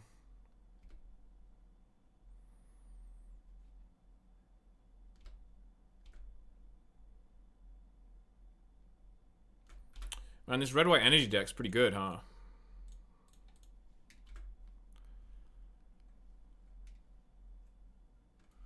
Yeah.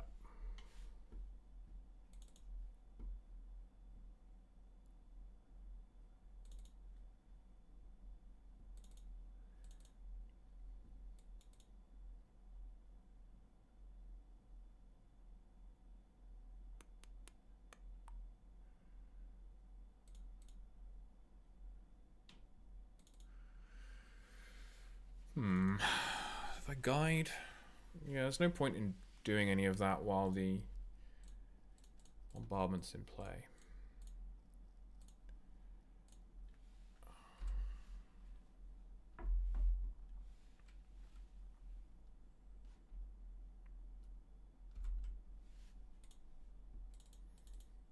Very, very dead to an Ajani here.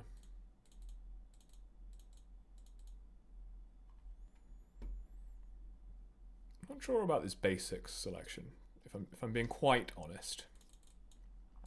I think we could have put more effort in there, opponent. Sand Scout? Yep.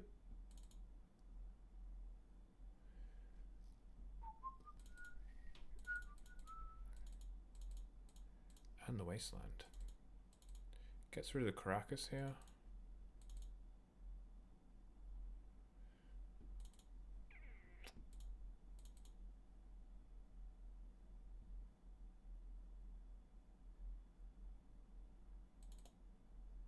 And you need more mountains for John to fit. So now I'm off double white, which is a bit annoying. We're going to take 7 here. We're going to go to 12.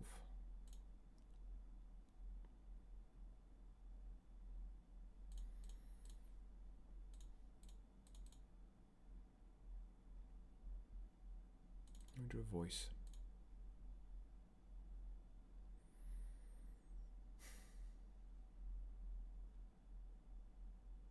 Welt.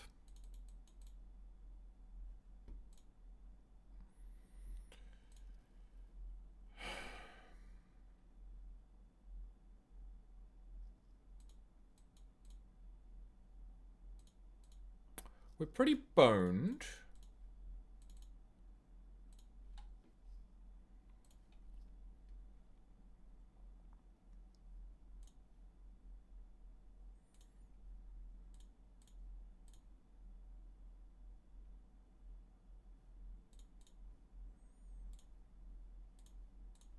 To be honest.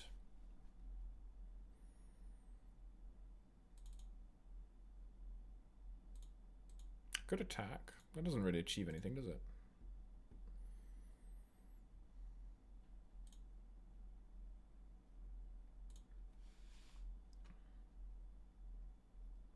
We drew an Ajani.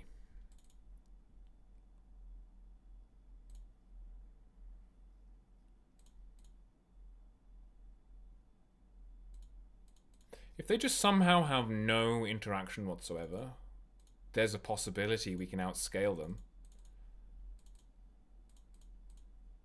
But it's a bit of a house of cards, and as I say, if they draw Ajani at any point, we just instantly lose.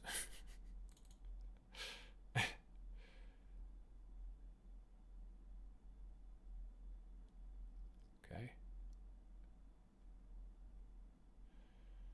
This is 11 in the air, puts me to 4.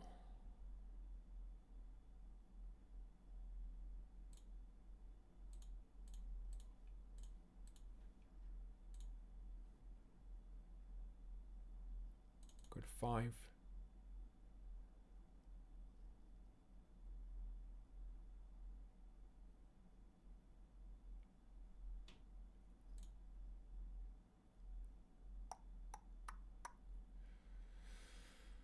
I guess I need... I don't know what I need. Another voice.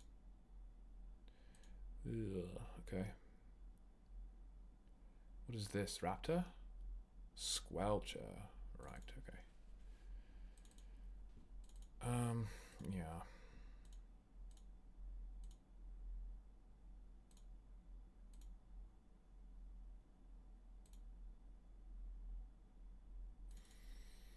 So you get to jump one more thing. 4, 8, 11, 14. This is 8, 10, 14, and I would block, go to 15.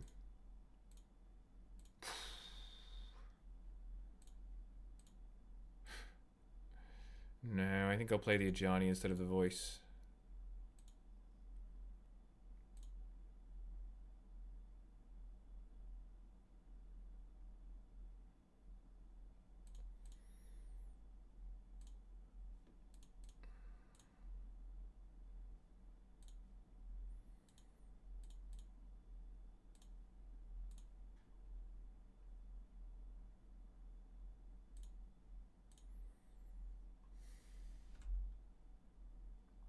Not being able to make a blocker here is a bit annoying. I wonder if it would have been better to play play Guide of Souls last turn. I don't think it was really possible though. Do I want to attack with anything? There's no real point, right? Yeah, I don't think so.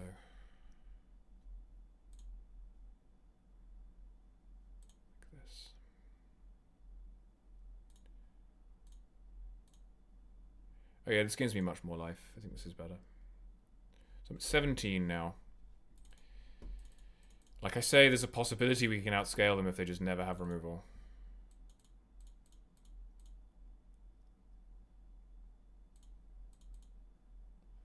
That is removal. But it's potentially removable removal.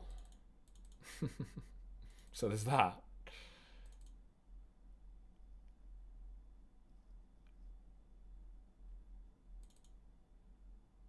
Still slamming. Still slamming. Slamming away.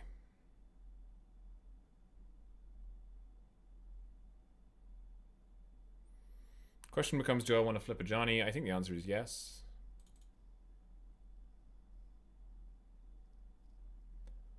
I think that is good for us.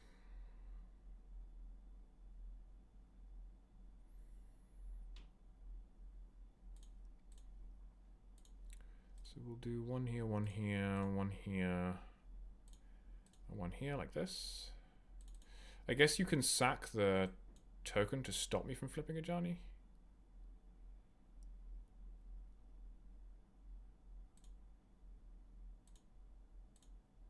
So should I trade off 2 tokens? Yeah, let's do that. I can't nuke any of their stuff because I don't have red permanents at them. I would have had to play voice earlier to do that. What are you doing?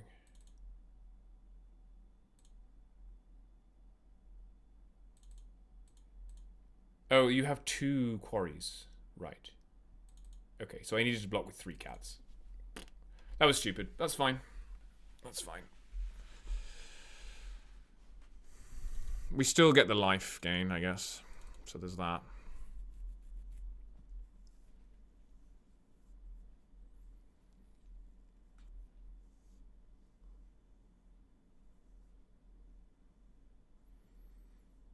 Interesting.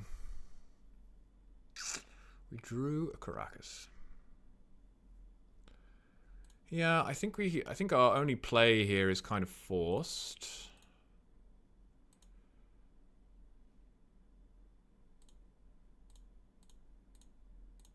Just to kill this prison. And attack with pride.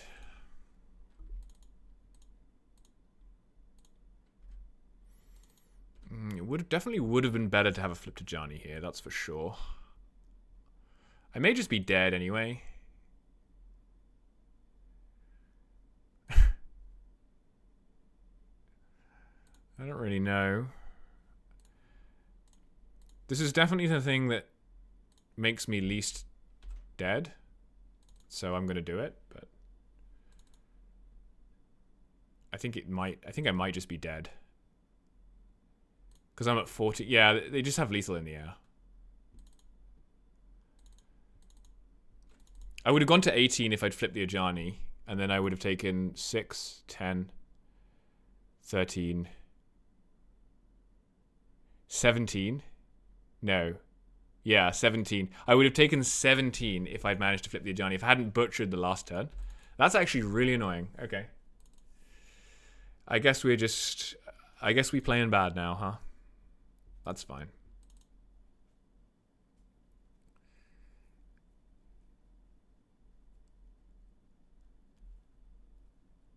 Yeah, there was a small possibility we would have been able to turn the corner. Oh no, this thing has 3 power, so they would have had 18. We would have been at 18 and we would have died.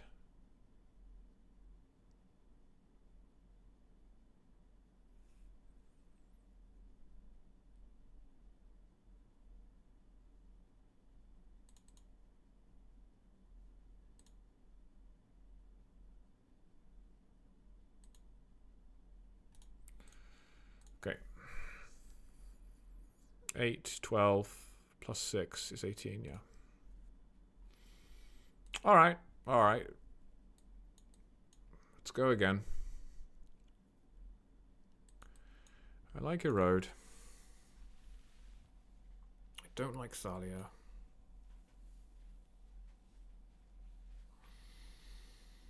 Do I like Phantom? It's not great, but it's okay. How much do I like exercise? Not much. It kills static prison and gold bombardment.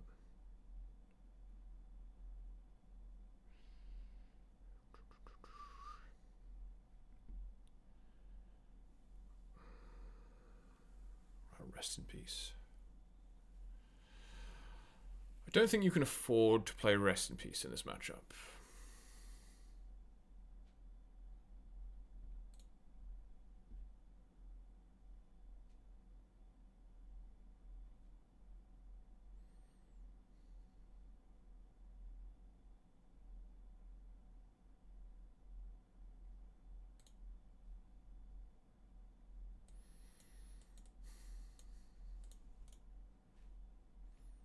Feels strange to keep in.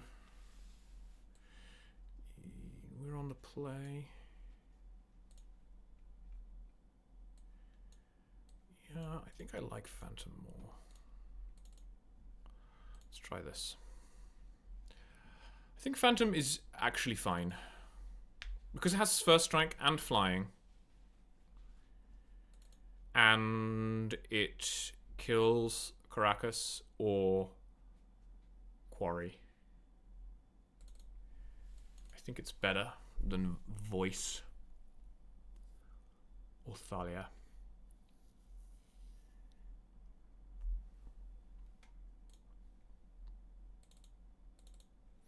This, to be honest, is not a very good hand against energy. It doesn't have any interaction. Can I go to 6?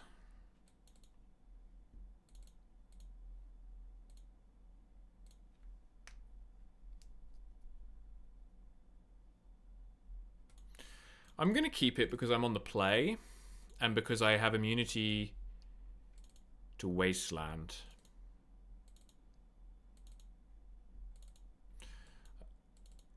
I think I like going turn 2 Shepherd, Guide, turn 3 Guide Ajani. And like, hopefully we're not dead by then.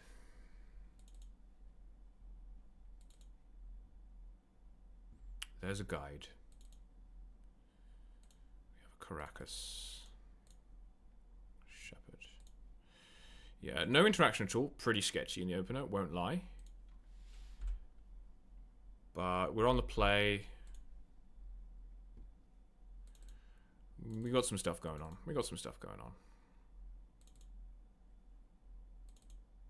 Okay, they have an Ajani. Comes the Guide. Yeah, the number of cards in the hand is not that important to me. It's kind of more about having the right cards, which is an argument against this hand, TBH, but...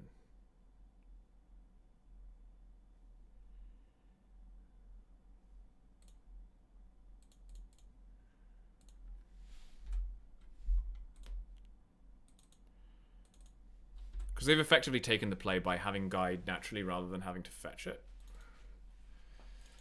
So they could just play a bombardment here. They have a prison. Prison is fine.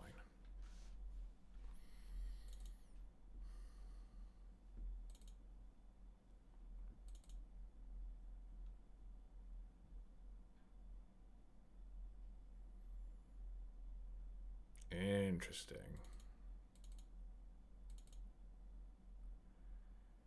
You offer it to me freely.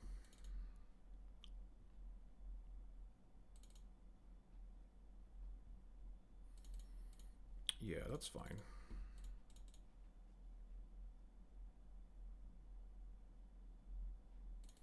They have 2 cards left. I think they have a red permanent, and I think it's Raptor. Okay, nothing. Fine. Halia.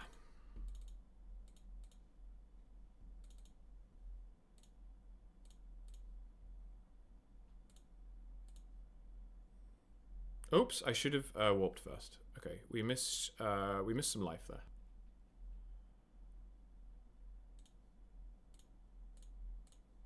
Missed 1 point of life, precisely.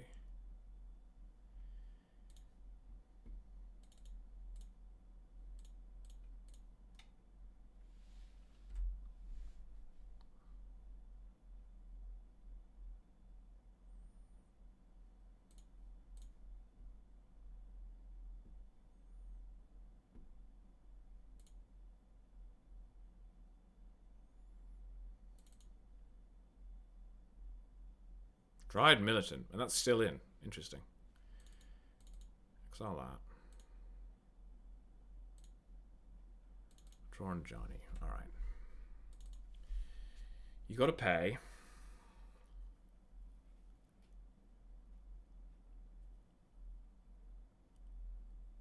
Cycling.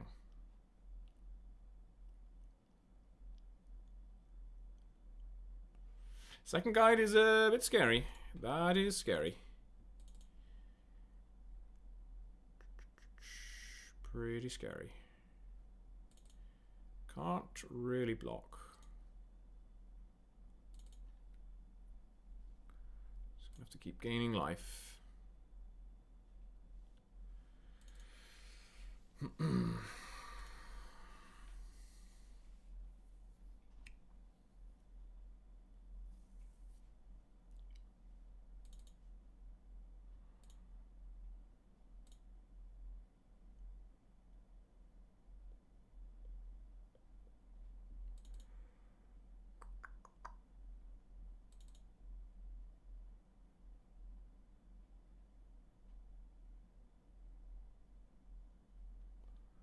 I think this is what we're gonna do.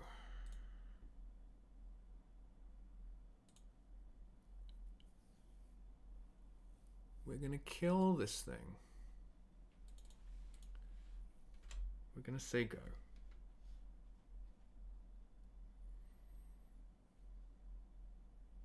Yeah, we're gonna say go.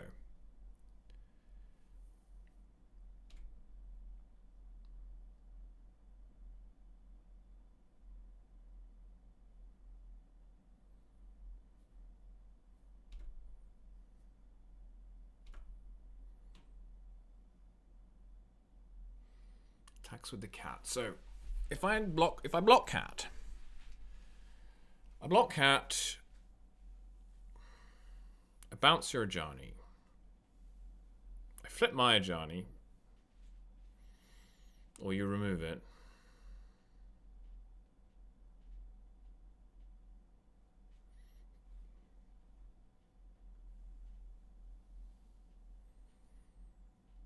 You replay Ajani, you go up to 5 energy. It's too much energy.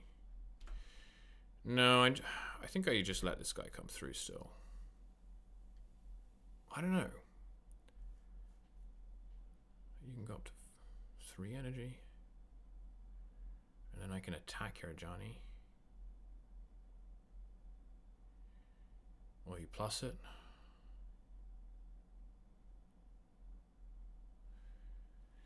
I kind of want to flip my Ajani, guys. It's just a disaster if they have a red permanent. That's the problem. That's the big issue here.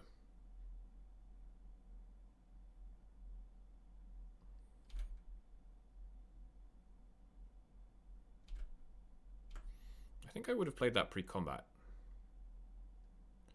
Okay, so now they're empty-handed, it becomes much easier for me to make decisions. So we are going to bounce this.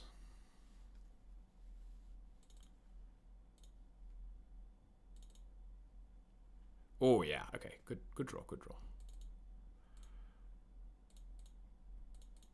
Play Halia.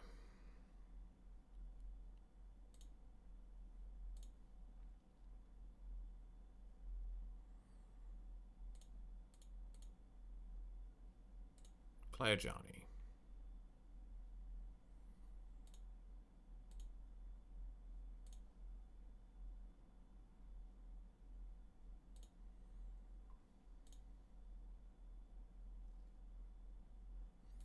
I will play the Caracas.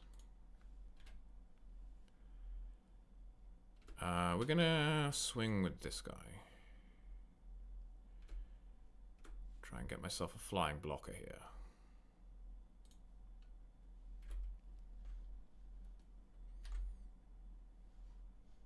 That Swords is stuck in exile? What? Oh, because of Middleton. Whatever. Draw card. It's a Phantom. That's fine. Do you have second parlor?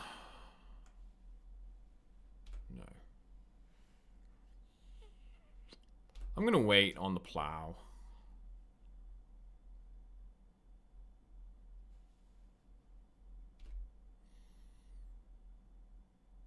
I think I'm okay with them jumping an extra thing here. I think I'm fine with that.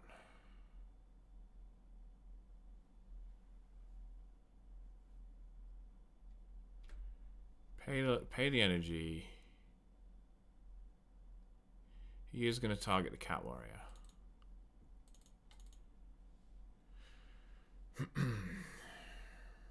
Yeah, that's fine.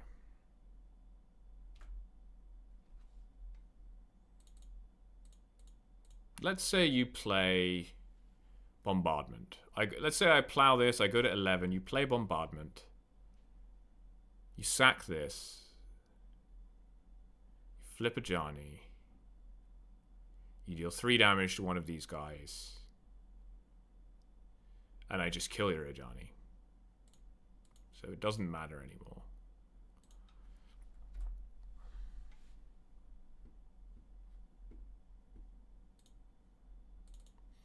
Yeah, we just had more resources than them this game because they mulled to 5.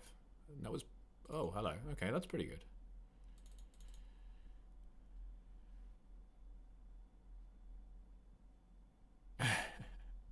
That's why you got to mull to the Teague, buddy.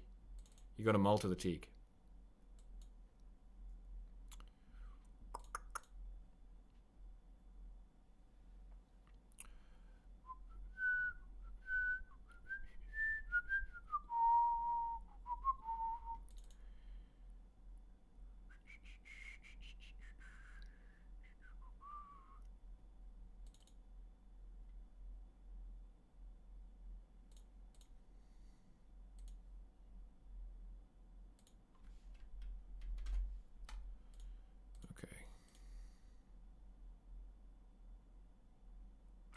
To Johnny.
I messed this up. I should have just plowed the guide in my turn.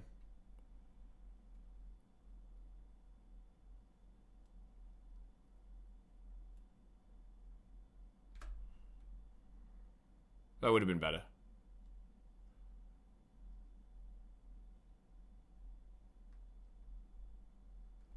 This is kind of what I was hoping they would do, is try and jump the pride.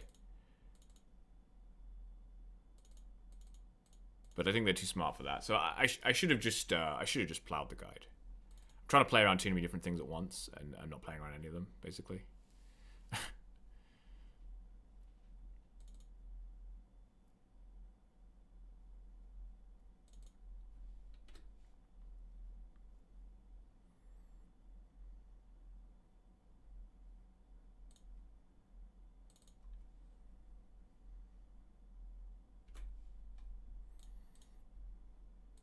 Just gonna let this guy take 4 damage.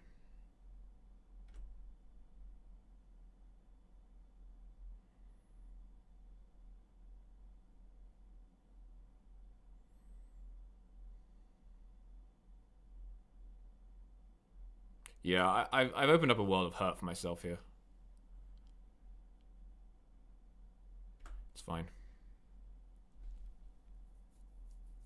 I have more flyers than they do, so I think I'll be fine. But I didn't do this quite right. I think the fatigue is starting to set in. The Gaddock fatigue.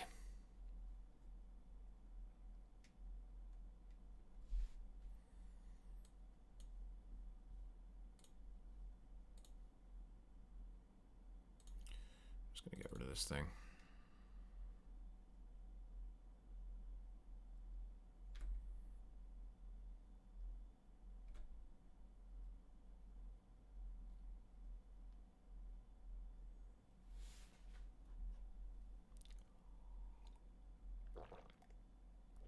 They have a Caracas. Okay.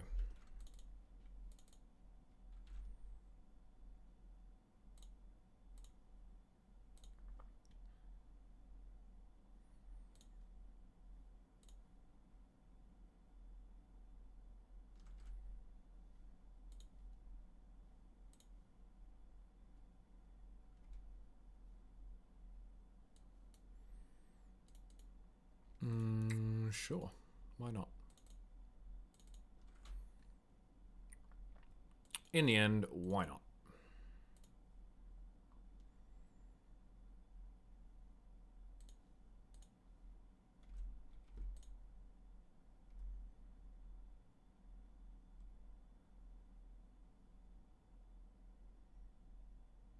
Plainsmaxxing mirror?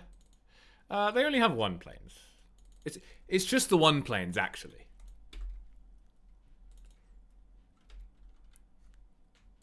They could have two, I suppose. Some lists have two. Let's find out, shall we?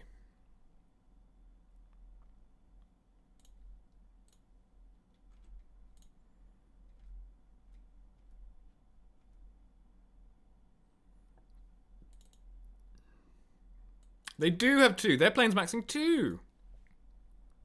Okay, how much damage do we have in the air? We have 8 plus 4 is 12 plus we have 16 in the air. That's not quite enough. Let's just plus here. And attack Johnny. I mean, do I even... Yeah, let's do it like that. You can keep 2 flyers back. Oh, oops. Sure, why not? Oh, I hit the wrong one. Oh, I'm just not paying attention at all. I need to lock in. I'm playing this game really badly. I need to, like... I'm playing it badly and slowly. Okay.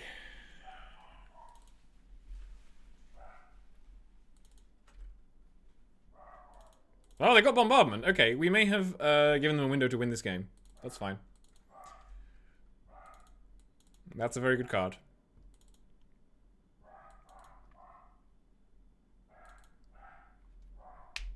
I think we'll still be fine. I have no responses. I don't know why I'm not F6'd.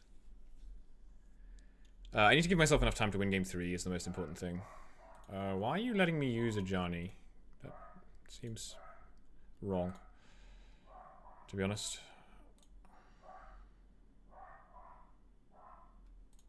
If I'm being quite frank.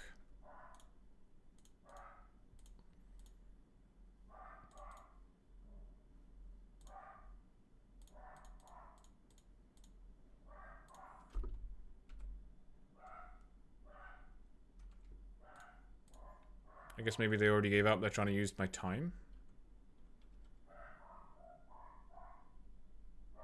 Yeah, looks that way.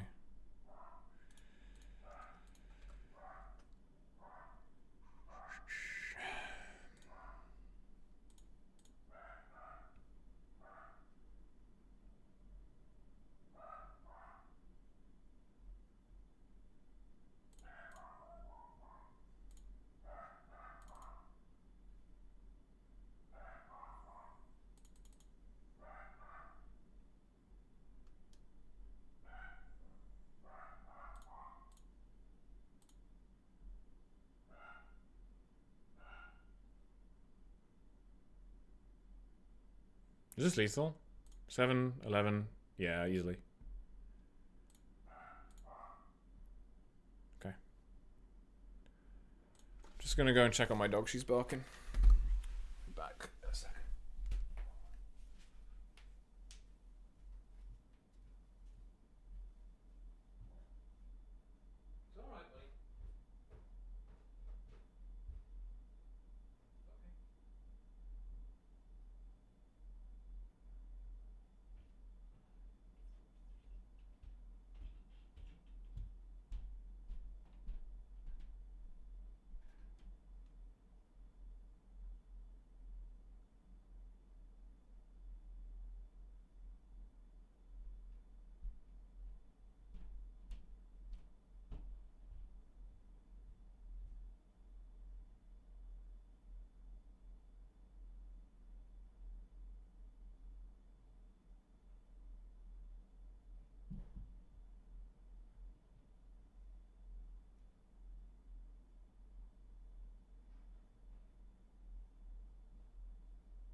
Okay, let's sharpen up a little bit and try and win this game 3.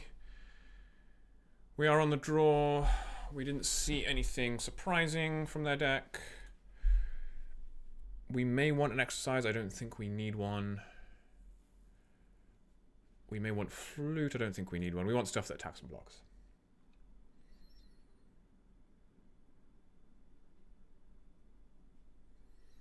No, I don't think the priests do anything, and I think the phantoms are good because they have flying. Oh wow, we have a removal spell this time. Can't lose.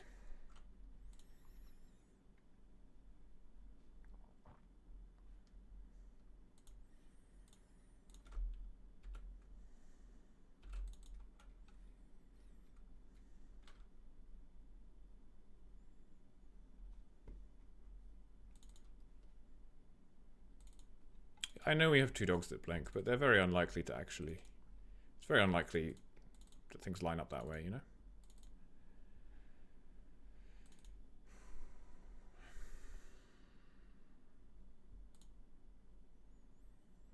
This could get ugly. But I think we have the cards in our hand that we would need to recover.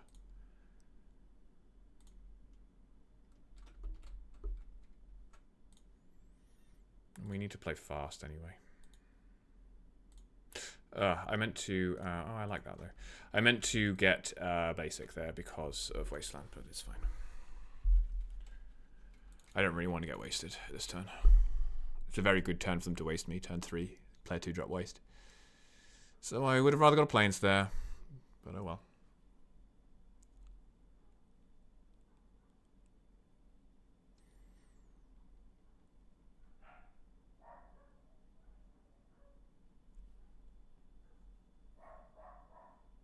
Thank you for the follow, Gyaramos6812. Appreciate you. Can attack. Yeah, I mean, I'll just take that. Doesn't have the cojones to attack with the pride. Hits Squelcher. That shouldn't be in. Doesn't do anything. Any land drops for the boys? Okay, tap land.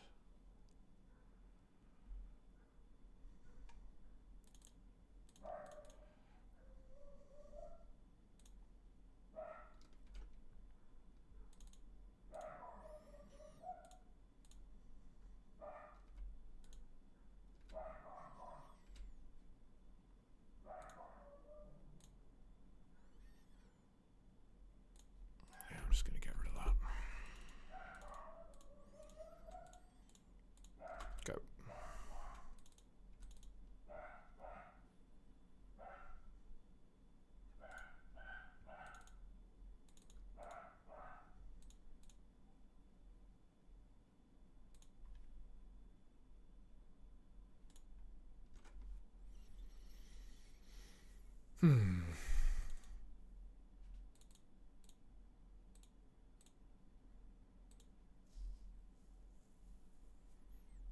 There's basically only a few cards that matter in the mirror. One of them is a Ajani.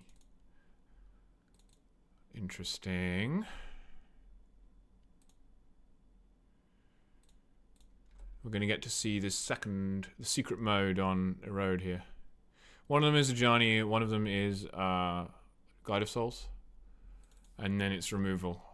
And after that, very few of the cards actually matter. Oh, you did it the right way around. You stacked it the right way around. You clever boy. So I have to pay the life now.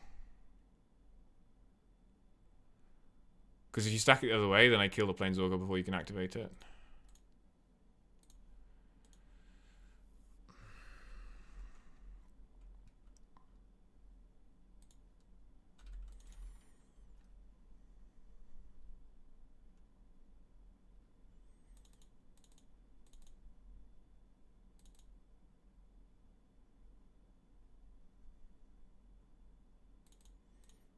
Interesting. You want to trade. Do I want to trade?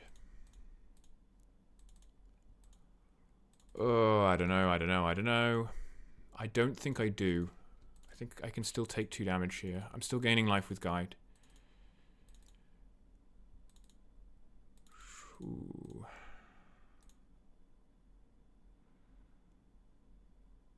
Yeah.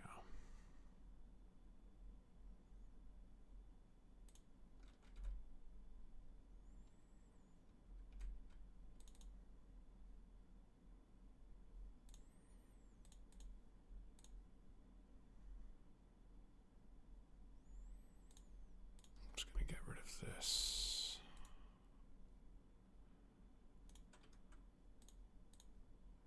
A little bit worried about time here.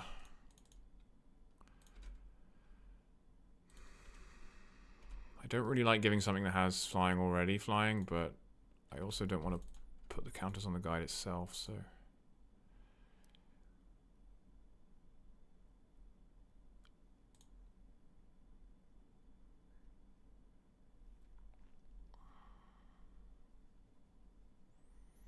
Another phantom.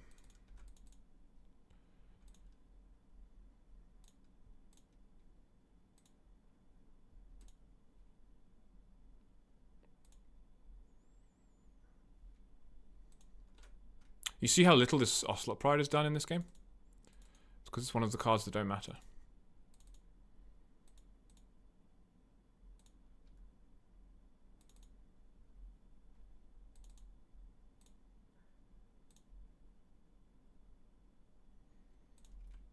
Okay.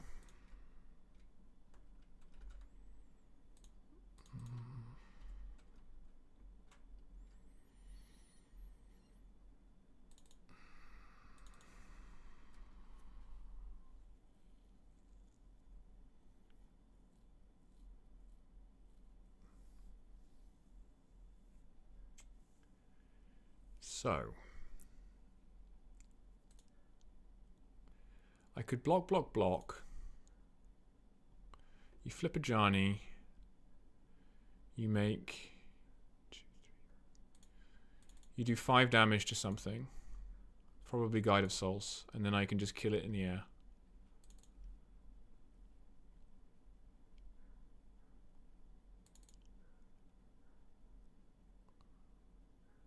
Or you do this.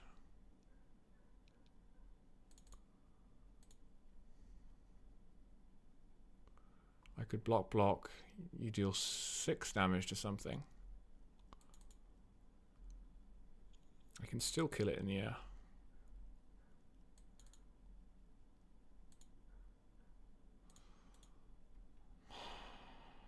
Or I could just wait.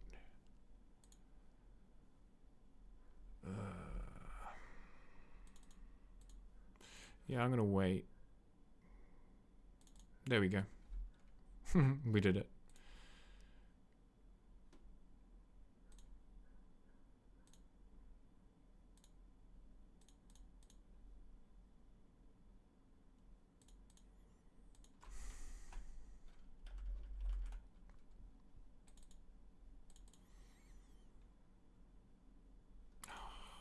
God. Yeah, let's just do this. And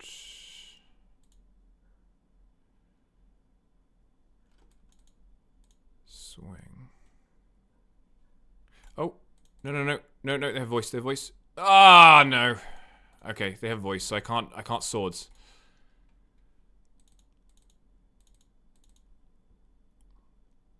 I can't swords because they have voice, so I messed this up. I'm just really worried about my clock. I mean, if they draw Quarry or Bombardment, we just lose, and it's because I didn't Swords the Ajani.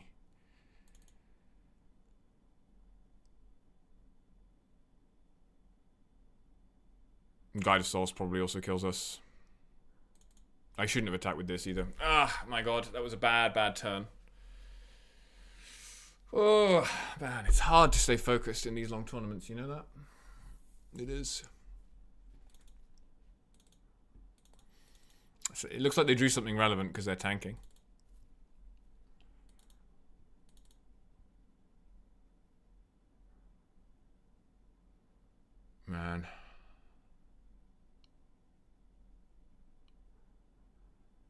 think we might have punted. Chat, I'm anxious. I think we might have just punted.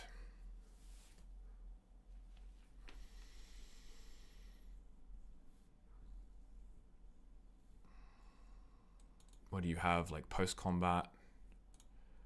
Hang on a second. If you attack with the voice, I can get rid of it during the turn. With first strike.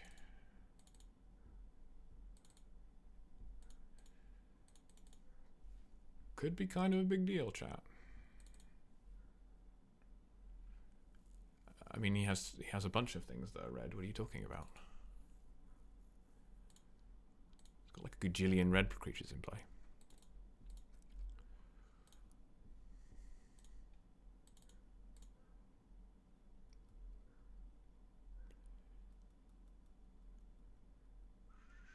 We need the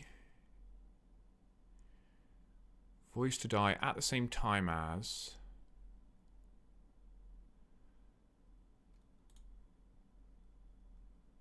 any cats. 4, 5, 6, 7, 8, 9, 10.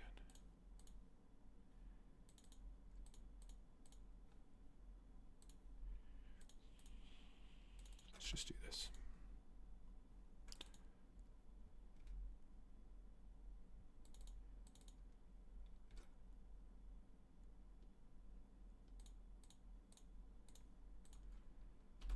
There we go.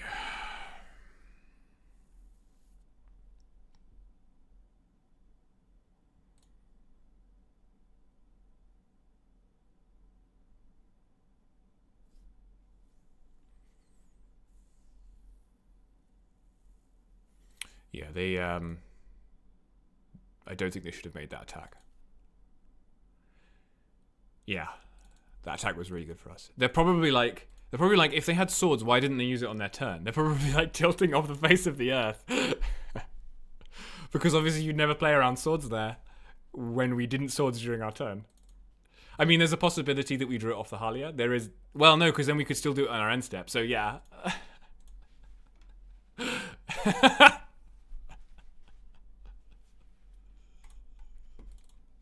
Oh my god.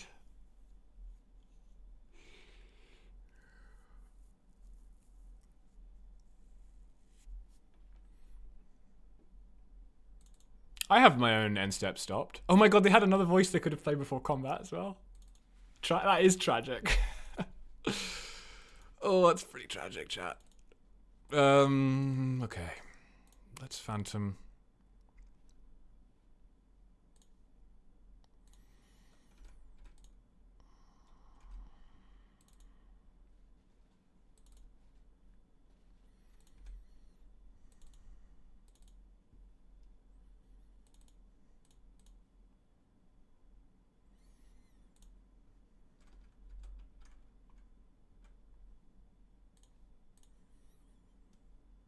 I don't know why I'm thinning their deck for them,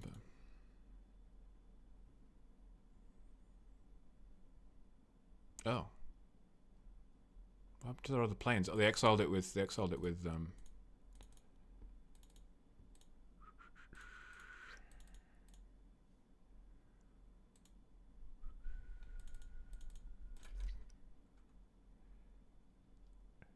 exiled it with Raptor.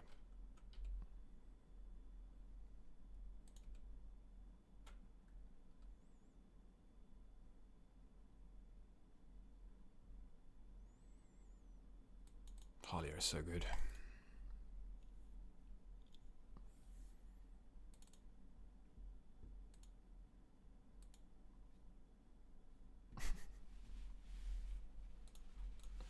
I did not deserve to win that round.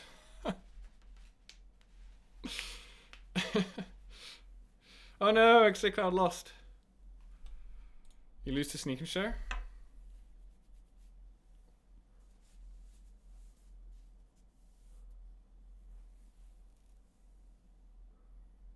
Want to talk about round 2 versus Doomsday? I don't know about less deserved. I mean, my opponent punted. I don't know if that's messing up MTGO things, Green PM, because if you say go in paper, which is essentially what I did, you also would not have a good time. You misstep slightly in both game losses. Yeah, easy to do.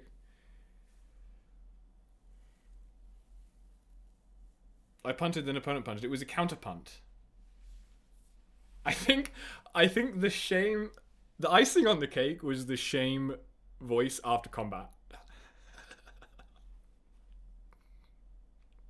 That's like however bad it is to play a land after getting dazed, that is an order of magnitude worse.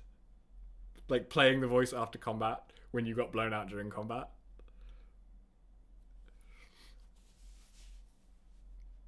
That's funny. That was good content. Thank you for the follow, No Soup 42. No soup for you, and Joe Wave. Appreciate you.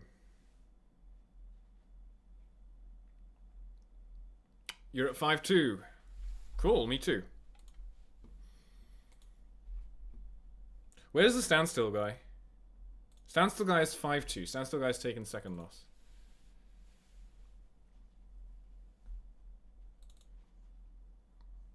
Thanks for the follow, Green PM33. Perhaps one day we will see a Green PM in the United Kingdom. Perhaps not. Oh. I'm 5-2. You're not playing, are you, Runkle? Inigo. Because Cradle is terrible right now. Yeah, Legacy players have no idea how First Strike works. People are learning because Energy is now like 10% of the meta, but back when I started playing Energy, nobody had any idea how First Strike worked. Yeah, they're on Hogak, but different lists, I think. And you would just get the most incredible attacks. You'd get somebody attacking like a 3/4 Barragoyf into your 2 Amped Raptors with no mana open. And you'd be like, double block? And they're like, First Strike. How does it work?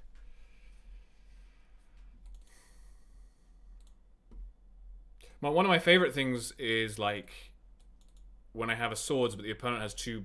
I have swords, pride. I really need pride to trigger, and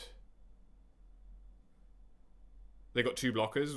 What I used to do is attack with the pride, and they block with 1 creature. First strike, deal 1, gain the life, and then swords their creature. It doesn't work anymore because people double block. They know, but back in the day it worked. We'll never forget the D&T player who Krakus their own Thalia because they blocked with Venser. Yeah. First strike, Krakus, and Thalia. Whew.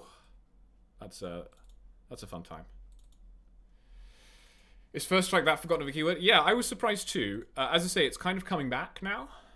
People know because they're used to playing against Pride and Raptor now. But a year ago, people did not know. Like, they kind of got it. They kind of got it like when it was just one on one. You know, like, oh, I have a 2/2. You have a 2/1 with First Strike. I won't attack. Like they were okay with that. They were not okay with like double blocks or Orcish Bowmaster after blocks, or like anything with Golden Bombardment and First Strike, like Mog Fanatic stuff. People were just like, you know. Cauldra does have it. It's rarely relevant with Cauldra, but she does have it. Okay, 2 more rounds, chat. 2 more rounds to go.